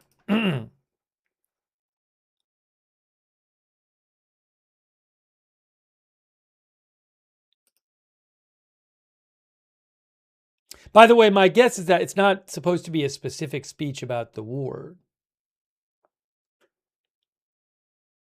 Oh, sorry, give me a second here. Hold on.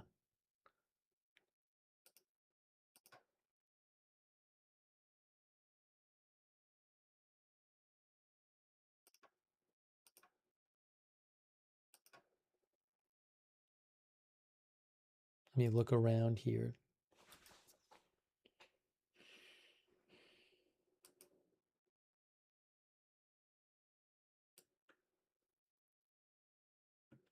Oh, I am supposed to have video, actually. I'm looking at it. I'm looking right now. So hopefully I'll have video of him from AFP. That's what I'm looking for right now. Give me a moment. Let me try to get that up on this. The AFP video is not live yet, but hoping to get some video from them momentarily. Trump is not speaking yet.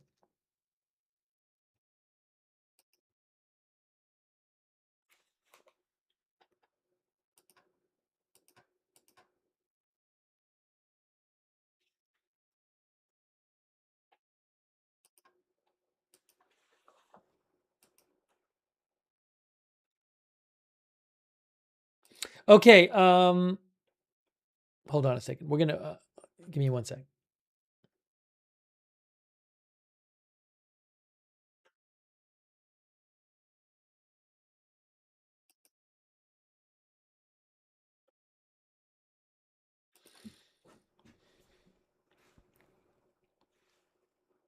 Yeah, someone else is speaking that event right now, not Trump. All right, so I do have the video hopefully ready. Hopefully ready. We'll see what happens.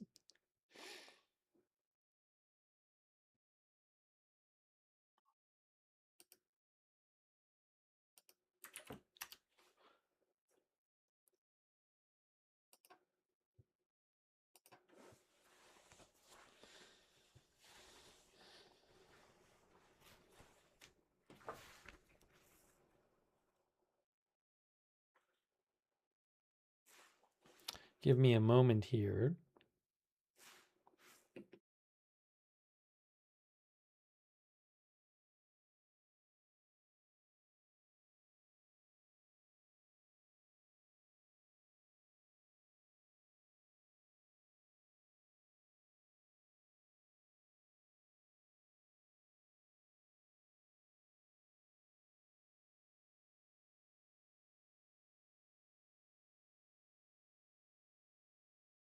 Yeah, so a couple of viewers, including Holy Earth, have sent me this supposed video, which I guess is the claim is that it's a video of a ship being told by Iran, I think, to go back.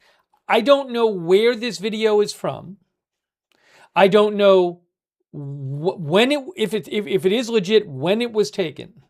If it applies to any of these ships, it might, but I just don't have that information on the video.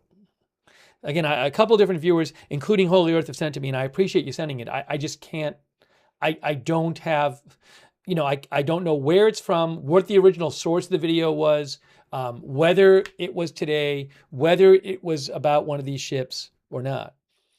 So it's interesting, and I'll see if I can get any more on it.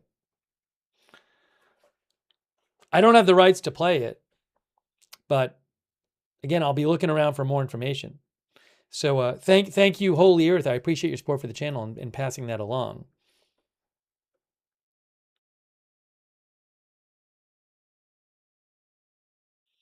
Hey, I have an update from President Trump. All right, so I'm going to tell you what President Trump had to say. It was quick. It was quick. So I can actually get it on the screen. This is from the White House press pool. I'm going to show you this right now. When he just took a few questions briefly when he got off the plane in Phoenix. Now this is happening again. Okay, here is what Trump had to say. Well, this is like a transcript that the White House press pool put out. Okay, so Mr. President, will the war be over this weekend? He said something a big day. We'll see how it turns out, but it should be good. Some very good discussions. And hopefully that subject that you like to talk about will be very good and we've done a good job. But we'll see, the talks are ongoing and going over the weekend. And a lot of good things are happening. That includes Lebanon. He said, then a question again. This is like a, I think it's like an automated voice translation, so sometimes the wording's a bit off. But the next question was, Iran says there's been some reporting today that Iran says there are still significant differences in order to reach a deal. President Trump says, I didn't think there's too many significant differences. That's basically what he said because I saw it. What will it take to end the blockade when the agreement is signed? The blockade ends, he said, soon as the agreement gets signed, that's when the blockade ends. That's basically what that. I mean, it's a very short back and forth. That was a few minutes ago.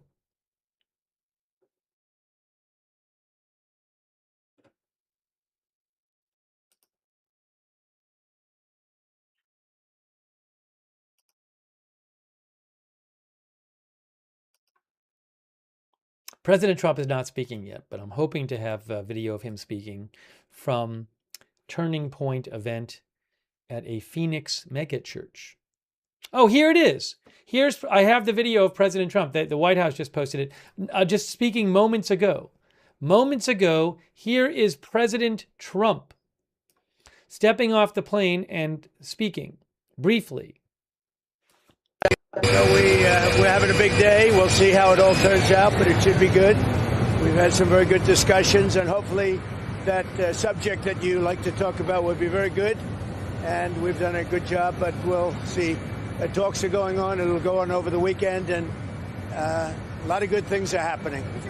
And that includes Lebanon, too. It's, reporting today that Iran says there's significant differences. Well, there could be. Let's see what happens. If there are, we'll have to straighten it out, but I don't think there's too many significant differences. On the blockade, Mr. President, yeah. What will it take to end the blockade? When the agreement is signed, the blockade ends. As soon as the agreement gets signed, that's when the blockade ends. So we're having a big... So upbeat Trump says, I don't think there's too many significant differences. He seemed quite upbeat there. That was just a few minutes ago. No, that's not an old video. That's from probably about 15 minutes ago. I'll show you again. This is what he said about 15 minutes ago. So we're having a big day. We'll see how it all turns out, but it should be good. We've had some very good discussions, and hopefully that subject that you like to talk about will be very good. And we've done a good job, but we'll see. Talks are going on. It'll go on over the weekend, and a lot of good things are happening. And that includes Lebanon, too. It's, reporting today that Iran says there's significant differences. Well, there could be. Let's see what happens. If there are, we'll have to straighten it out, but I don't think there's too many significant differences. On the blockade, Mr. President, yeah. What will it take to end the blockade? When the agreement is signed, the blockade ends. As soon as the agreement gets signed, that's when the blockade ends. So we're having a big day. We'll see how it all turns out. There you go. That's what he said. That's what he said about 15 minutes ago.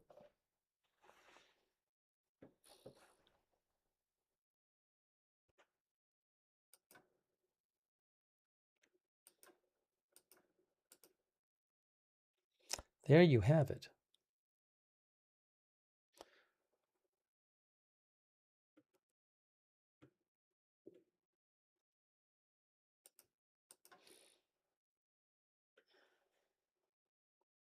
Thank you, Will Smith. Will said, could a mine going off force ships to go back? In theory, something could have happened with a mine, I guess. I haven't heard anything about a mine going off, so I'm in theory, yes. But again, I've heard nothing about it. So that's the best I can tell you. I have no reporting on why these ships, dozens of ships, made a break to get out of the Gulf, and then basically almost all of them turned around over the course of the last several hours.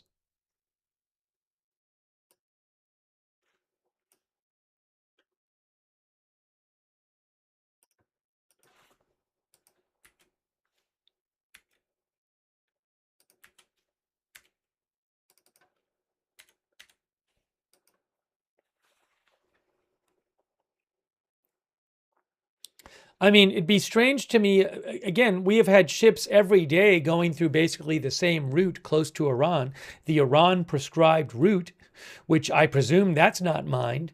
So I don't know.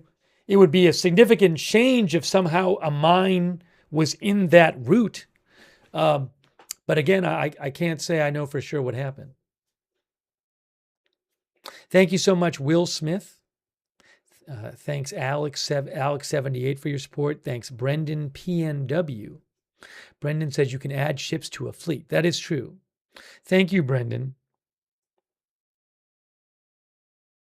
Also, thanks to Mosh Miri for your support. Thank you, Mosh. I really appreciate that. Thanks again, Alex78, for the gift membership. Did I thank Heliodorus? I think I did.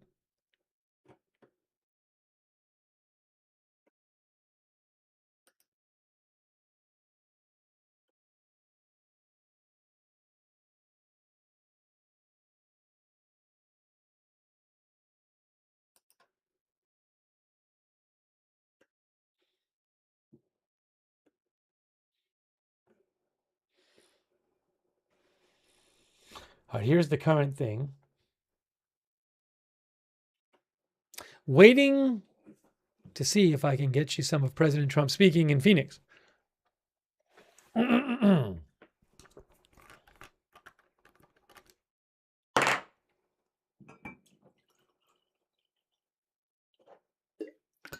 Free World Order thinks there were never mines. It's never been, I don't have, there's been talk of mines, and Iran has suggested that, implied there are mines. President Trump claimed today that Iran was helping the U.S. remove mines.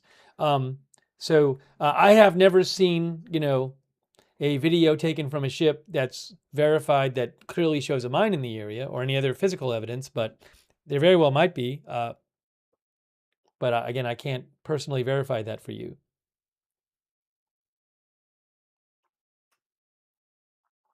Pam Votas Sanders says Trump needs to go to the talks. I got video. I think I have the Trump video here. Hold on a moment here. Give me a moment.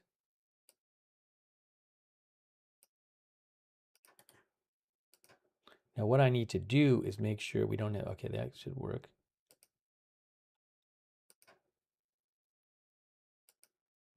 Oh my gosh, guys. Wow.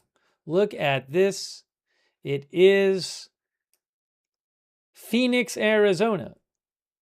Oh my gosh. Via AFP.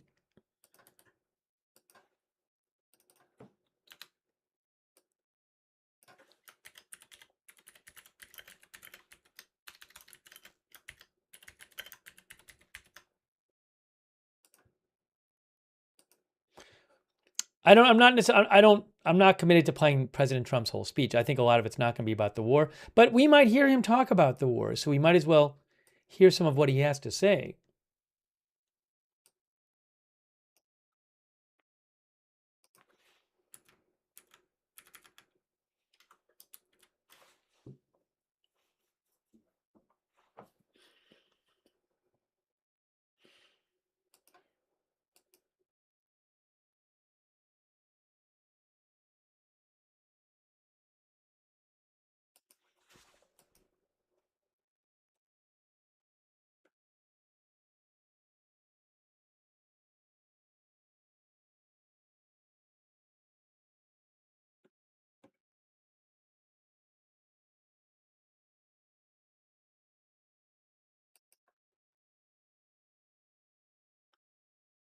Tim mentioned the cruise ship. Yeah, we talked about that earlier, I believe.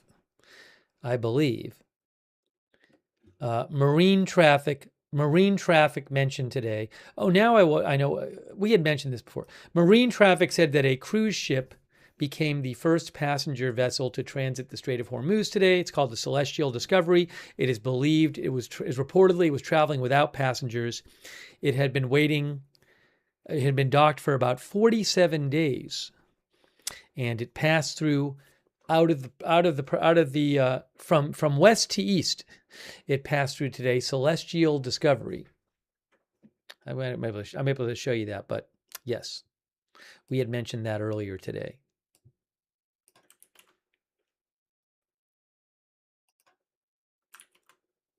Oh, there it is right there. It is a cruise ship.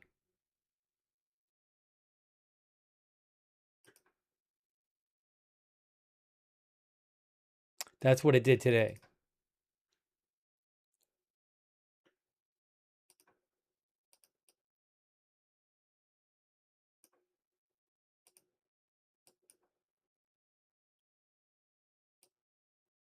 Well, I'm moving it faster, but that's what happened.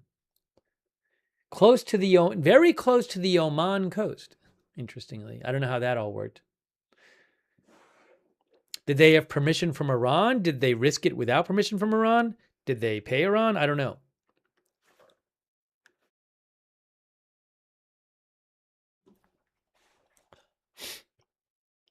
But again, the first passenger vessel to transit the Strait of Hormuz since the start of the war, according to marine traffic.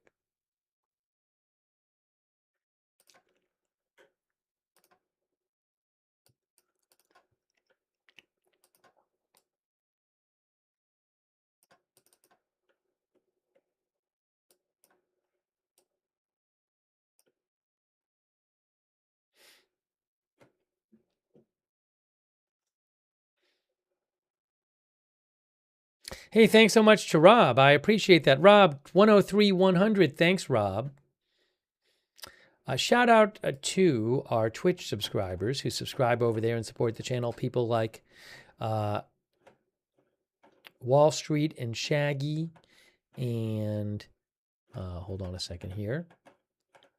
Danny SCHO, Sharkingly and Lightning Fart, Old Man Yells at Clouds, Gimmer Strike. Thanks also to Not Scones for the gift membership. Thank you, Not Scones. I appreciate that. Thanks, Barcodable, our subscriber, Bogan04, Hugh J, Naomi Russo, G Slayer, Douthis, Jessica Davis, Trump's Sidekick, Drunk Can't Cook, and all of our other Twitch subscribers. Thank you so much. Also, shout out to our YouTube members, people like Sydney and Paula Faust, Alex, Lisa Jennings, Salome Sella, Evelyn in Maine, Barry Shiki, Unauthorized Nostalgia, Austin Batman, Christine Gagnon, Tim Baran, Patricia Grace. Thank you. Zeppelin, all of our members over there. J.K. Sinar, thank you.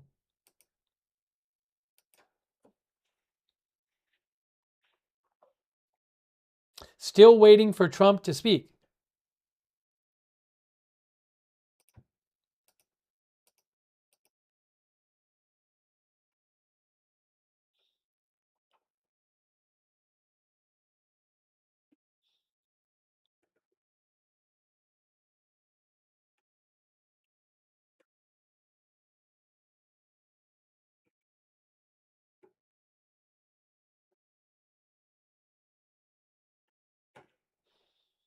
To repeat, the Wall Street Journal reported a short while ago saying that Iran has told mediators it will continue to limit the number of ships allowed to cross the strait and charge tolls for ships crossing the strait during the remaining period of the ceasefire. So Wall Street Journal is saying during the rest of the ceasefire, Iran's going to limit how many ships go through the strait and charge tolls.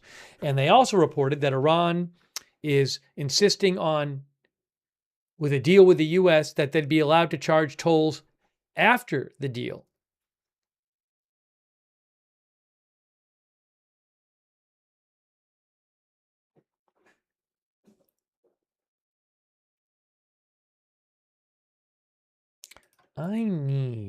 Give me a moment here,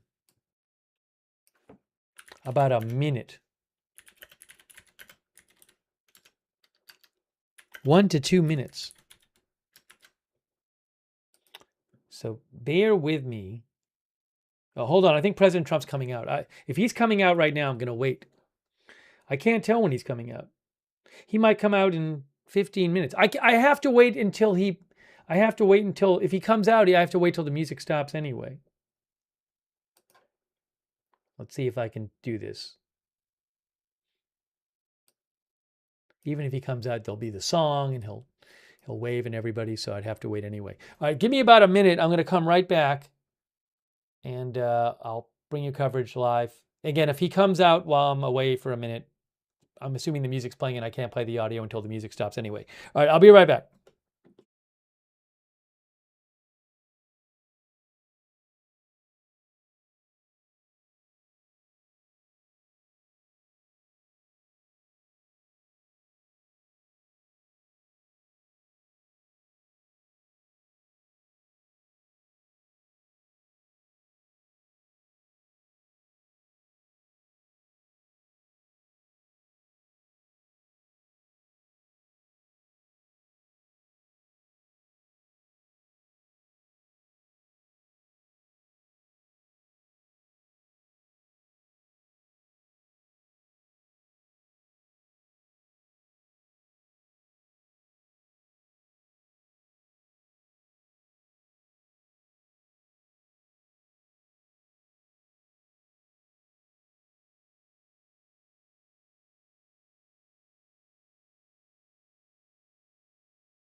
President Trump has not come out yet in Phoenix.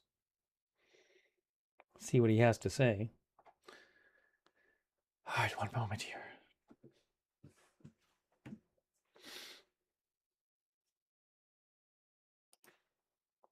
I'm going to have to, soon I'll have to make some food here. I haven't yet.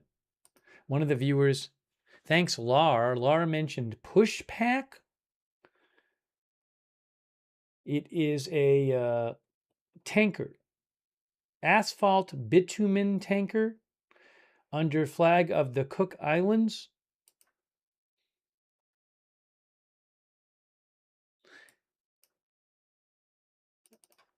That's interesting. I don't know why this ship did this. This ship now, this was today, but that was overnight. That's overnight, and it went through. That's interesting. I don't know what happened with this ship. That was about 4 a.m. Eastern time. That's about 4 a.m. Eastern time. It had gone through the other way, and then it went back. So I don't know what happened with this ship. That's interesting. Thanks for mentioning that, Lar. Well, it could be anything. Could have gotten stopped by the blockade. Could have gotten stopped by Iran. That's an interesting one.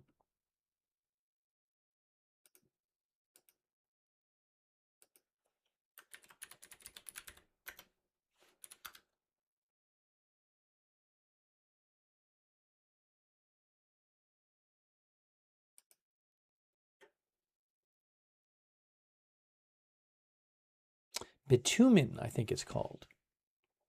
Bitumen is a constituent of petroleum. Carries asphalt and bitumen, that ship. Thanks, Lar, and thanks to also Heliodorus. Helio says, I've waited since 1979 for this war. I remember I turned 11 a week after they stormed our embassy in Tehran. I fought in Desert Storm. Thanks for your service. My only demand is that we change the regime so it never happens again. Thank you so much, Heliodorus, for your support and for your service.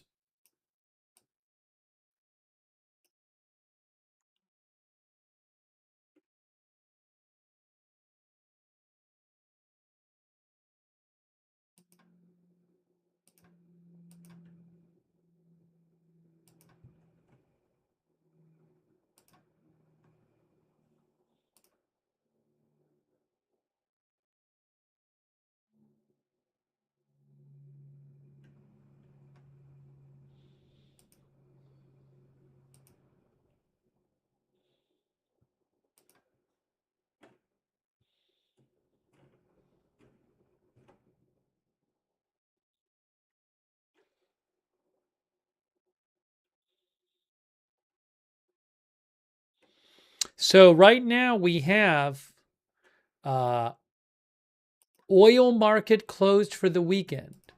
Stock market, U.S. closed for the weekend.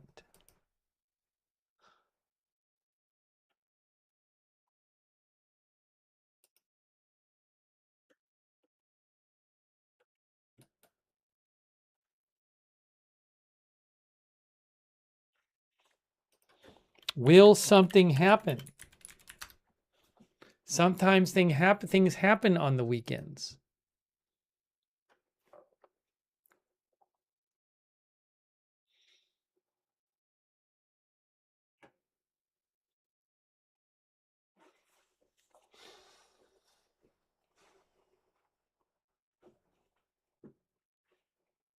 Our viewer Ty Thompson says, not looking to open right this second.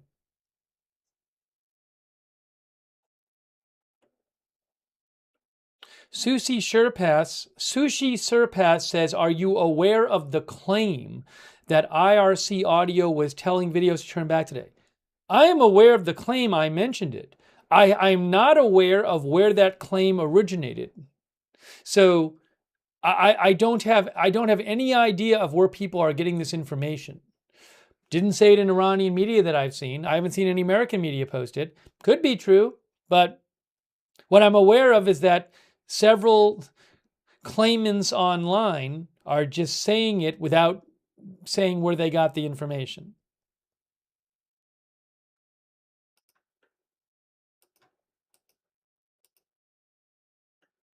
I wouldn't be surprised if it was true, but again, you know, the sourcing is pretty non-existent on it from what I've seen so far.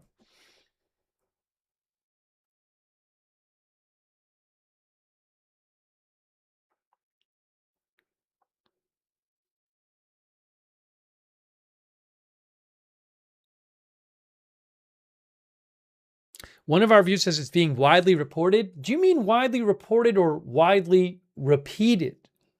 Because what I've seen are not reports. What I've seen is just people asserting it and not at all saying where they got this from.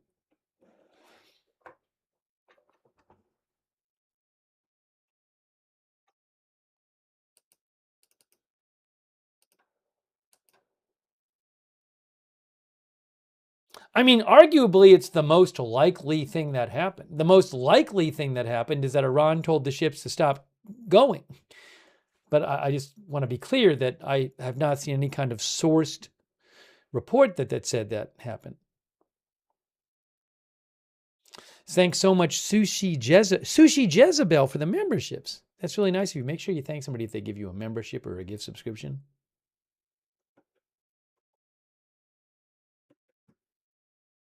Thank you, Jax Horner, who says there is audio with a certain ship. Again, 2 people have sent me a video, and I don't know. There's nothing in the video identifying who took it, and that clearly identifies to me where it's from and when it was taken.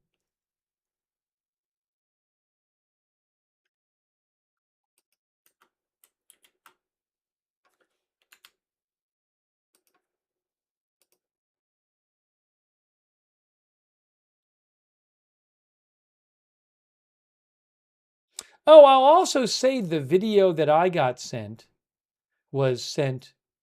When did the ship start turning around? I noticed ships started turning around at about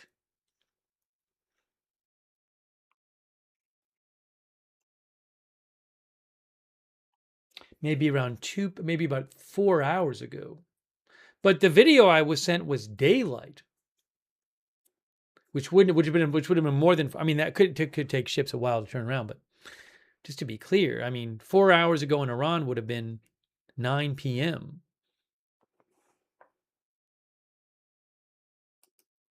So I don't even know if the timing on that video works out.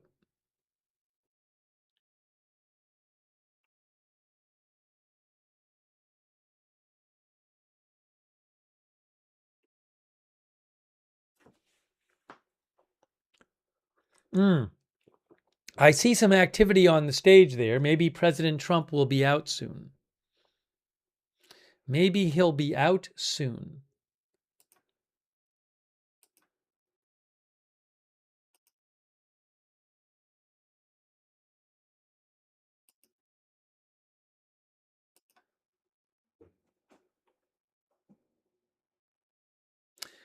One of the viewers said, looks like no passage tonight. I mean, we are still seeing some of these tankers in the red, a number of them affiliated with India, moving towards the strait, or moving through the strait.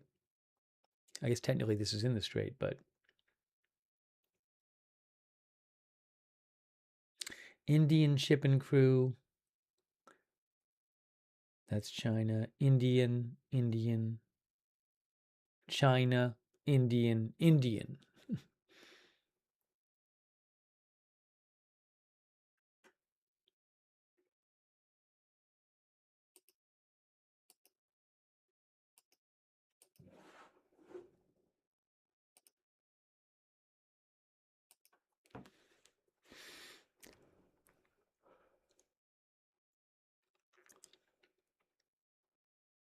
Oh, what is this here? Hold on a second. I just saw something.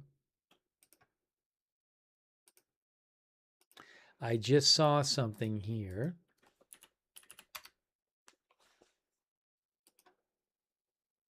CNN reported that the next round of U.S.-Iran talks is expected to take place in Pakistan on Monday, Iranian sources say.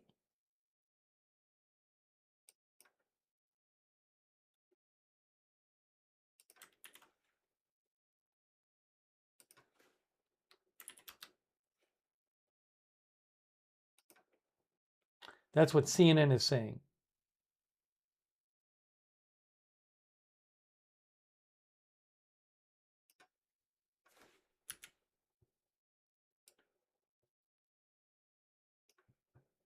See, CNN says next round of U.S. talks to take place in Pakistan on Monday, Iranian sources say. Next. Oh, hold on a second. We have Erica Kirk speaking, I think. Is there music? Let's see.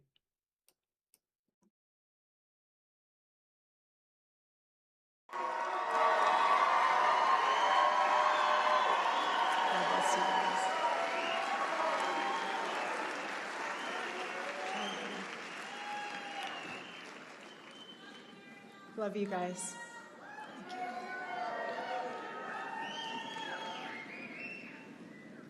Over the past 7 months,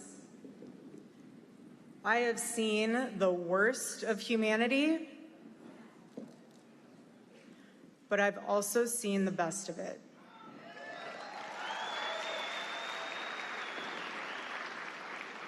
And it's reminded me that every day when you wake up, you have a choice to spend your days focused on what's broken, or you can recognize our freedoms and fight to protect them.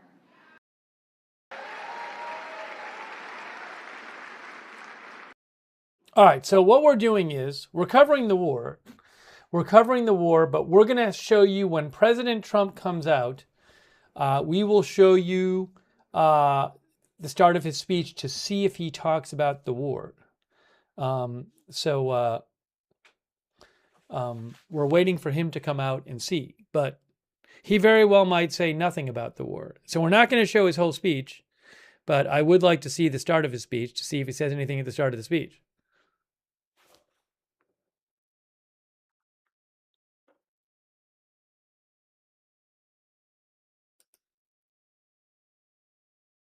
Again, CNN is saying that Iranian sources tell them that the next round of U.S.-Iran talks will take place in Pakistan on Monday. Is that true?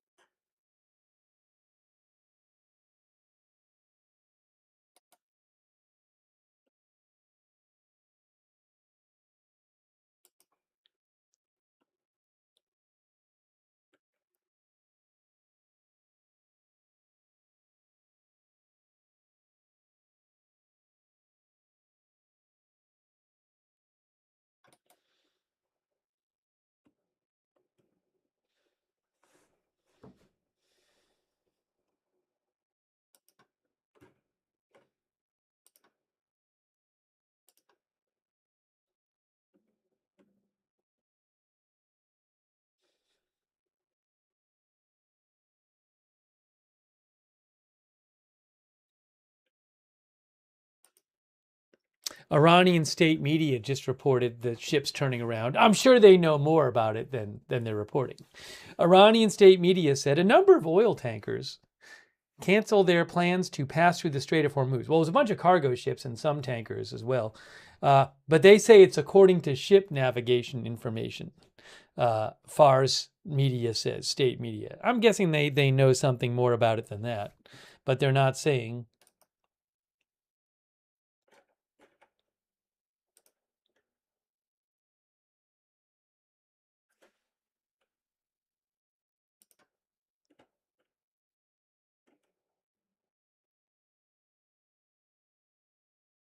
Will there be new negotiations in Pakistan on Monday, like CNN is reporting?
Our viewer FKA Polly says it's sad people can't live in peace.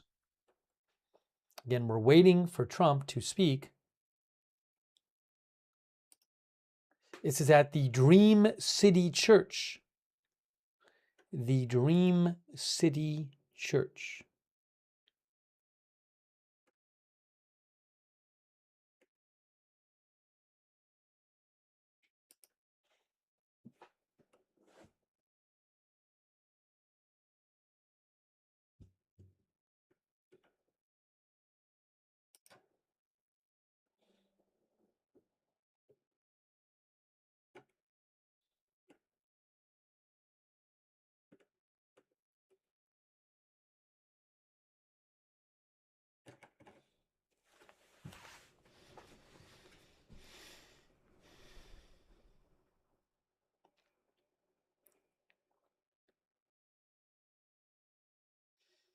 No, the video is a live video that you're seeing on the screen right now. Live ship tracker and live video from TPUSA event via AFP.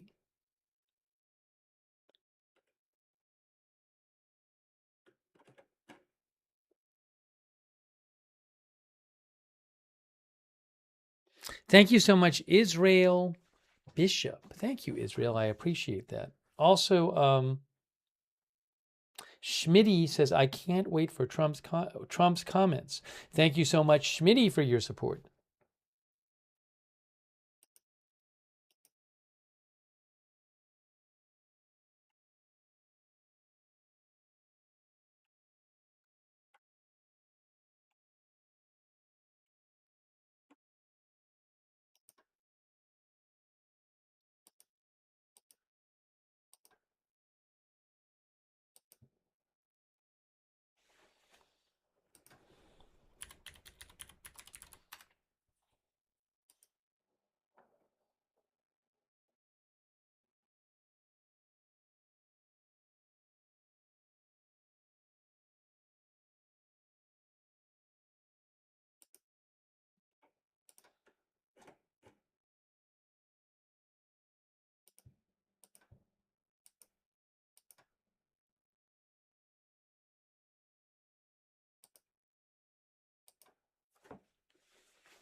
I'm also checking for updates about the Iran war situation in general.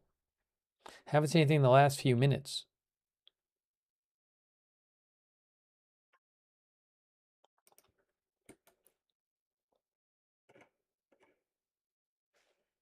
Okay, is President Trump coming out now? I think he might be about to come out.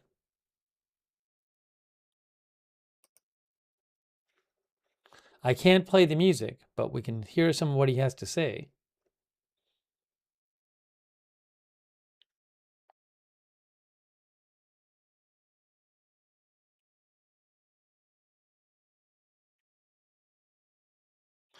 It certainly looks like he's coming out, I think.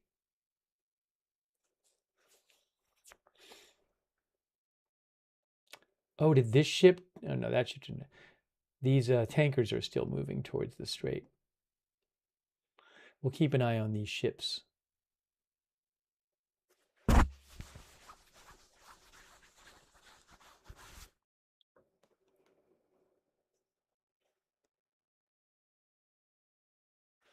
What I'll probably do is when President Trump starts speaking, I will take 5 minutes and go put my food in the air fryer.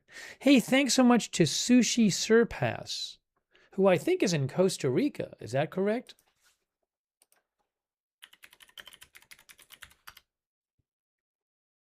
Thank you, Sushi Surpass, for supporting the channel and your note. Thank you. Thanks to Talina Metro and Juliana Martin for subscribing on Facebook.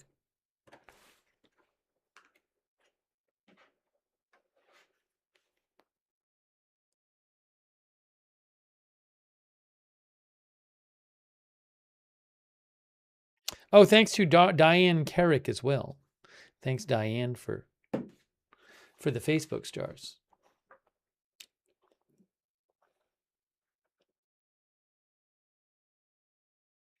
We are waiting for President Trump to come out and see if he says anything about the war. He's there. He's about to come out. There he is. There is President Trump.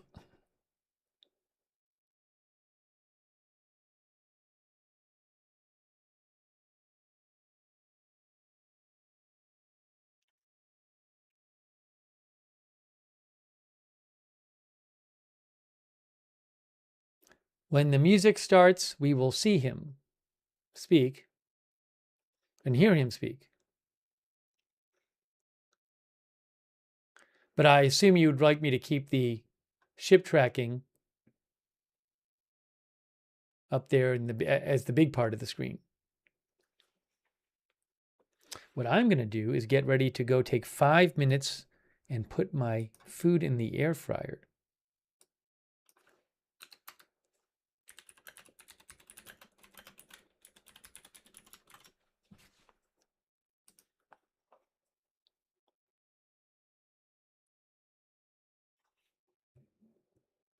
Yeah, more of our viewers want the ship tracking up, the live ship tracking.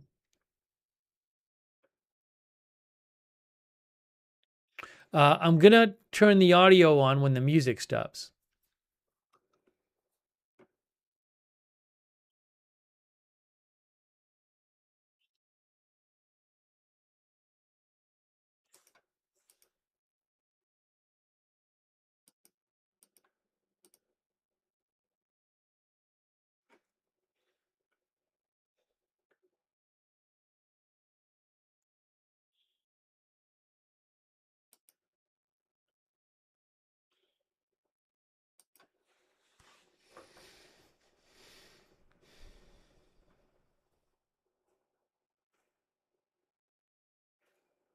Again, there is music playing.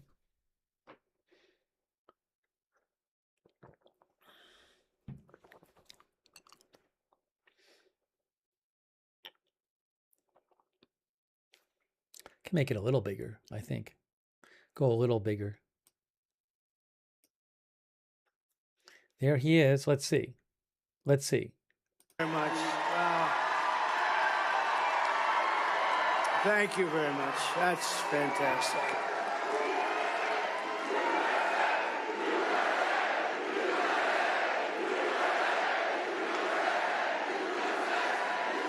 Well, I want to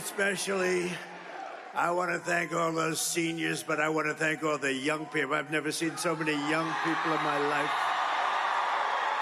And I want to say a special hello to Phoenix. We had a big win in Phoenix and a big win in Arizona and a big win all over the country.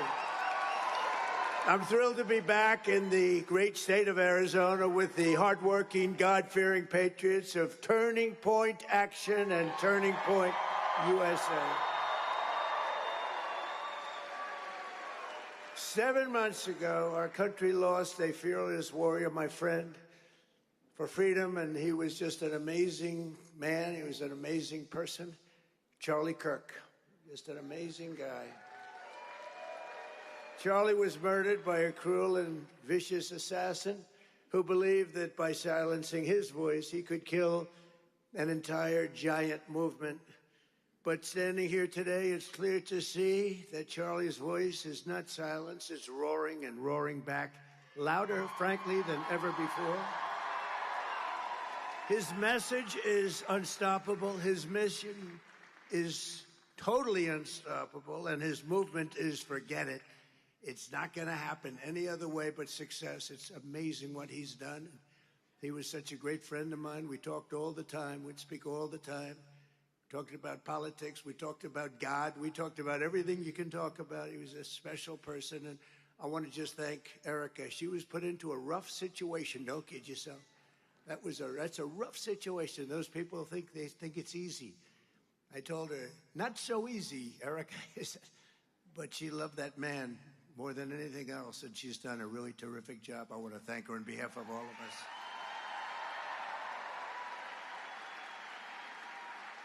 Because together we're making America great again, and this November, we're going to win the midterms. We're going to win, and we're going to win like never before. For some reason, even if you have a great presidency, if you haven't, I don't think there's been one like this. And we have some good news I'll tell you about a little. Would anybody like to hear about Iran a little bit? You know, this was scheduled a long time ago, and I said, let's not do any media for a little while. Here I am. This is sort of interesting. They're all waiting. Look at all the fake news back there. It's unbelievable. We could fill this place up 4 times. Would anybody like to give up your seat? Allow somebody to. But it's really been an incredible period of time, and I'll tell you about it. But in 2024, Turning Point's grassroots army helped us win Arizona in an absolute landslide. We won this one. We won all 7 swing states. We won the Electoral College 312 to 226. We won the popular vote by millions of votes, and we won, and that's the first time in decades that a Republican, I don't know what that's all about, won the popular vote. But we won by a lot, and we won 86% of all counties. Now think of that. Counties, to me, that's the biggest of all, most important of all. 86% of all counties in America, 2,700 to 525. That's called a landslide. And I want to thank everybody at Turning Point Action who's working tirelessly to help us get out the vote this November 3rd. And I especially want to thank all of the executives and Erica Kirk in particular. Thank you. This will be a great and brilliant day for the world because Iran has just announced that the Strait of Hormuz is fully open and ready for business and full passage.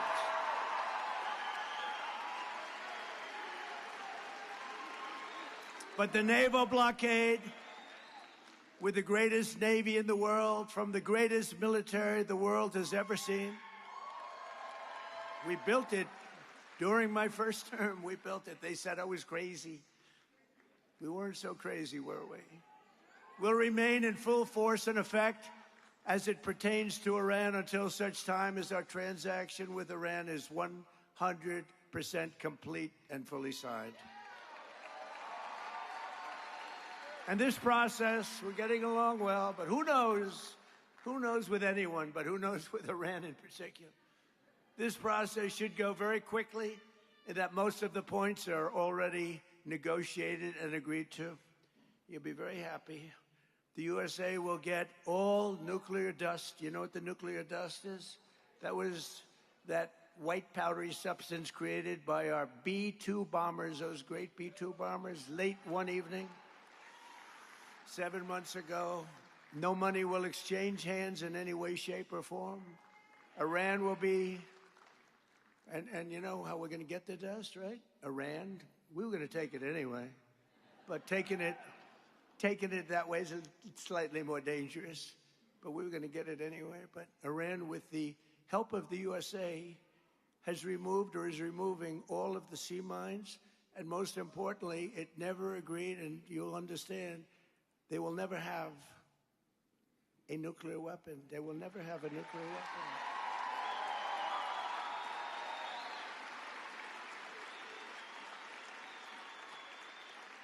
And somebody said, how are we going to get the nuclear dust? We're going to get it by going in with Iran, with lots of excavators, because the B-2s, remember when fake news CNN said, well, maybe obliteration is too strong a word.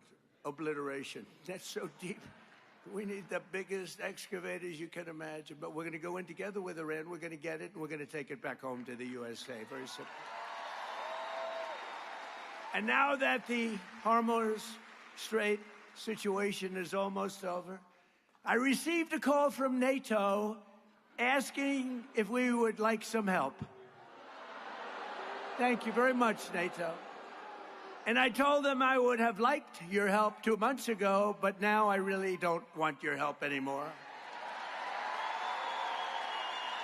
Because they were absolutely useless when we needed them. But actually, we never needed them. They needed us. They need us. They need us so badly. You know, it's a little bit like if you're a politician. It's hard to believe I'm a politician, but after I won, people came up to me, "Sir, I'd like to make a major contribution to your campaign." And I said, "Listen, just so you understand, campaign contributions after I won don't count. Okay? They don't count. And NATO after we won, that doesn't count either. It's the same thing." But you have to remember that because we spend hundreds of billions of dollars a year. We spend money. We spend, I would say, in many cases, close to $1 trillion over a couple of years, $1 trillion to help them. And we're always helping them. And this was just a military excursion. This isn't the big time. You know, we built a military so great. I'm so proud of it. It's one of the, including Space Force. You know, you see all of that. When you see those rockets go one, look up there, there's Space Force. We all created Space Force. It didn't exist. We were losing to China and to Russia in space, and now we're so far ahead of them both, you wouldn't believe it. But yesterday, on top of it all, we achieved what everyone said was impossible, an unprecedented ceasefire between Israel and Lebanon, and that hasn't taken place in 78 years. 78 years. Our deal with Iran is not in any way tied to Lebanon, but we will make Lebanon great again. I mean, it's about time we did so. We've sort of, the world has forgotten them, and they're good people who have lived like hell for a long period of time, and hopefully the situation with Hezbollah will get straightened out quickly.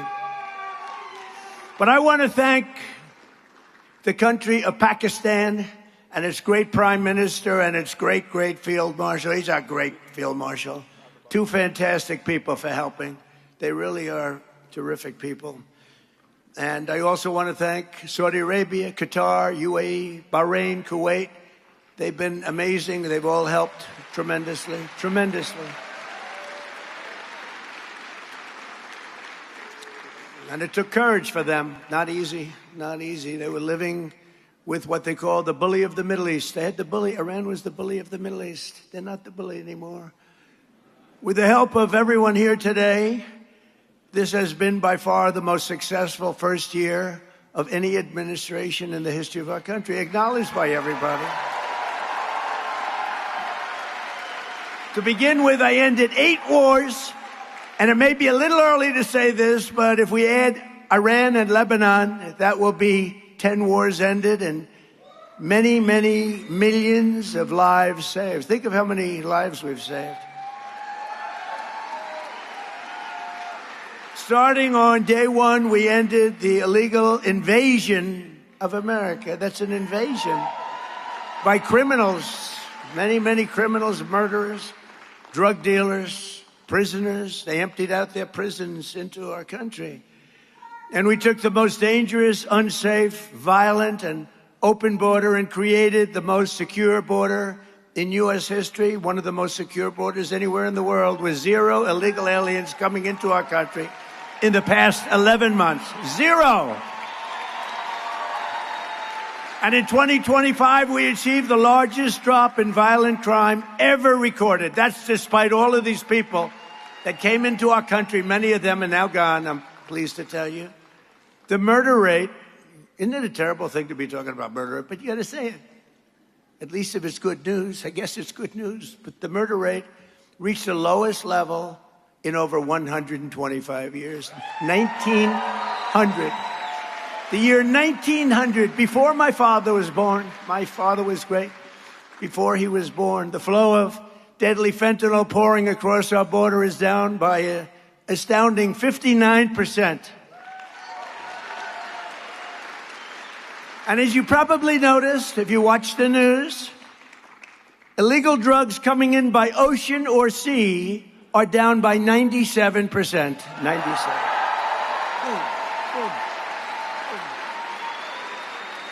And we're trying to find out who the 3% is, because I consider them to be perhaps the bravest, people anywhere in the world. Boom. Or they don't watch television or something. We passed the largest tax cuts in American history, the largest spending cuts in American history, the largest regulation cuts in American history, and the largest investment in border security in the history of our country. And starting my first day in office, we banned the transgender mutilization of our children.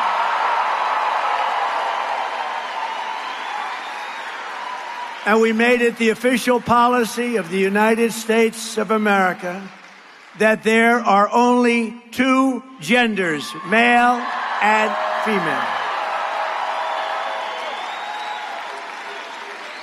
That was easy.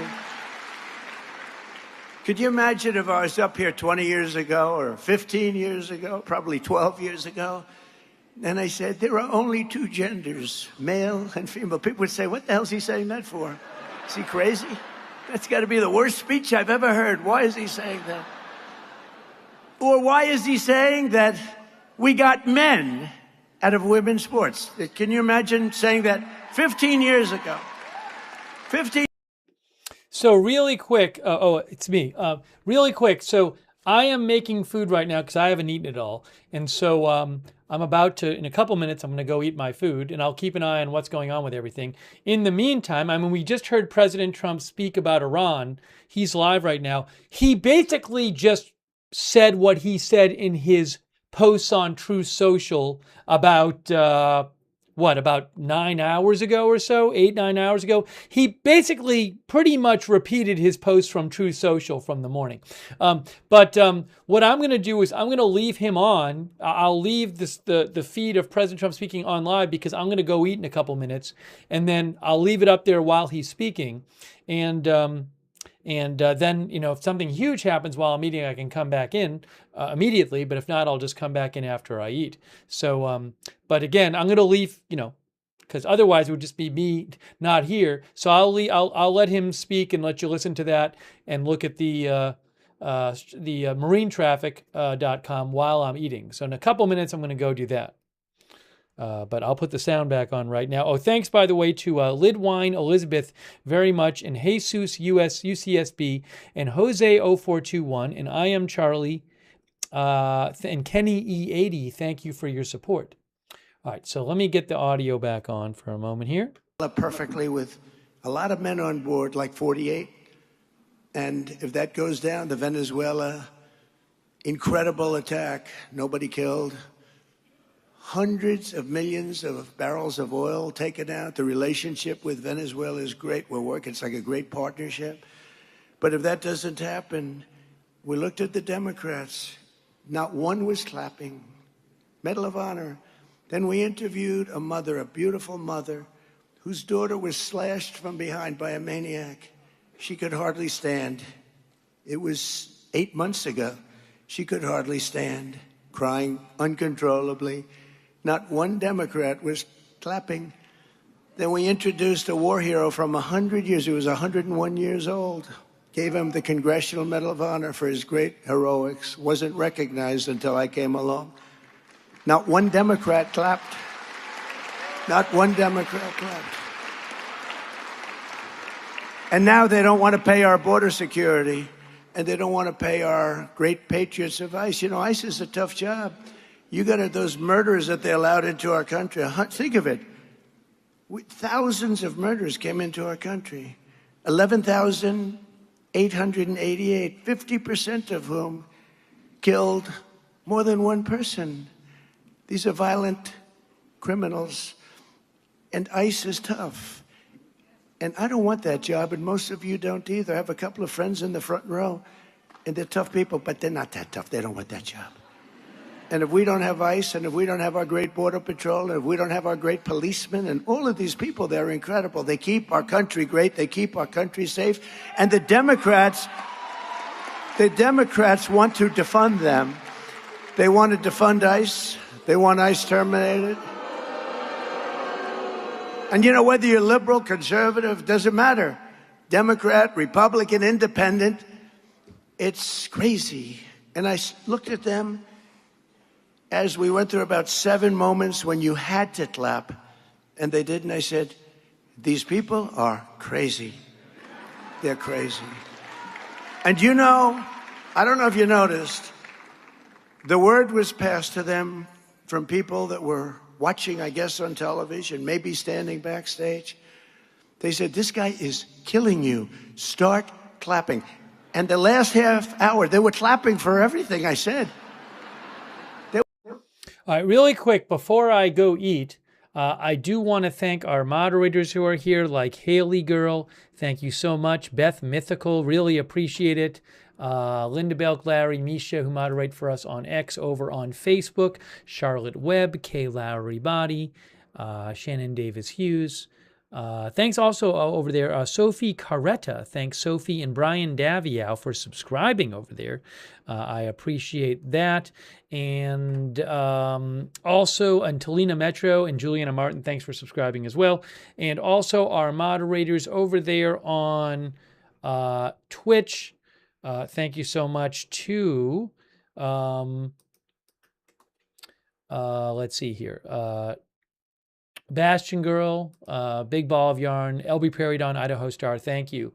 Really appreciate it. So let me go. I'm going to go right now. I'm going to eat my food. If there's an emergency while I eat my food, some emergency news, I can jump right back in. Otherwise, I'll come back in after I eat. I will let you hear President Trump speaking, because otherwise you just hear silence while I'm eating. And I will let you hear him speaking, and I will be back shortly. By the way, to Linda McMahon, she's been fantastic. Been fantastic. And we removed over 300,000 bureaucrats from federal payrolls. They had sometimes 10, 11, 12 people to do one job, and they just sit there. And you know what? I have a lot of respect for whatever. But you can't run a country like that. You can't, as the expression goes, has anyone ever heard of it? Make America great again. You can't make America great again when you do that. So we've done that, and you know, many of those people are very happy, because right now more people are working in the United States than at any time in the history of our country. And many of those people that had these boring, lousy jobs where they weren't even jobs, federal government, they went out, they got jobs in the private sector, because we have the most people working that we've ever had before. And they're making more money and enjoying their job. It's sort of an amazing phenomenon. After decades of other countries stealing our jobs and plundering our wealth, thanks to our strong policy on tariffs, we cut our gaping trade deficit. Now, if you do 1%, you're considered like a genius. If you do 2 or 3%, it's unheard of. We cut it by 59% this year, our trade gap. It's the largest drop of a trade gap. Think of it. It's the largest drop in history, the history of our country. 59%. Can you believe it? So if you're a genius with 1% and really a super genius at 3, what are you with 59? I don't know. As part of our tax cuts, we delivered, a lot of you benefited by this, no tax on tips, no tax on overtime, no tax on Social Security for our great seniors. You know, the great big beautiful bill is really the great big beautiful tax cut bill, but it was also, we gave you the right to deduct your interest payments on a car loan, but only if it's made in the USA. That's been incredible. You never had that right before. And this week, millions of Americans received the largest tax refunds of their lives. The average is more than $4,000 per filer. Think of that. So nobody knew this was going to happen, but now they're getting their refunds back, and they're much larger than I said. In other words, I under-exaggerated, which is good. And in 4 long years, Sleepy Joe Biden, have you heard of him? What a president, what a disaster. But the whole party, it was the party. He didn't run the country. The people surrounding the Resolute desk in the Oval Office, they ran the party. Radical left lunatics. But in 4 long years, Sleepy Joe Biden got less than $1 trillion invested in our country, much less. And in 12 months, so think of it, 4 years, Ours is 12 months, and it's actually 11 because we haven't gotten the last month. So in 11 months versus, think of that, versus 4 years, they did less than $1 trillion. In 11 months, we did $18 trillion of new investments coming into our country. And that's a record for any country anywhere in the world by a lot. And the king of Saudi Arabia told me when I was in Saudi Arabia, they invested $2 trillion in our country. But he looked at me, he said, you know, Mr. President, a short time ago, we viewed the United States as a dead country. We thought it was dead. And now you have the hottest country anywhere in the world. And he's right, the hottest country anywhere in the world. For years before I took office, people thought that America was in decline, that our best days were in the past, and that the sun was setting on American power.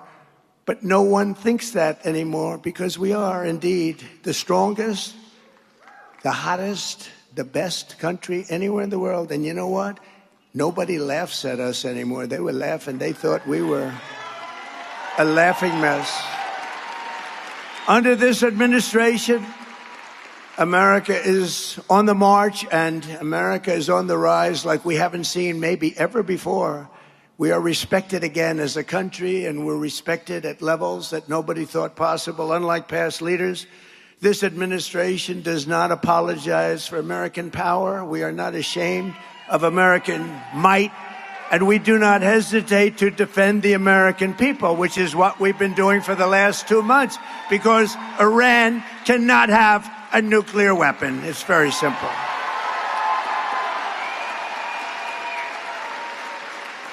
For years, we were ruled by fools who let every third-rate country push us around and bleed us dry on trade and everything else they could get away with. They took advantage of us on trade, not any more than that. But those days are over, and they're gone forever. America was not founded by weak and timid men who cowered in the face of evil or sat by as danger loomed and let our country go to hell. We are descended from the likes of George Washington, Andrew Jackson, Generals Ulysses S. Grant, Douglas MacArthur, General George Patton. Our ancestors knew exactly what to do with America's enemies. Beat them and beat them good. That's what they had to do. That's what they had to do. And if NATO teaches us any one thing, and I hope you all watched, because they weren't there for us, if it teaches us any one thing, we have to rely on ourselves. We can't rely on outside countries and outside sources. So do not listen to the craven and cowardly voices who tell you America needs to think small or to shrink from our duties or potential. Most people, they wanted to, this recent situation, they wanted to do it, but they said, oh, let's not get involved. Sometimes you have to get involved. You have no choice but to get involved. If you're going to remain great, sometimes you have to get involved. Remember, I'm the peacemaker. I'm the one that settled 8 wars. I settled a war that would have killed 30 to 50 million people. India, Pakistan. You have to sometimes get involved. We are the inheritors of the most incredible civilization that has ever existed, and our task is to defend it. We have to defend it. Past leaders used our wealth and power to make other countries rich and treated our military like a charity for the world while getting barely a word of thanks in return. Nobody thanks us. They don't say, oh, thank you so much. They don't thank us. They think we're stupid. That's really what it is. They don't thank us. Now, we're using American strength to advance American interests for American citizens and to ensure that we remain the most dominant country on the face of the earth, which we're doing at levels that nobody can believe, actually. Every branch of our armed forces is setting new recruitment records that nobody thought would be possible because everyone wants to be a part of the greatest military the world has ever seen. In January, our warriors flew straight into the heart of the Venezuelan capital, captured the outlaw dictator Nicolas Maduro and brought him to face American justice, which is what he's doing right now. And very soon, this great strength will also bring about a day, 70 years in waiting. It's called A New Dawn for Cuba. We're going to help them out with Cuba. We have a lot of great Cuban Americans. Not too many people in this audience, I don't think, but you go to Miami, we have people, Cuban Americans, people that were brutally treated, whose families were killed and brutalized. And now, watch what happens. Under this governing philosophy, instead of locking down our energy resources and putting ourselves at the mercy of those that hate us, and they hate us, and they don't respect us, but they do now, we are unleashing our own supplies with those really beautiful words. Perhaps you've heard them before. Drill, baby, drill, right? And because of that, we now produce more oil than Russia and Saudi Arabia combined, and very soon that number will more than double. That's pretty good. In addition, our new partner, Venezuela. Venezuela's been great, really doing a good job over there, is adding very substantially to that number. Likewise, instead of using our wealth to throw open our borders and feed, house, clothe, and police the entire world, we're restoring the principle that America's immigration policies must serve the best interests of America and its great citizens. It's called America First. It's very simple. America First. And we'll help other countries, but we have to view it as America First. Otherwise, we're not going to have a country left. At this moment, Democrats have shut down the Department of Homeland Security to shield the world's most heinous and violent criminals from deportation. They want to keep them in our country. They have a murderer, killed many people. They want to keep him in our country. They're fighting very hard to keep him here.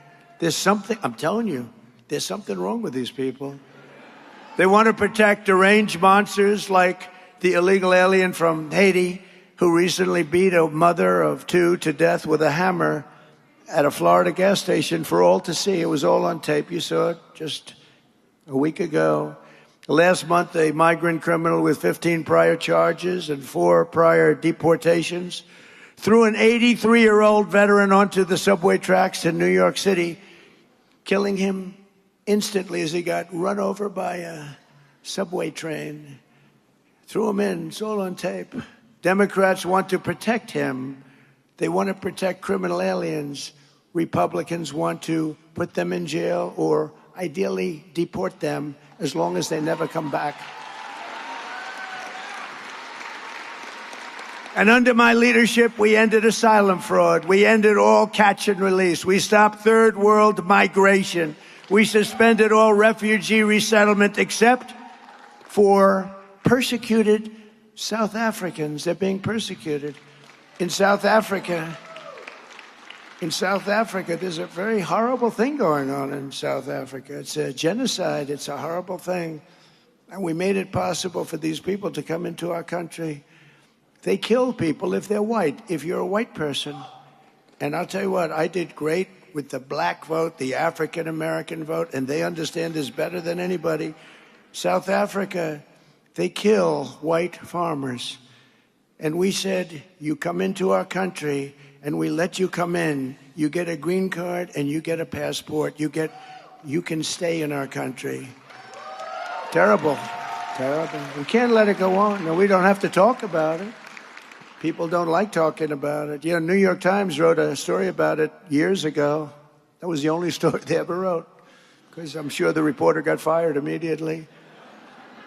But we've deported a record number of criminal aliens, a record. Nobody's ever seen the numbers like this. And for the first time in more than 50 years, we now have reverse migration, a beautiful thing, actually. And just imagine where our country would be today if instead of spending trillions of dollars on illegal migrants who come into our country illegally and spending it on the Green New scam, one of the greatest scams in history, remember? climate change, global warming, all of this. They actually had global warming. Remember that wasn't working because we were actually cooling as a planet. Then they had another one and another one and another one, and they were wrong. And then they just said, climate change, because climate change takes care of heat, snow, whatever you have.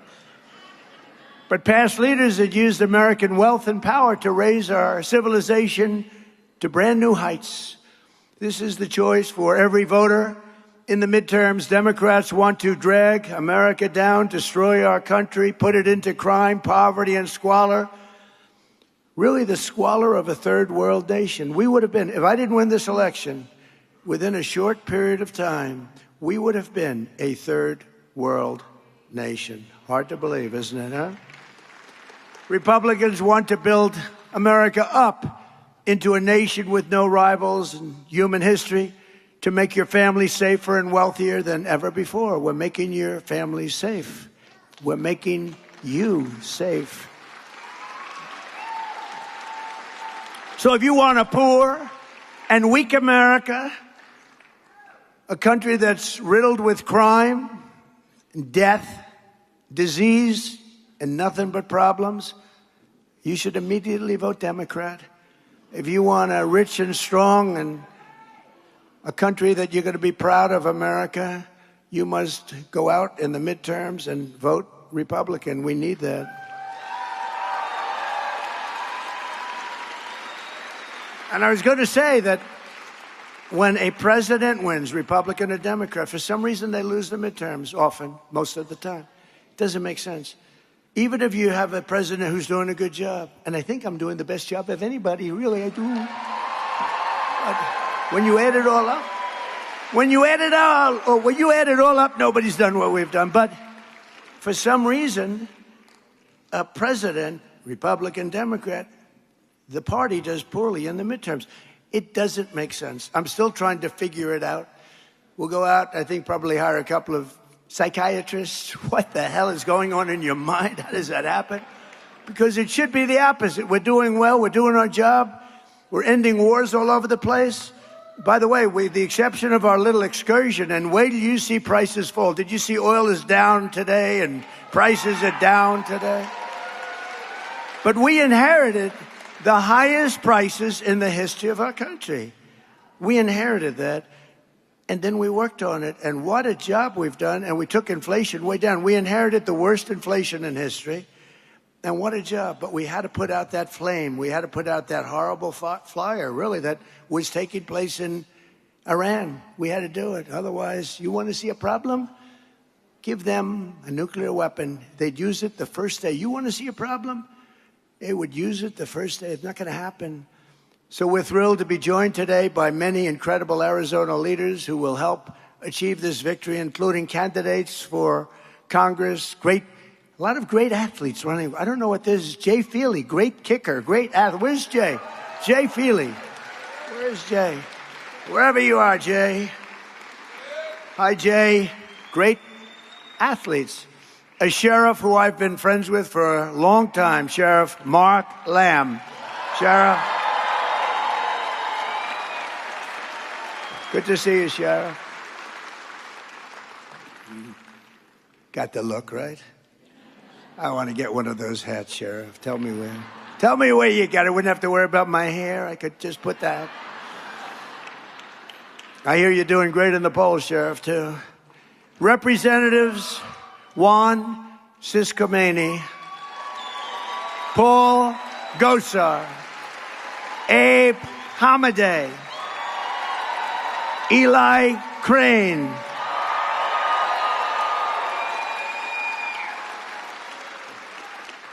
and a really good friend of mine who's running for governor, who should win. He's great. Andy Biggs. Where's Andy? You better win, Andy. I hate to lose him from Congress. You want to know? You know, I'm sort of torn with Andy. I hate to lose him, but he'll be a great governor. Arizona GOP Chair Sergio Moreno. Sergio. Thank you, Sergio. Great job you're doing. Thank you. Thank you for all the help. Arizona Senate President Warren Peterson. Warren. Thank you, Warren. Thank you. Popular, Warren, very popular. Treasurer Kimberly Yee. Thank you, Kimberly. Good job. State Representative Alex Kolodin. Thank you. Thank you, Alex. Oh, look at this guy. Oh, I can't believe it. I love this guy. So popular. A man, he's probably in his 50s, early 50s. But he's been around a long time, much longer than that. He's a special person. There was no border problem when he was here. Sheriff Joe Arpaio. Where are you? Sheriff Joe. Where's Sheriff Joe?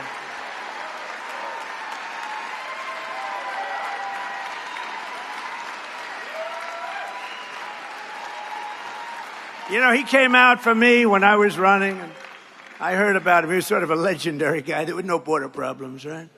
We had no border problems, and he endorsed me right at the beginning, Joe, right long before you saw any of the politicians that were running against. It was 18 people running, and they said, you know, Sheriff Joe endorsed you. I said, you mean from Arizona? A legend? Yeah, he endorsed you before I even started, practically. Thank you very much, Joe, and I've been with you all the way. Thank you. Appreciate it. Along with a special friend of mine and married to one of the greats, Rush Limbaugh, Catherine Limbaugh. Thank you, Catherine. She's a great woman. And a veteran Border Patrol agent who's been a fantastic friend of me and the campaign and all of the things, Art Del Cueto. Art, wherever you are, Art. And, you know, we have a lot of athletes, and I sort of think of myself, I'm sort of big. Sometimes in the wrong direction, maybe, but big. These guys are really big. Ryan Thompson of the Arizona Diamondbacks is a terrific player. We have a World Series champion. I met him today, and I said, you were a hell of a hitter, and really was a great player, and could be probably still a great player. Looks good. World Series champion Mark Grace. Mark? What a good hitter. And what about this guy? World Series MVP. Remember the blood pouring out of his foot? It didn't bother him at all. That blood was pouring the hell out of his foot. I remember it. Curt Schilling. Curt. Thank you, Curt. Thank you. And they're all characters, too, aren't they? It's really amazing. We like characters. Hockey Hall of Famer and a great golfer, I can tell you that. He's really a good golfer, Jeremy Roenick. Jeremy. Thank you, Jeremy. Thank you, man. What a good golfer he is, too, but probably a little better at hockey, but, you know, he's supposed to be. NASCAR great, Danica Patrick. Danica? Where's Danica? Where's Danica? I love Danica. I love her hair. I always liked her hair. I like the little widow's peak. You know the widow's peak? Danica, where are you, Danica? So great. Thank you, darling. What a job you've done. What a job you did. Former NBA All-Star, Tom Chambers. Tom, there's a big guy. I didn't want my picture next to him. He stood up. I said, is that Tom Chambers? Yeah. I said, well, let's take it. I'll stand on this side of the room. Tom, stand up. What a job you've done. Great job, Tom. Everyone loves you, too. Arizona sports legend, John Gambadoro. John Gambadoro. Thank you, John. Gambo. Good job. And a lot more. We have a lot of celebrities here, but with your help, we'll continue to deliver on our mandate from the American people like no president has ever delivered before. That's what we're doing. We have a mandate, you know. They said if we could win 3 or 4 of the swing states, that would be incredible. Because it's a little harder for a Republican for some reason. I'll tell you what the reason is. They cheat. That's actually the reason. They cheat like hell. Remember, I got out, I said, make it too big to rig, right? Too big to rig. Don't believe the polls. The polls had us way up. Don't believe the polls. Too big to rig. We made it too big to rig. Just keep going. If no matter what you see, go out and vote. And we made it too big to rig. But they say if I won 3 or 4 of the swing states, that should do it. And we won all 7, right? All 7 of the swing states. As you remember, I recently directed the Secretary of War.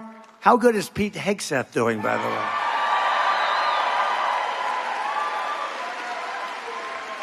To begin releasing government files relating to UFOs and unexplained aerial phenomena. And I figured this was a good crowd because I know you people, you're really into that. I don't know if I am, but so I'm pleased to report today. I thought I'd save it for this crowd because you're a little bit out there, you know, a little bit. That this process is well underway, and we found many very interesting documents, I must say. And the first releases will begin very, very soon, so you can go out and see if that phenomena is correct. You'll figure it out. Let me know. Let me know.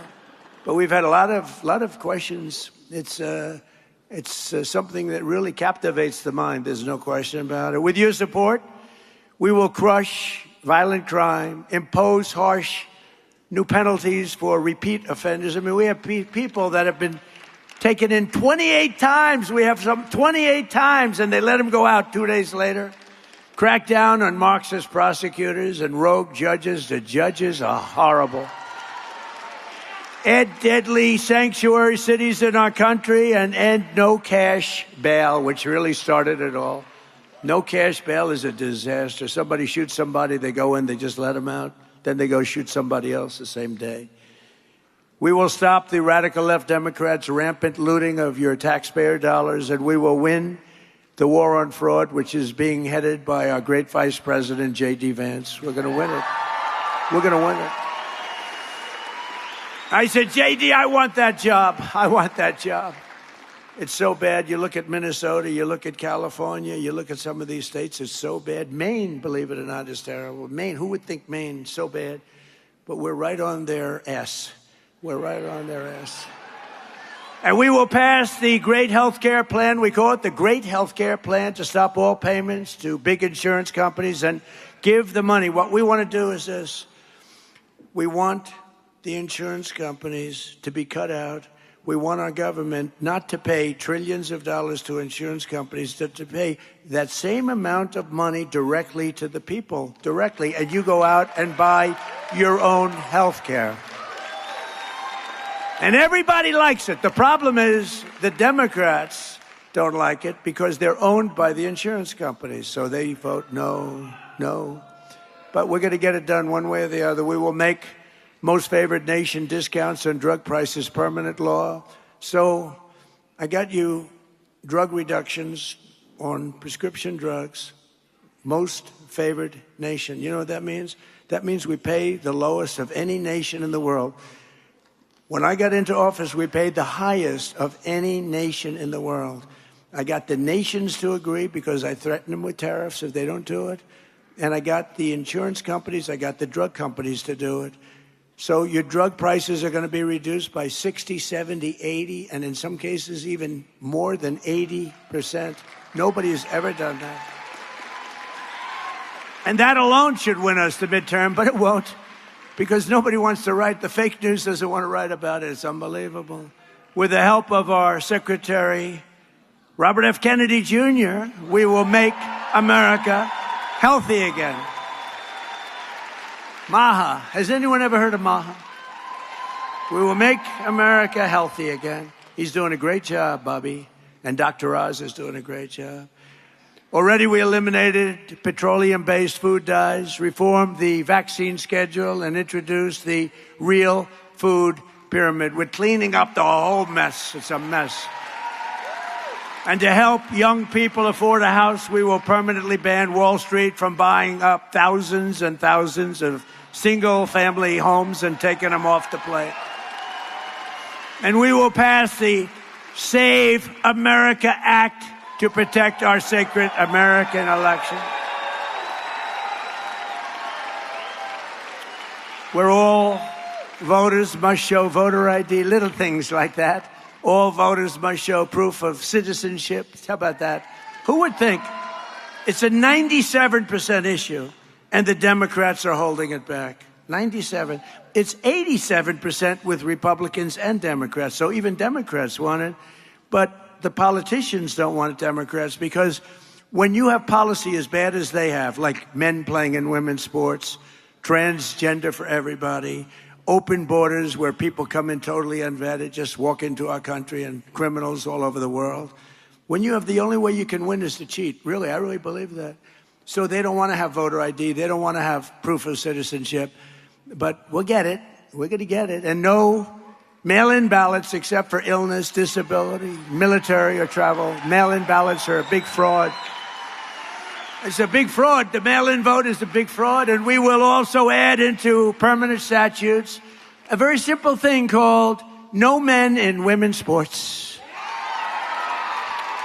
And no transgender mutilization surgery for your children. We're putting that in. We're putting that in because I call them best of. You know what best of? Best of Trump. Can you believe it? Best of Trump. Men can... Did you ever see the weightlifting records? For 18 years, the record stood, held by a young woman who was quite strong. It was like 212 pounds. That's a lot. It stood for 18 years. And then a young man decided to go the opposite route. And he wanted to become a young woman. And he transitioned. And he was a failed weightlifter in the men's division. But as a woman, he was brutal. And he broke the record. Remember, this is a record that stood for 18 years. They'd put an eighth of an ounce here, an eighth of an ounce here. For 18 years, they couldn't quite do it. He broke the record by 112 pounds. Or the swimming records. Or the long distance running records. You could go short distance also. Did you see recently there was a long distance race? It went on forever. One of these triathlete type races that top men, top women. The man won by 5 hours, 18 minutes, and 57 seconds. In fact, he went home and took a nap before getting his award. He slept for exactly 5 hours. Then he got up and picked up his award. It's very demeaning to women. It's very unfair to women. But together we will defend our cherished American heritage. We will defeat America's enemies. We will unshackle our magnificent destiny. We will return American astronauts to the moon, and we will plant our flag someday soon on Mars. For almost 250 years, our nation has stood as an inspiration to humanity and proof of what American faith and courage can achieve. It's amazing what's happened, especially what's happened over the last year. Our ancestors won our independence, vanquished foreign armies, and conquered wild frontiers. They fought perilous battles, crossed jagged mountains, and in the middle of empty deserts, they built gleaming cities like Phoenix, Arizona. Have you heard of it? Right from a desert, generations before us poured out their blood, sweat, and tears to make America into the most exceptional nation the world has ever known. And today we are making it more exceptional than ever thought possible, than ever before. With your support in these midterms, we will continue this momentum and achieve total and ultimate victory for America. We will fight, fight, fight, and win, win, win.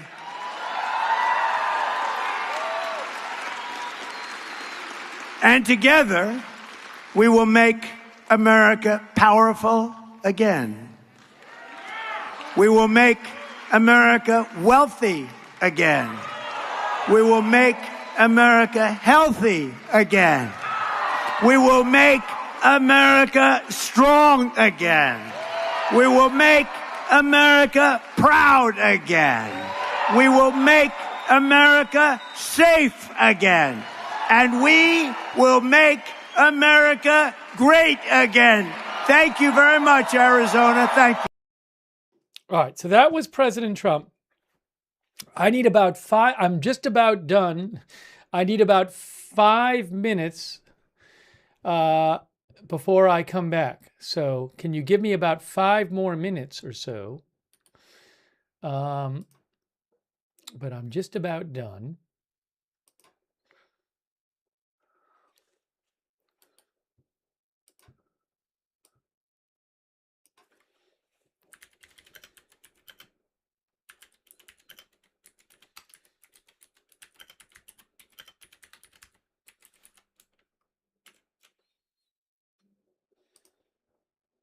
So just hang out again. You got to hear President Trump speak.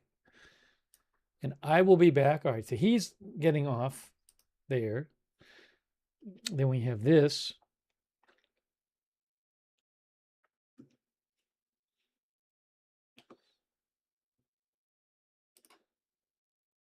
All right, so give me about 5 minutes. I'm coming back and we'll continue our coverage in about 5 minutes or so. Okay, thanks.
All right, we are back. Thanks for your patience.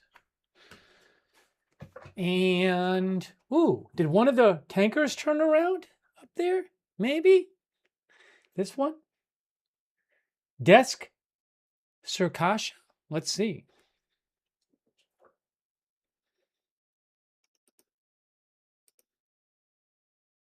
Crude oil tanker. Indian. I don't know. It looks like it's turning around too. Oh my gosh.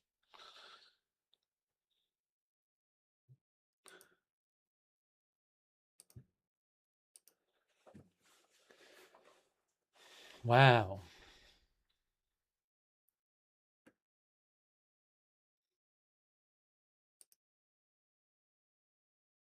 We'll have to watch the others.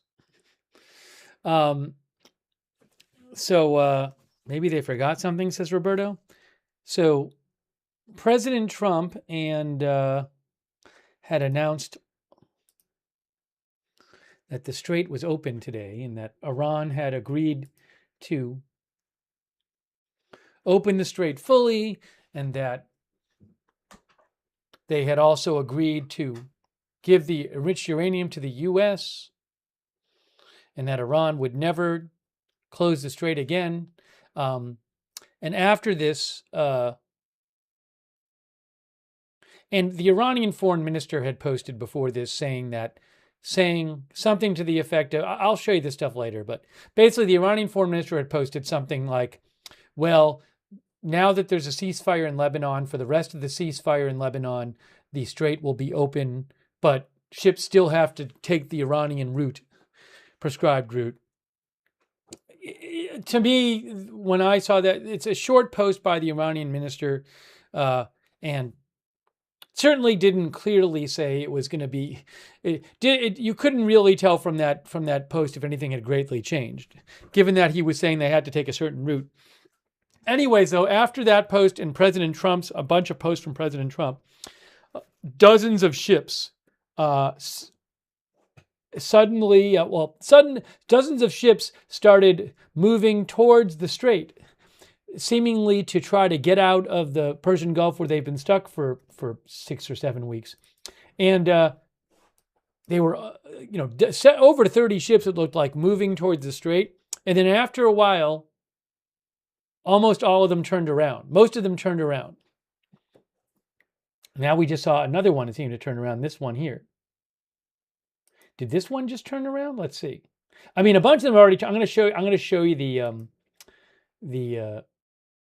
this one was moving north, and it looks like, I don't know if this one is still going. This one seems to have stopped, that ship. But and then this one, CMA CGM Manaus. Oh, some of these was this turned. Let's see if this turned around. But I'll show you a time lapse where you'll see all the ships that turned around. Yeah, this ship seemed to be heading out too, and this ship has now seemed to have slowed down and is certainly not moving where it was moving. Actually, it could try to cut through. Maybe it's going to try to cut through here. I don't know, but the speed is lower. So I don't know what's going on with that ship. But let's just look for a second. Let me show you what happened on if we can do this, custom, and I'm going to make this 17.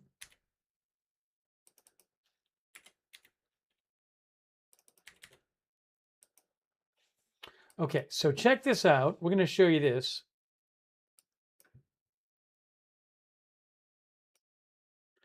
You can see the ships, right?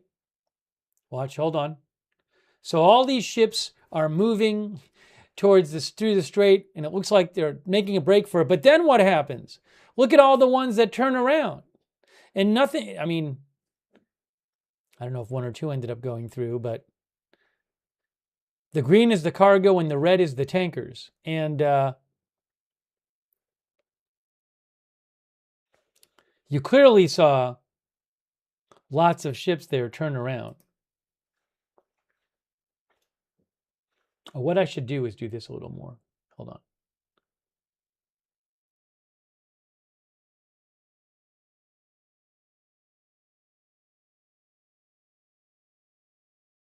So many ships turned around.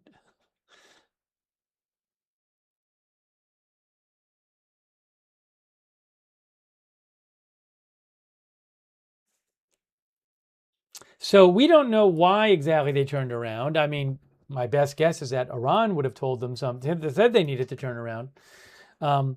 But that certainly does not look like an open Strait of Hormuz. Also today, Iran has denied the claims that President Trump has said. The Iran Foreign Ministry has said that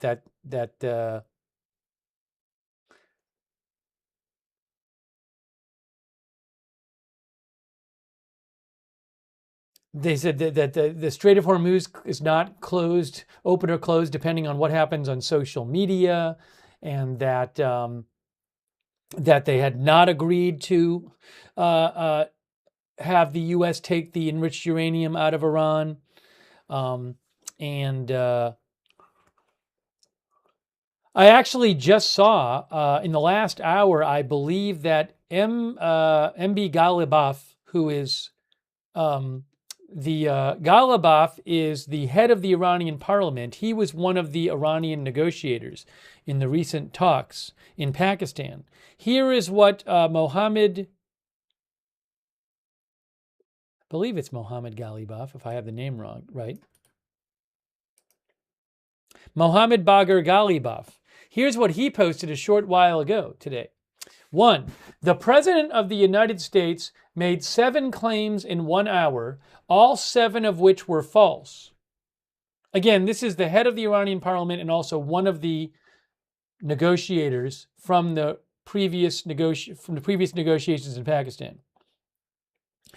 The President of the United States made 7 claims in 1 hour, all 7 of which were false. They did not win the war with these lies, and they will certainly not get anywhere in the negotiations either.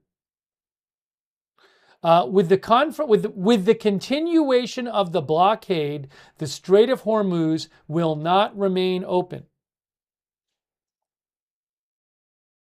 Passage through the Strait of Hormuz will be conducted based on the designated route and with Iranian authorization. Whether the strait is open or closed and the regulations governing it will be determined by the field, not by social media. Media warfare and engineering public opinion are an important part of war, and the Iranian nation is not affected by these tricks. Read the real and accurate news of the negotiations in the recent interview of the Foreign Ministry spokesman. We showed you a bunch of the quotes from the Foreign Ministry spokesman today. So, I mean, clearly, Iran's view of this is not the same as Trump's view of this.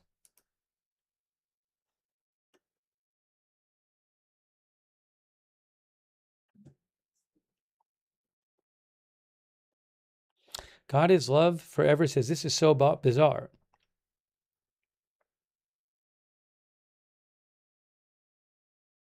And as I mentioned, the evidence from marine traffic certainly suggests that ships are not going through freely.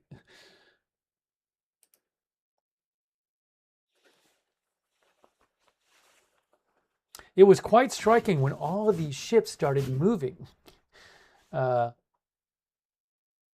towards getting out of the strait, getting out of the Persian Gulf, and then so many of them had just started turning around.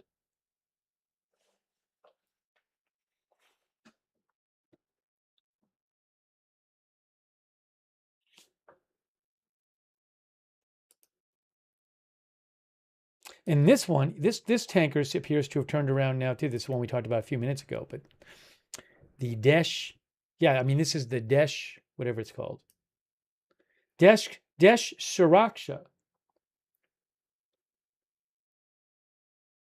Although we haven't gotten a new update in about 15 minutes from them. Let's see, where is it here? That says 2 minutes ago. It's going 2.2 knots and it's pointed in the wrong direction now. We'll see if any of these tankers start turning around as well. Did Titan Harmony turn around? Let's see.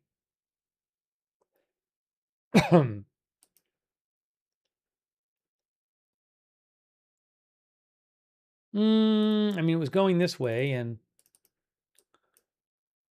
I can't, I mean, it doesn't seem to have been going that fast throughout, so I don't know what's going on with that one, but I'm wondering if maybe ships need to get, if ships are, seems like what happens is they get close enough and then they turn around, a bunch of them, so.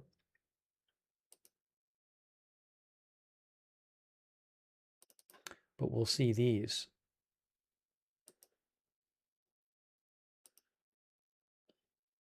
So I'll keep an eye on these. But that certainly does not look like an open Strait of Hormuz.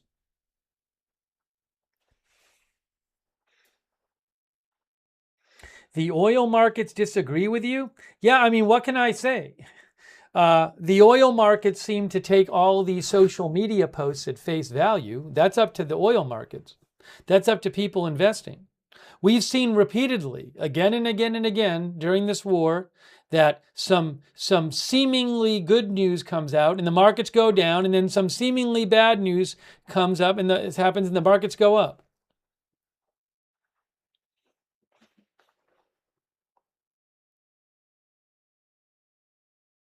I actually thought a lot of the reporting on this today was not very good because, look, whether President Trump comes out and says something or Iran comes out and says something, that's one side coming out and saying something. So I'm not going to, if one side comes out and say something, I'm not going to start, going crazy saying, oh, this has happened, right? Especially if it's the thing that they want to happen. If Iran came out and said, you can imagine situations one or the other where it might be where you might want to believe it more, but you really want to wait. Generally speaking, I want to hear from both sides. Especially when similar things have happened before, and it's just, people saw these posts in the morning and they just ran with it and acted like it was a done deal.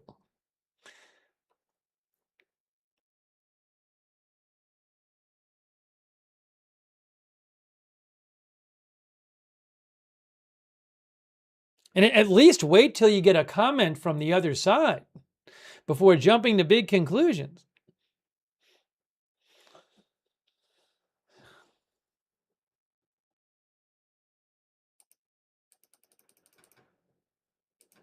The Wall Street Journal is reporting that, I don't know if this is true. As I mentioned earlier, the Wall Street Journal is reporting that Iran has told mediators it will continue to limit the number of ships that are allowed to cross the strait and charge during the ceasefire, and it will continue charging tolls. The Wall Street Journal says that Iran has told mediators it will continue charging tolls during the ceasefire, and the Wall Street Journal says Iran has told mediators that they want a deal with the U.S. to allow them to charge tolls after the ceasefire, after the war ends.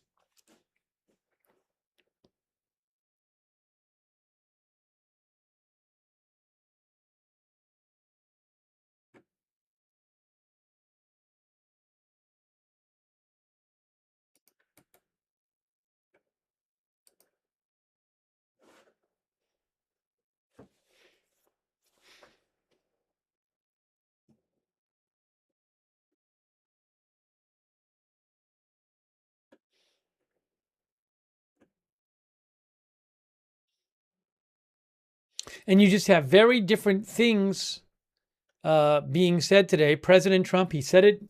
He said it in the morning. He said it at his rally. He said the USA will get all nuclear dust. He means the enriched uranium that is reportedly buried under rubble at nuclear sites the U.S. bombed last year. He said the USA will get all nuclear dust created by our B-2 bombers. He said that. And then he also said, as I showed you earlier, that he told, like he did an interview with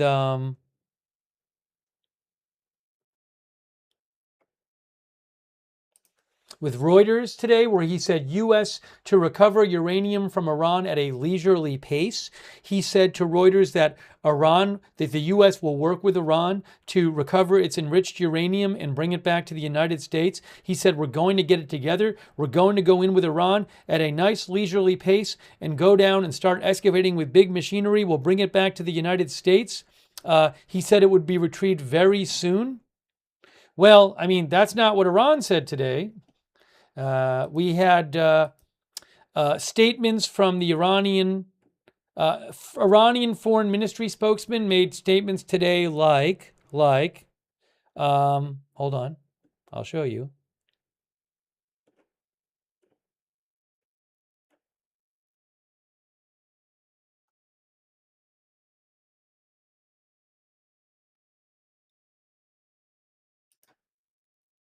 Iranian foreign ministry spokesperson said today, this is after Trump said what he said, enriched uranium is as sacred to us as Iranian soil and will not be transferred anywhere under any circumstances.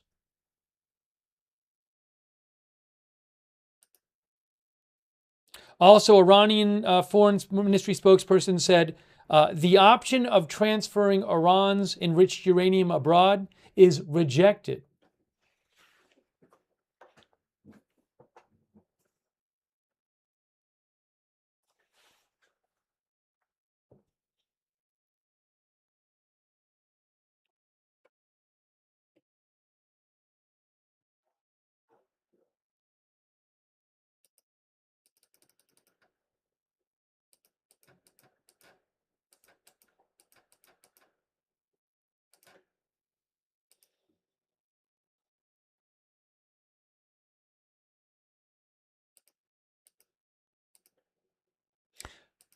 CNN is reporting that there will be another round of U.S. CNN says Iranian sources say there will be more U.S.-Iranian talks in Pakistan starting Monday.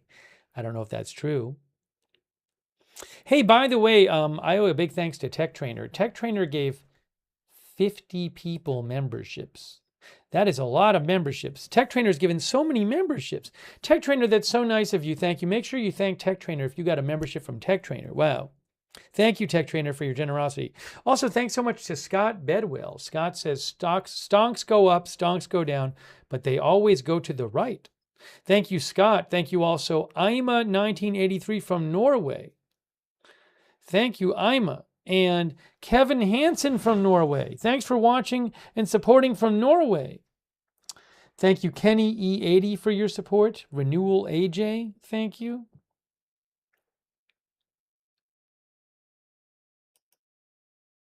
Bonzilla, thank you on Twitch. Dr. Trilogy, thanks on Twitch.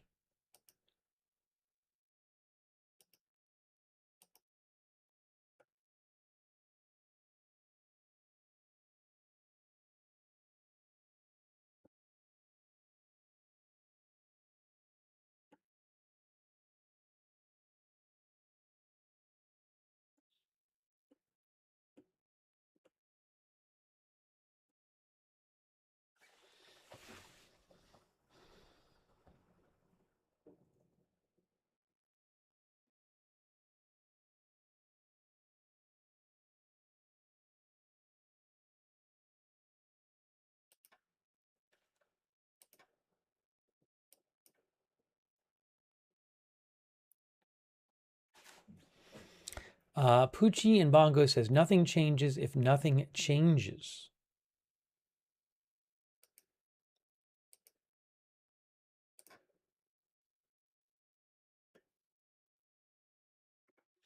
We've really not, President Trump has not posted on True Social about Iran since this morning. When he spoke an hour or two ago in Arizona, he basically repeated his claims from his tweets this morning, his post this morning.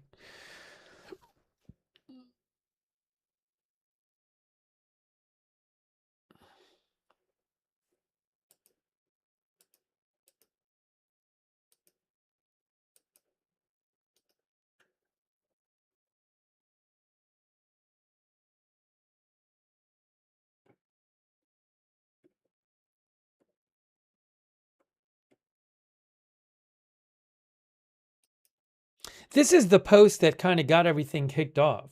The post by the Iranian Foreign Minister Syed Abbas Araghchi this morning, when he said, in line with the ceasefire in Lebanon, the passage for all commercial vessels through the Strait of Hormuz is declared completely open for the remaining period of the ceasefire, which I think is 9 days, on the coordinated route as already announced by Iran.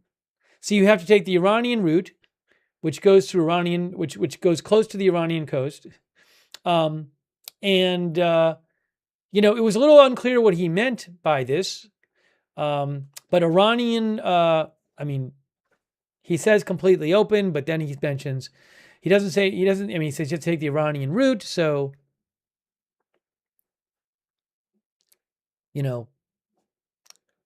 this was, I don't know exactly what he meant, but the Iranian state media later said that his post was not meant to be anything new. It was supposed to be in line with what had been agreed to already.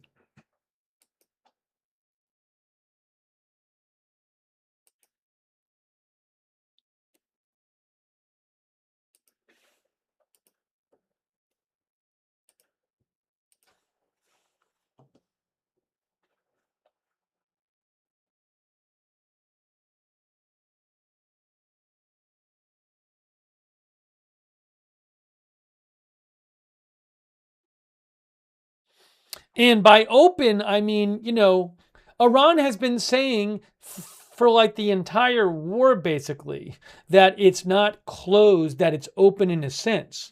So if you're going to listen to Iran say it's open, you need to try to, you have to figure out, what do they mean by open? Here's another statement I just saw from a few minutes ago, about 40 minutes ago, from Iranian state media. Defense Ministry spokesperson, Strait of Hormuz is only open under ceasefire and conditionally.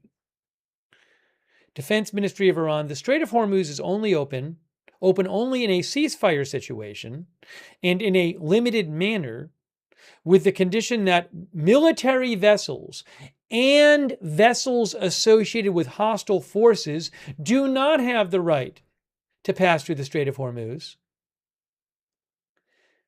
It is emphasized that the announced situation in the Strait of Hormuz is temporary and that if pressure is exerted on our Lebanese brothers and sisters, the situation will return to its previous state.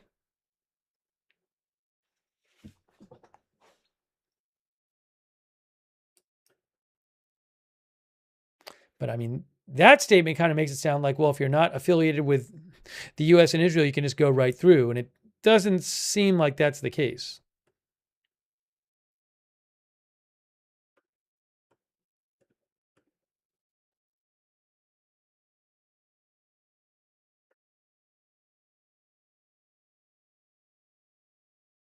Yes, here is that post that the foreign ministry commented on I showed you the post this morning that got it started off by the foreign minister of Iran. Well, later in the day, the foreign ministry said, the foreign minister's tweet does not constitute any new understanding and is within the framework of the ceasefire understanding of April 9th. That understanding had components, one of which was a ceasefire in Lebanon, but America reneged on its promise.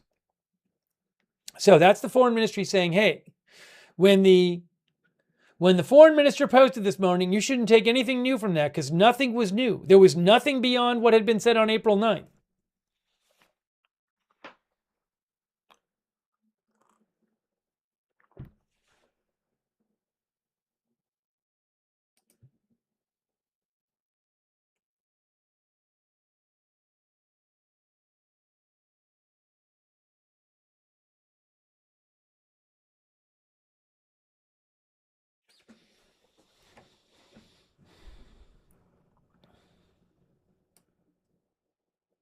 So it certainly doesn't look, either from the actual ship traffic and what Iran is saying, it doesn't seem that anything has changed. Mr. Classic's handle says it doesn't look open.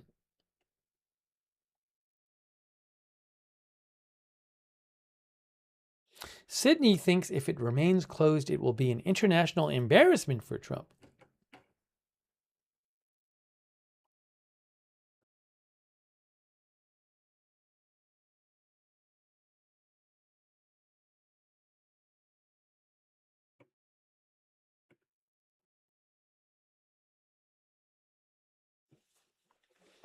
Thank you so much, Fiona Stroud. I appreciate it. Fiona, your support, thank you so much. And Kevin Hansen from Norway, thank you. Who says, I think the world needs a little rest. Too much going on.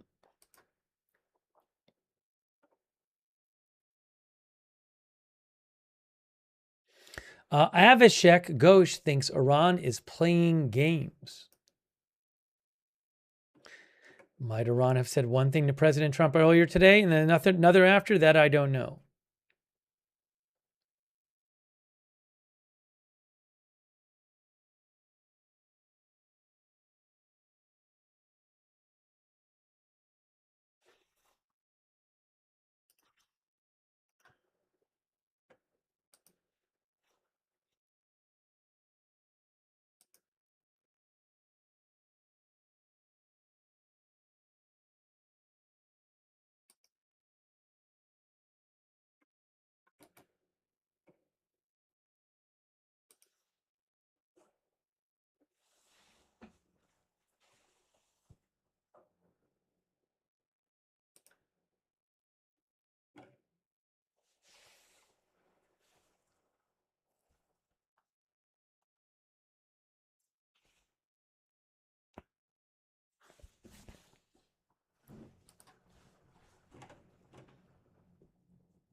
Strong one says so far today, 0 went through. I believe there were some that went, a few that went through today. I believe we've seen a few go through, although one of them seemed to have gone through and then came back. I'm trying to figure out, remember that one, which one that was.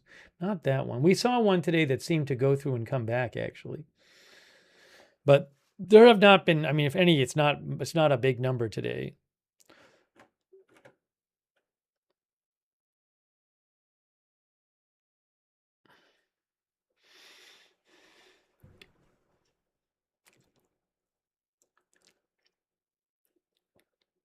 Mark is watching in Bahrain. Thank you.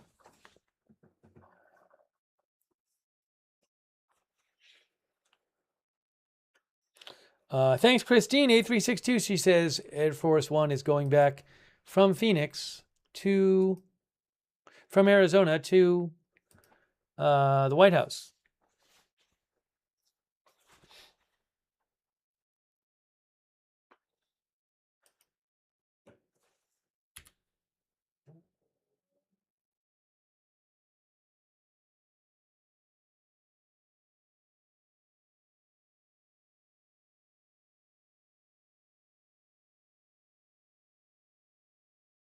Yeah, I think a bunch of media also might have gotten misled by the initial post this morning by the Iranian foreign minister, because he said it was open. But I mean, again, Iran has been saying it's open for basically the war. So you have to ask, like, what does he mean by open? When he said, in line with the ceasefire in Lebanon, the passage for all commercial vessels through the Strait of Hormuz is declared completely open for the remaining period of ceasefire on the coordinated route. On the coordinated route. I mean, that right there. It's not completely open if you have to take the route designated by Iran. So that should have been a hint that maybe it's not completely open. But again, they've been saying it's open. So I really think that a lot of people saw that post and just drew, and then they saw Trump's posts and they just drew all these conclusions that were not warranted by the posts.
Our viewer Planet thinks that ships thought they could go and then they turned back.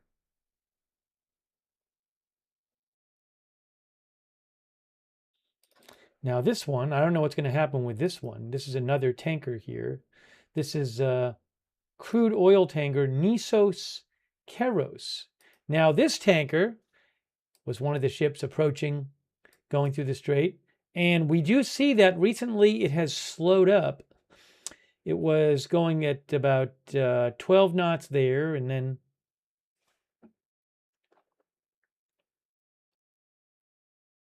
it's about an hour ago. Speed goes down. The speed is now down to 5.3 knots. And we'll have to see what happens with that one. Maybe it'll make it through.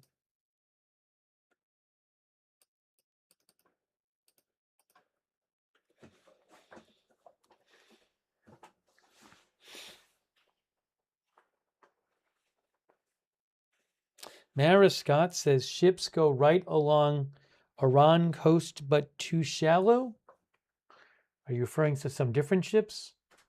Yeah, I'm not, just to be clear, I'm not covering every single ship. I'm just saying it was clear that dozens of ships were trying to go to try to get out, and most of them turned around.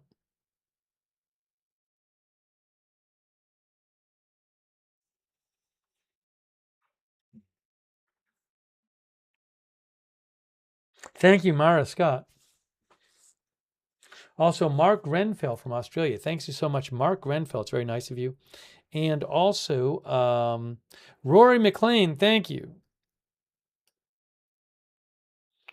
Thank you, Rory. I have no trips planned right now. Going to be focusing on the news coverage. Well, when I travel, I focus on the news coverage, but not even doing travel stuff anytime soon. So busy. Thank you so much, Rory McLean. One day. I have to time out 24 Benjamin. But thank you, 24 Benjamin. But you got to abide by the chat rules.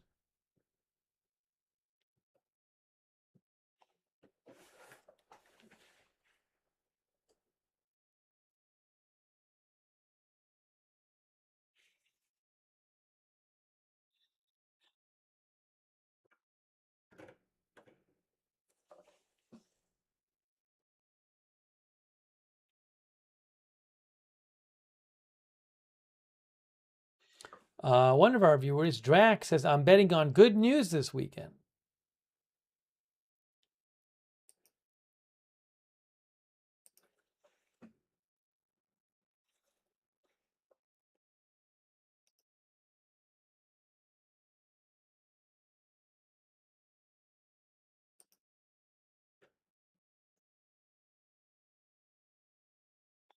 Jax Homer, thank you. I don't know where you heard that, Jax Homer. Jax Homer, you're claiming that Al Jazeera says Beirut is getting bombed. I'm looking at Al Jazeera's feed right now, and I don't see any kind of claims about that.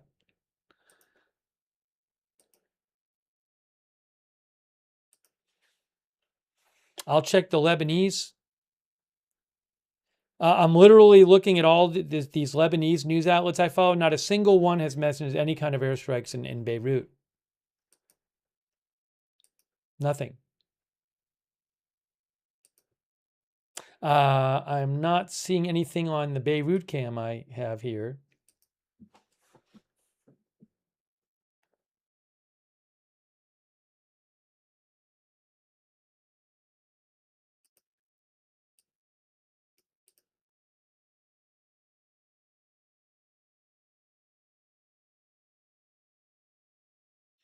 The dots are when the ships are not moving. The arrows are when it's moving in the direction. The colors are the types of ships. Green is cargo, red is tankers.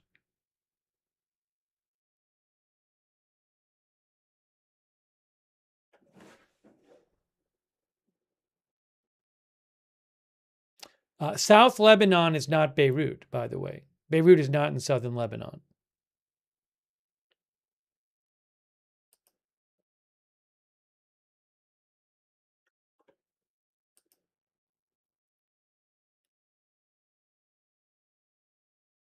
Thank you, Mass Faction Dev. I haven't gone, in Mass Faction Dev said, did any ships make it to the other side? Uh, I don't believe it's been that many, but I haven't checked every single ship. There did appear to be some that actually made it through. I think Kea might have gone through. Yeah, there is a ship that went through today went into the Gulf. That went in. That's a okay, that's going into the Persian Gulf, not coming out. That is a bulk carrier going to Iraq from Oman. So for whatever reason, that went in.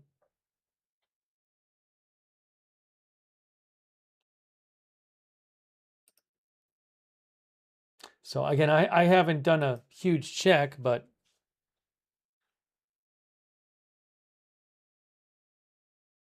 it's not that none have gone in and out.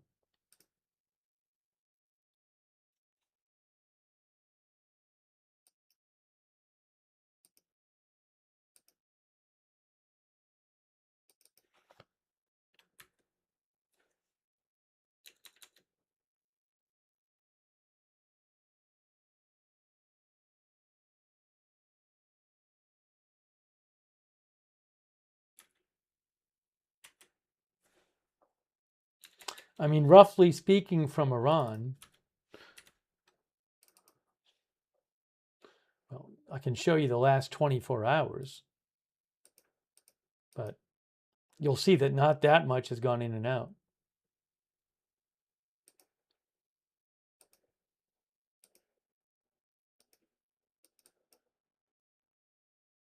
I mean, we can look over here too, but in terms of what's getting in and out of the Gulf, I mean, this is the last 24 hours, so you'll see it in a second. No, you won't see it in a second. So, I mean, that ship Basel seemed to go through. I mean, this is about 20 hours ago, and Ceci seemed to go through. Then that ship Pushpak went through, and then went back, and then it actually turned around. But these are not big numbers.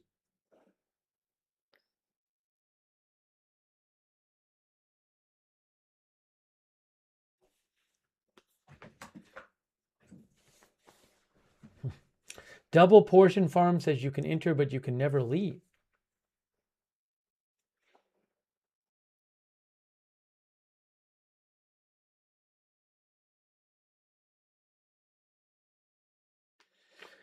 And we'll see again as it goes forward. Eventually, you'll see a bunch of those ships on the left suddenly break out and act like they're going through, but then most of them turn around.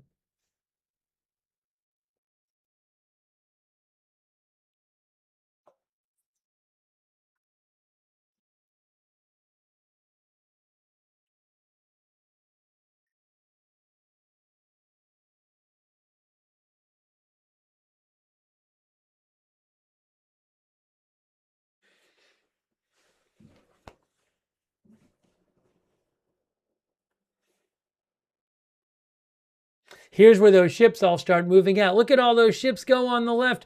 Look at all the ships seem to make a dash to try to get out. This is after Trump posted. Look at all of them. Look at all the ships. Look at the huge line of ships. Dozens of ships. Oh my gosh. They're all going to get out. Trump said it's open. And then look what happens. The Roya there, that turns right around. And then look at all these ships turn around. Wow.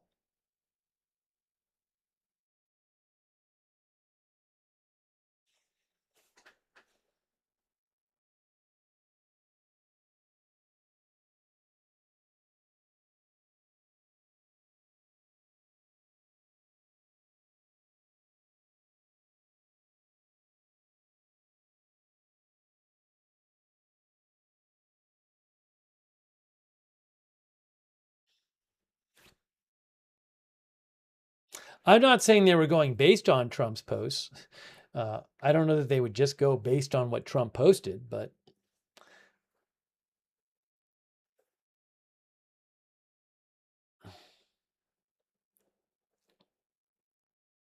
Now it looks like Nissos Keros got turned around. Look at this. Look at Nissos Keros. Looks like it got turned all the way around. Nissos Keros. Oil tanker. There you go. Oh, we showed you that before, but this isn't even caught up. That's still that's about an hour ago, I think. That's about an hour ago, but this is more updated. That's the current position. 1 minute ago.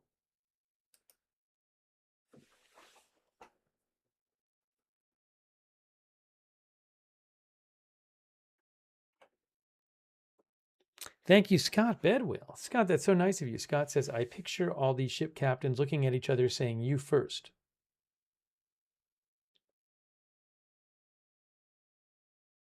I'm not aware of any attacks on the ships today.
Crawdad says 3-hour cruise.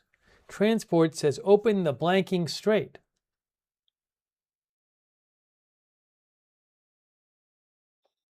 The Knight's Palace says, what a tragic experience for those sailors.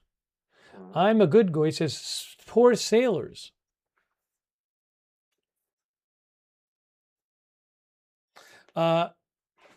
Tui says, wondering what comes next. Seems Iran is not going to agree.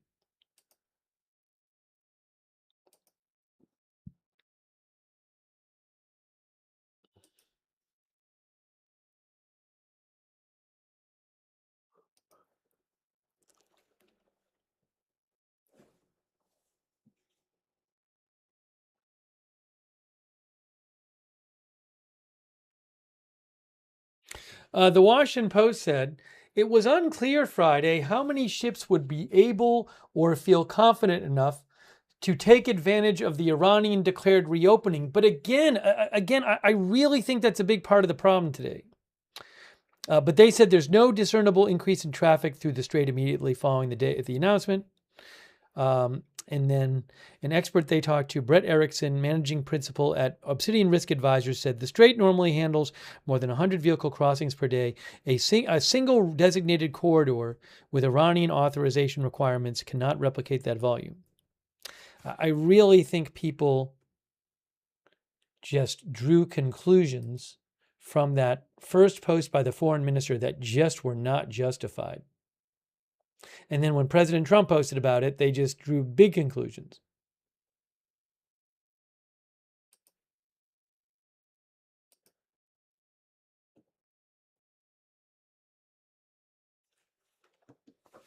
That post on the top right there, I just think people just were like, oh, it's completely open now. And that's, you know, if you follow how Iran's been talking about the strait, they've been saying it's open.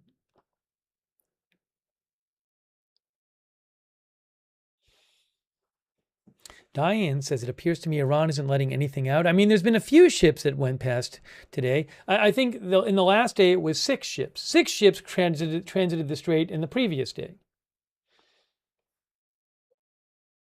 Lee says, so many contradicting statements.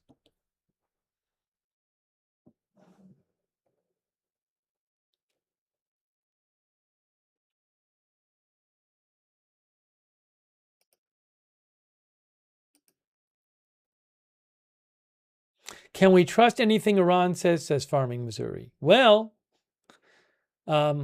I mean, I know what you're saying, but in terms of they certainly have closed the strait effectively and attacked ships in the past. And I did see all those dozens of ships moving toward the strait, and then most of them turn around. So that looks like evidence to me that it's not open. Oh, and also their government today said that it's not actually open.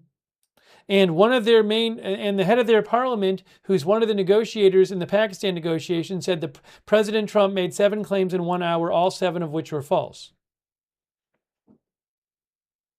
And said, with the continuation of the blockade, the Strait of Hormuz will not remain open.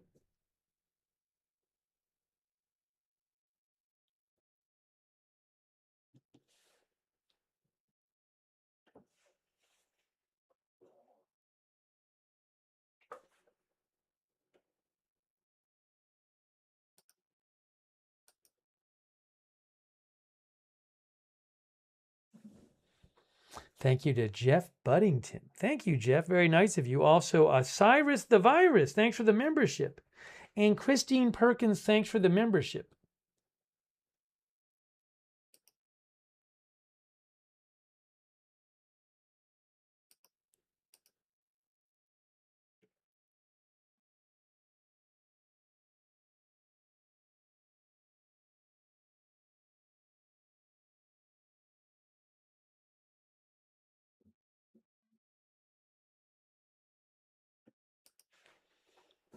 This is interesting. Jan Crawford, who is a legal correspondent for CBS News, says sources close to Justice Alito confirm the Fox News report that he has decided to not step down this year. In addition, sources close to Justice Thomas say he's not retiring.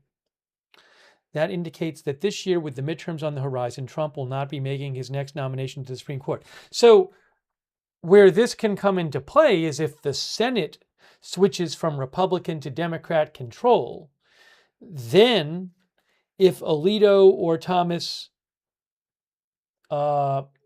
steps down or cannot serve in the next couple years, then presumably the Senate will not confirm Trump's nomination. So I guess, the thinking might be, well, they'll step down so somebody younger can get confirmed by Trump in the Republican Senate.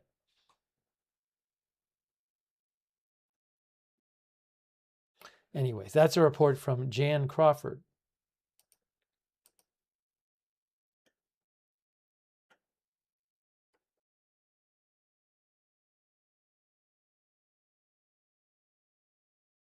Hey, so both these ships have turned around. Look, guys, both of these ships have turned around now.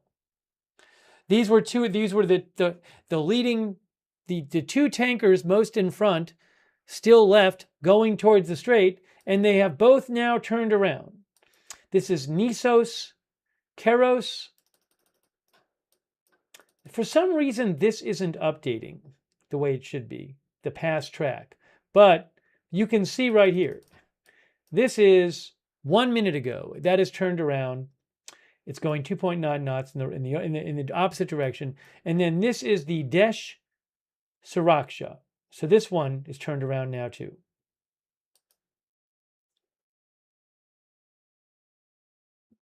There you go.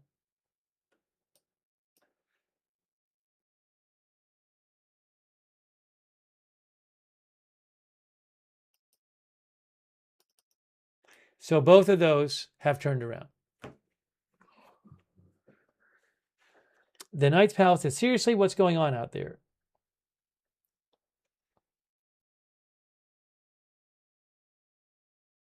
As I mentioned, several viewers sent me a video, Rick Mack and others sent it to me, claiming that it's a video of one of the ships earlier today being told by the Iranians that they couldn't keep going and had to turn around. I don't know if that video is legit. If it very well might be, I'm not sure. Bronco Knight says, must be aliens stopping them. No, I don't have any kind of scanner where I can listen to the radio calls of the ships.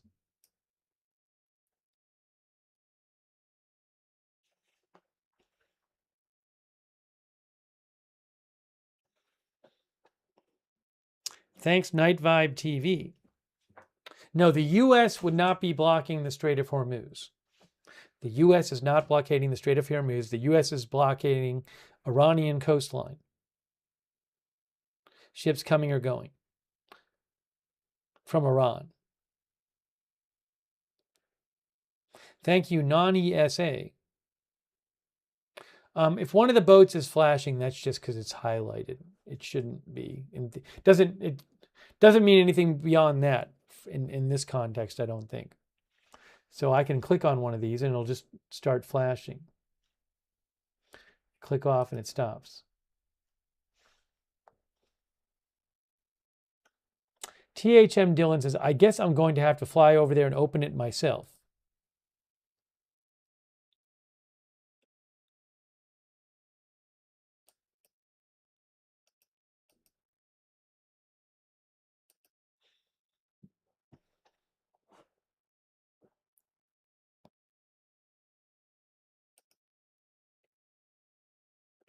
There's a new headline on Wall Street Journal that says Trump's efforts to strong-arm Iran into a deal spark optimism and confusion.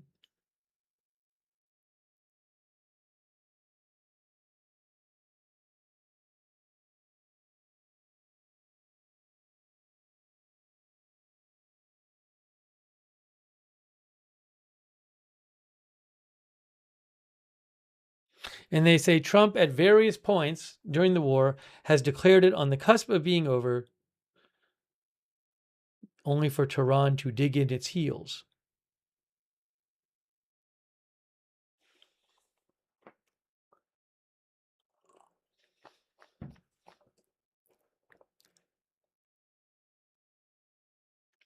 The Wall Street Journal, like CNN, is reporting that CNN said Iranian sources told them that there would be negotiations in Pakistan starting Monday. Wall Street Journal says as a Trump administration official said they're likely to have talks in Monday and Pakistan.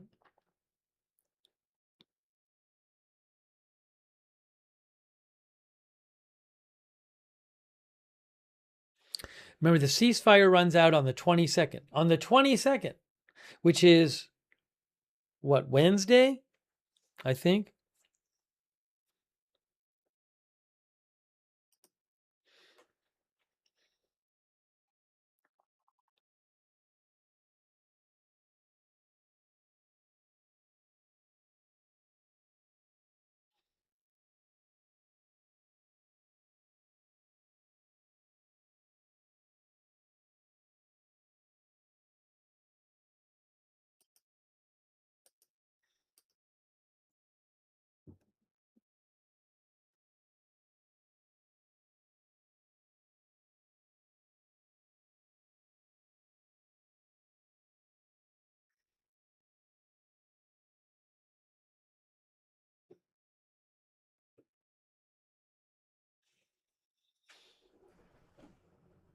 Thank you, Fiona Stroud.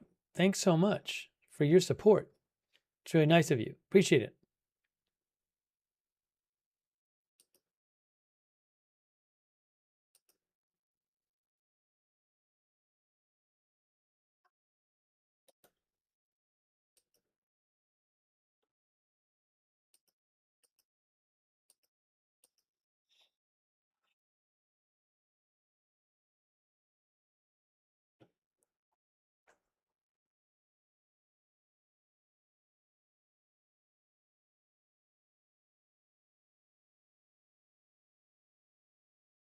Dion says, how long until Trump backtracks on True Social and threatens Iran again?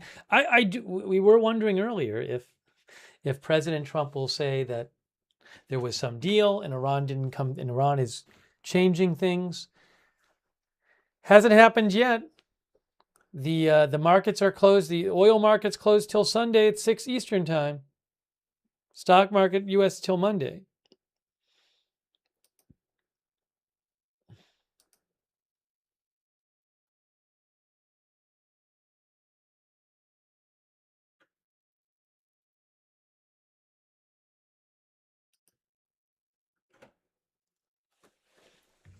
Bill Huang think there'll be a ground invasion any minute now? Hey, thanks, Fiona Stroud. Again, Fiona's in the UK. Thank you so much, Fiona, for all your support. That's really nice of you. Thank you, Fiona. Very kind of you. Ravenora says, what we've got here is a failure to communicate. Yes, the President Trump's posts today were in the morning, around 9 a.m., between like 9 and 10:30.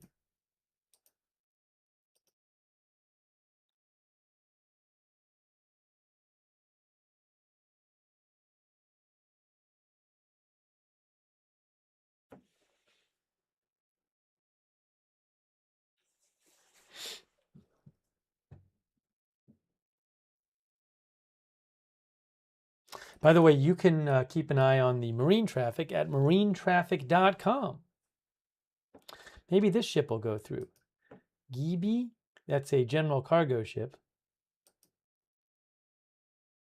No, so Gibi's still going. Maybe Gibi will go through.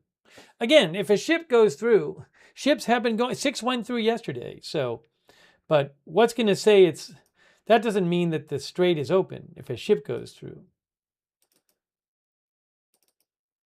Presumably it's going through with Iran's permission and possibly a toll.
Excuse me.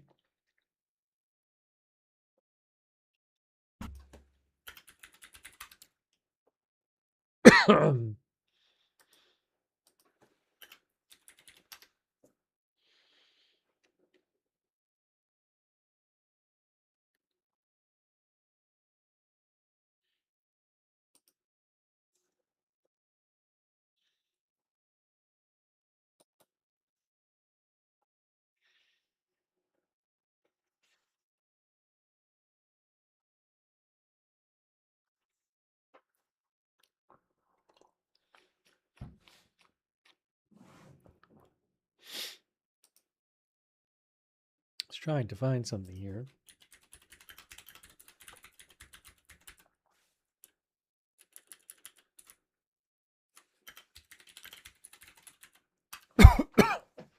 Thanks to Sydney91 for the memberships.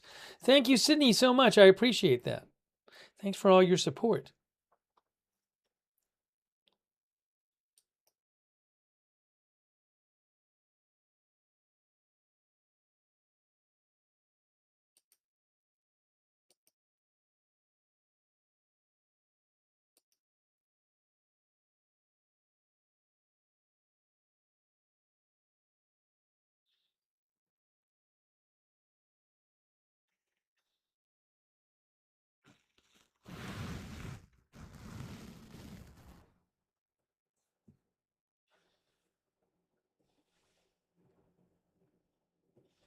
One of the viewers said check like one of the hyper liquid after hours oil market or something.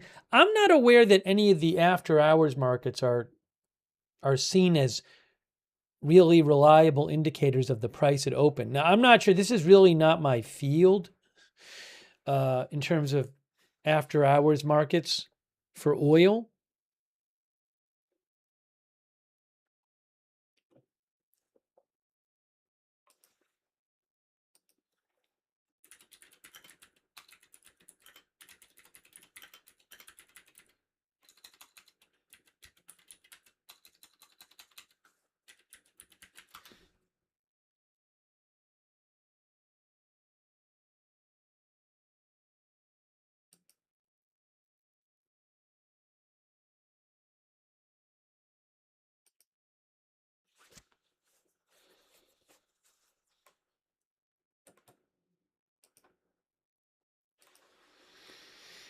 Some of you probably know that more than me. But again, I don't want to start mentioning after hours oil markets of some sort without having a good handle on how good a representation they're supposed to be.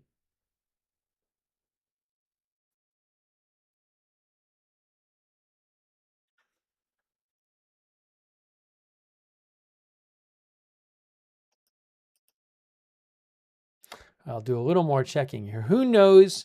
Who knows? It's been kind of a crazy day. Who knows when there'll be more developments? And will there be negotiations Monday in Pakistan? I do not know.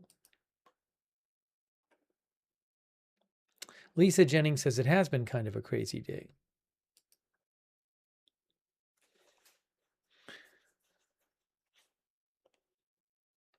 Talina Metro, our viewer, says, I don't see why Iran would open the strait if that meant anyone could benefit but them. Well, I think the idea is they'd be getting something in return, like sanctions relief. And so they say they want sanctions relief and reparations for one.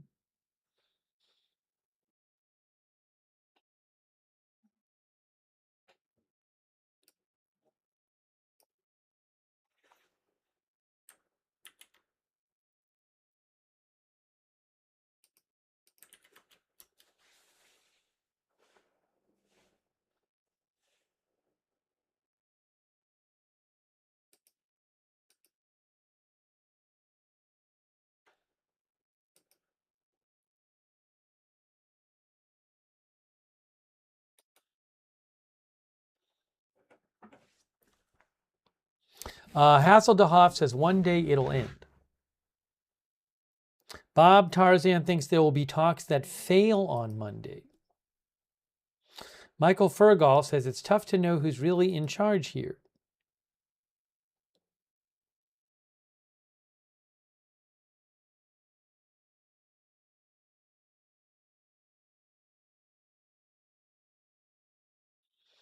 Sandy Doggo says Trump probably called and said,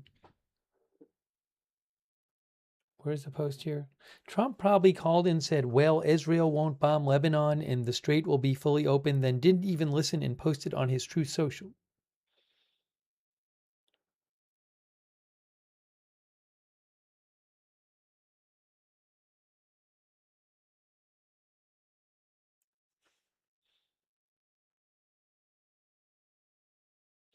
Where is this one? This one is still going. Yeah, so I'll be keeping an eye on this tonight. But not a lot of ships. Doesn't look like a lot of ships are going through.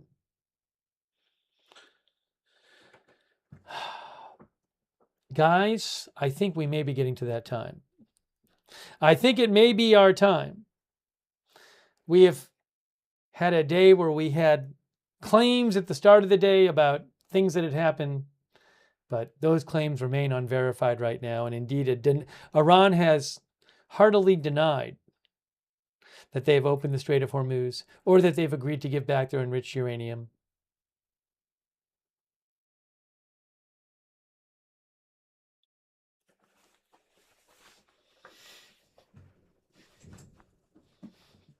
So I think we're reaching that time. I mean, if there's a big development tonight, I can just come back on and do another stream. But we've had marine traffic drama today.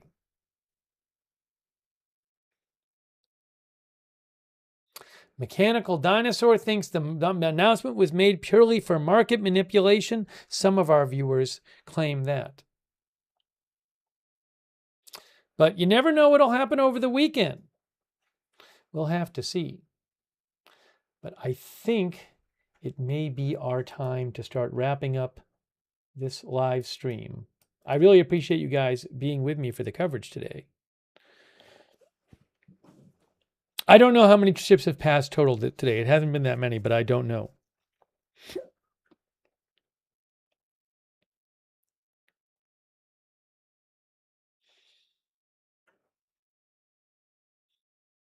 But it's certainly not looking like the strait is open at the moment. So anyways, if you want, you can subscribe, follow the channel Agenda Free TV. And we cover all kinds of live breaking news here without an agenda. And I will come on when there is more news. And like I said, if there's some huge news tonight, we can come on the air. But I would suggest turning on our notifications so you get notified when we're going live. I can't tell you in advance every time we're coming on.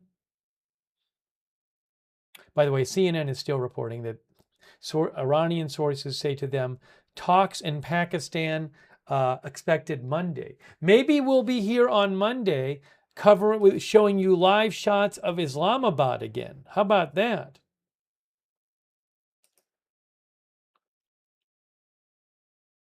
M. Rodham, thank you. M. Rod, it says, it was a Strait open before the war? Yes.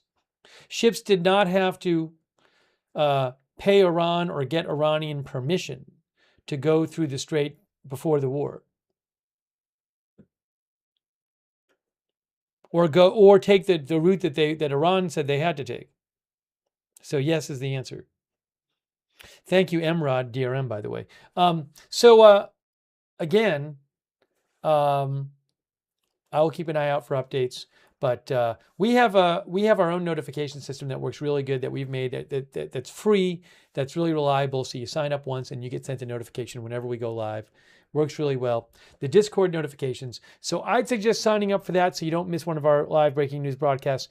But if you want to sign up for that, you can. The mods will post the link in the chat to the notifications. Also in the description of this video on Facebook and YouTube, you can find the link to sign up for the notifications there. Also, I will post updates on my X account about breaking news, which is right here, @Lookner. That is where I cover breaking news on X, and I will post there even when I'm not on the air.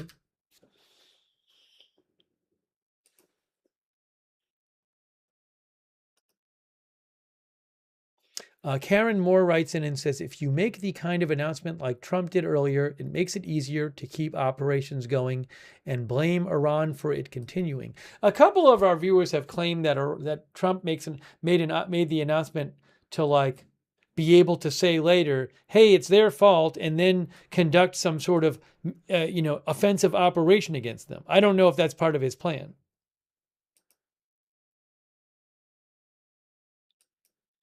Firejack sent me a link to a ship that had not turned around but was a bulk carrier, and Firejack thought it was a ship carrying food. Although if it's going from if it's going from Iran to China, then even if it were carrying food, it'd be subject to the blockade because it's leaving Iran, not coming to Iran. I don't know about that particular ship, Firejack.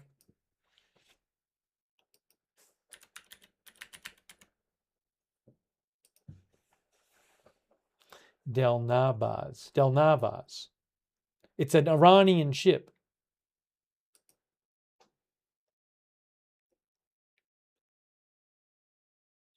So that's a ship, as to why that's a ship that is an Iranian ship that appears to be leaving Iran.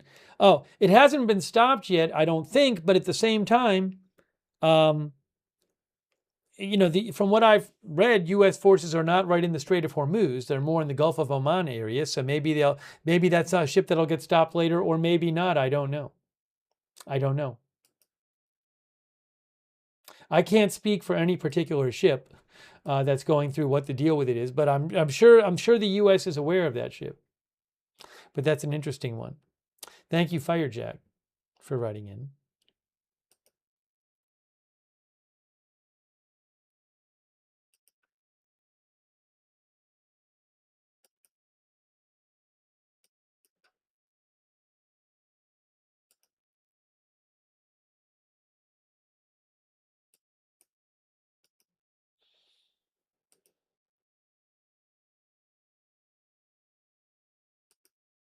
Okay, so we're wrapping this up, but I really appreciate you joining, and I will keep an eye on the developments tonight.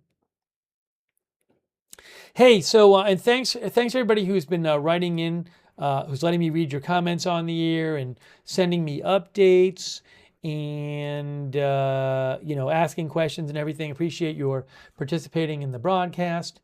And also,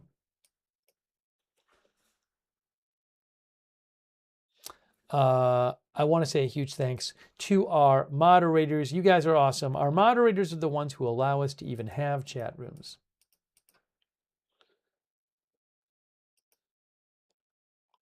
They are the ones keeping things civil and respectful there in the chat, even when we have people with different views chatting. So I really appreciate them for letting us have chat rooms.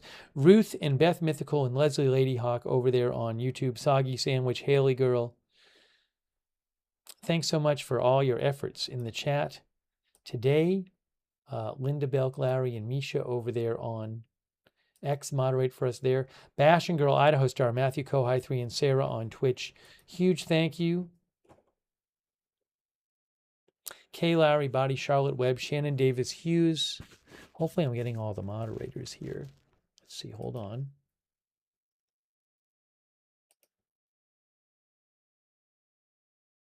Paul Anderson and Andrea Holder.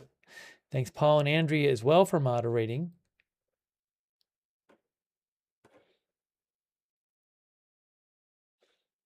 And thanks to everybody who supported the channel there today. By the way, I owe thanks to A2B Dayton for being a member. Thank you. And but yeah, thanks so much for supporting the channel. Really nice of you guys. That is what allows the channel to exist, is your support. And just again, really kind of you. So thanks to everybody who donated to help the channel out. That's really nice of you. I think I thanked everybody. I think I did. Fiona Stroud, Tech Trainer, and all the others. Thanks so much. If you are on X, I would suggest another good way to find out when we're live is to follow us on X at Agenda Free TV. I always post there before we go live, and I post updates about the channel there at Agenda Free TV.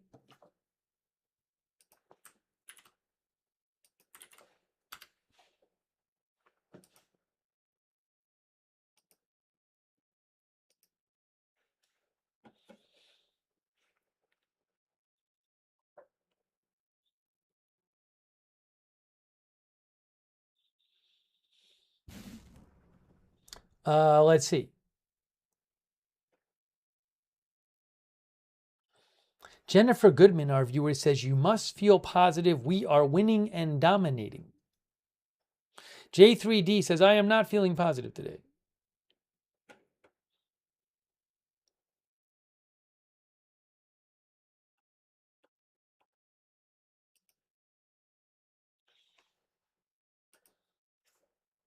Hang on one second here.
Sorry.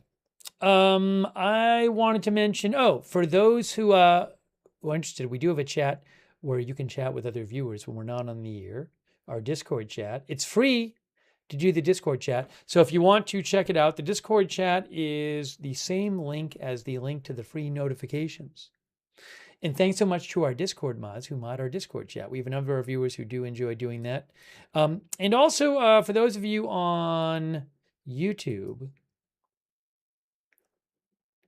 I would suggest turning on our YouTube notifications. It's another way that can help you find out when we're live. But in order to do that, what you need to do is subscribe to the channel, click the bell and choose all notifications. If you're already subscribed, make sure you click the bell and choose all notifications. You got all the notifications over there.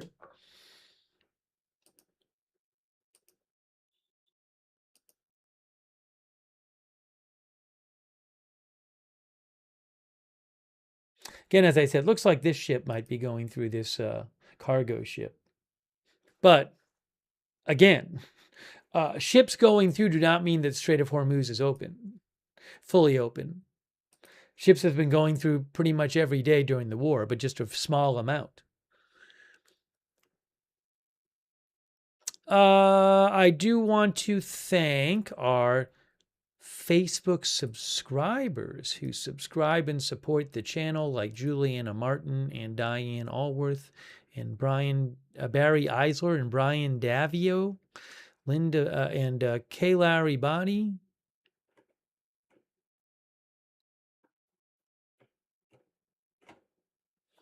All of our other Facebook subscribers, thank you so much. Christy Claft, Michael Clayton, Martha Crawford. Thank you. Our Twitch subscribers as well. Huge thanks to all of them. I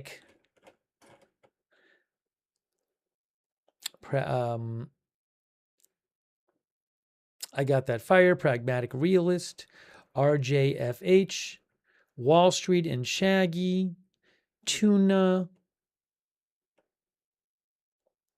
Hot Richard, Strong One, Hugh J, Dan the Mushroom Man, Chief Hung, Sarah, did I say Sarah? Vandal Savage, and all of our other Twitch subscribers, Alper as well, Too Many Records, Gamoff, thank you. And our YouTube members, big thanks to you. People like Johann Schlicker, Ken Lance, Chris N., Evelyn in Maine, Cake, Eric Johnson, Phoenix, Cack, Gregory Scherer, Patricia Grace, thank you. Evelyn in Maine, Phoenix, I'm a Good Guy, Anok,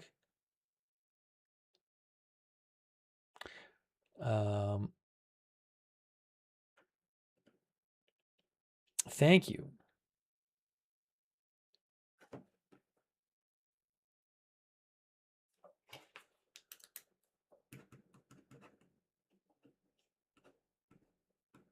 One of the viewers suggested a typewriter emoji. Maybe one day.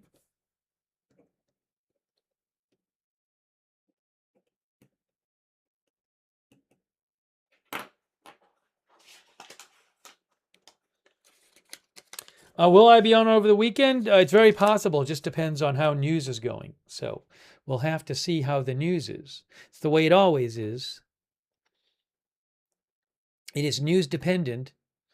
And thanks, Judy Fishow, for watching. Thanks, Judy. Thanks to other viewers, all of our other viewers, like Pizza Sub. Thank you. JTSOG, Cyberbully, thanks for watching. Gate Crasher over there on Twitch. My Mind Spray. I think we only did one poll today. Well, we don't have to do many every day.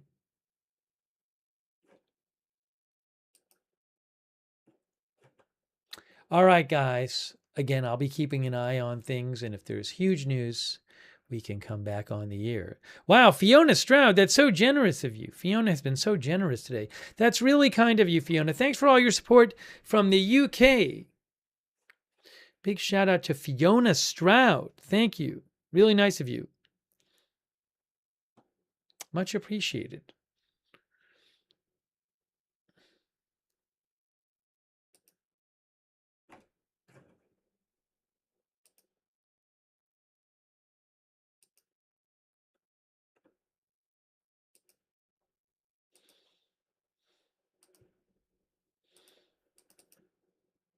All right, I think it is our time.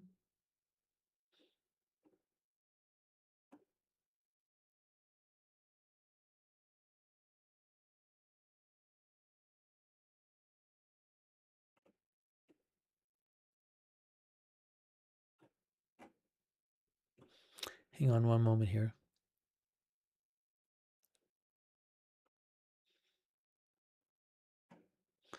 One moment.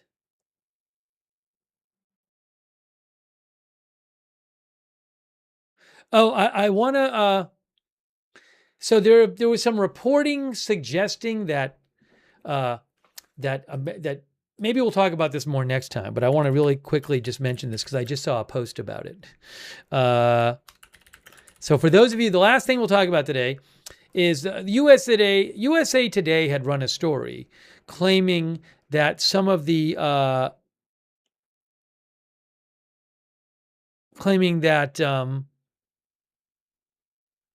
some sailors on one of the U.S. ships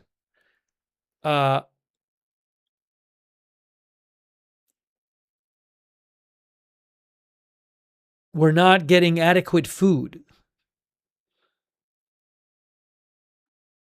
You can read it if you. The article says. Well, the article is called "Cookies, Deodorant, Socks. Iran War Puts Military Packages in Limbo," and then they talk about how military family members, some of them are worried their loved ones are going hungry. Anyways, and then they showed a photo supposedly shared by a U.S. Marine of a meal aboard the USS Tripoli,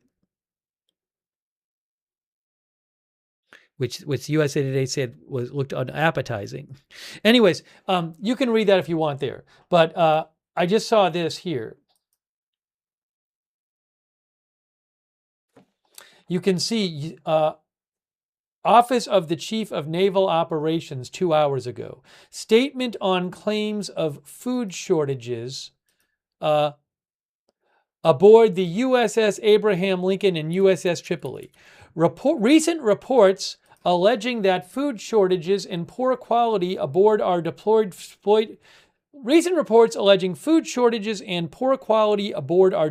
ships are false. Both the USS Abraham Lincoln and USS Tripoli have sufficient food on board to serve their crews with healthy options. The health and well-being of our sailors and Marines are my top priority, and every crew member continues to receive fully portioned, nutritionally balanced meals. Regarding mail and personal packages, a temporary hold on sending mail into theater due to combat operations has been lifted.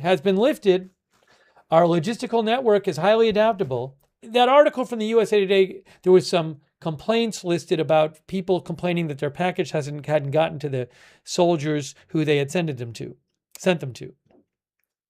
Our logistical network is highly adaptable. We remain committed to supporting our warfighters as they execute Operation Epic Fury.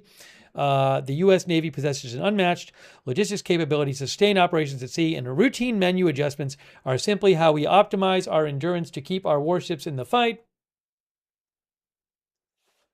And then Pete Hegseth posted and said, the U.S. Navy is correct. More fake news from the Pharisee press. My team confirmed the logistics stats for the Lincoln and Tripoli. Both have 30 plus days of Class 1 supplies, food on board. Nav sent monitors this every day for every ship. Our sailors deserve and receive the best.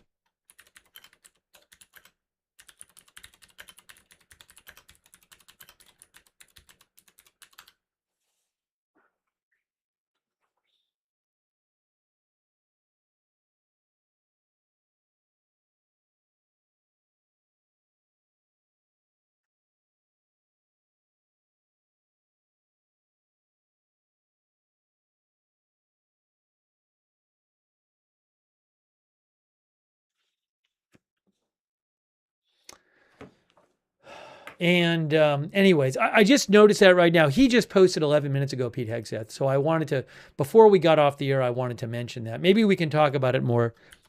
Maybe we can talk about it more next time.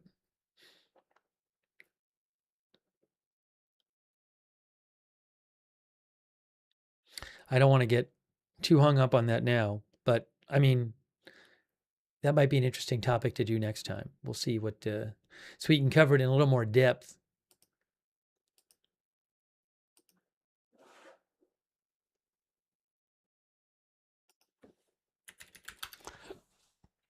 Yes, I already did all of the goodbyes and everything. I was just about to wrap it up when I saw that report.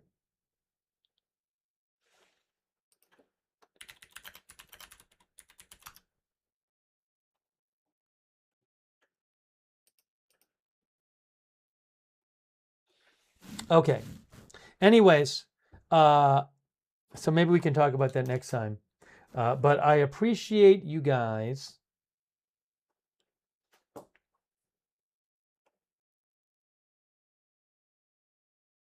I don't know what's going on with the food situation. I don't want to start commenting on it now anyway, but I cannot. The USA Today report, I can't really. I have no personal experience or extra information here to corroborate or disprove any of the allegations.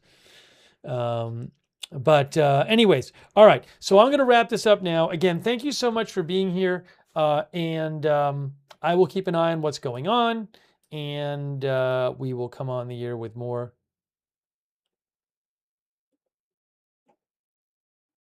updates for you. By the way, really quick, I'll just mention this. We're not going to get into it right now. But, President Trump today had posted, we talked about this, that the U.S. was prohibiting further Israeli strikes on Hezbollah in Lebanon. And there's a story on Axios right now where the headline is, Trump shocked Netanyahu with post declaring Lebanon strikes were prohibited. Netanyahu and his advisors were shocked by Trump's post, which contradicted the text of the ceasefire agreement between Israel and Lebanon. And Axios says the implication of Trump's post that he was issuing an order that Israel had no choice but to obey would have been unthinkable under other U.S. administrations. Anyways, if you want to read that, you can go to Axios. All right, we're wrapping this up. We are wrapping this up. So thanks, Jeffro. Yeah, I'm glad we were able to cover the ship reversals as it was going on. I don't know that all the ships are going to be reversed. Some of them might go through, but certainly a number of those ships, after dozens of ships seem to be making a break for it to get out of the Persian Gulf through the Strait of Hormuz, a large number of them turned around. So there's still a few kind of heading there, so maybe some of them will go through. You can go check it on marinetraffic.com. But I'm glad we were able to cover that live. All right, so that is it for now. Again, thanks so much for watching. I thanked a bunch of people already. Thanks also people like Eggloft. Thanks for watching. And the one and only, and Amsterdam Holland, thank you. And all of our X viewers as well, thanks for watching over on X. Thanks Ultranax for watching. All right, so that is it for now. We'll see you soon. And thanks again to our moderators. We'll see you soon with more live breaking news coverage right here at Agenda Free TV.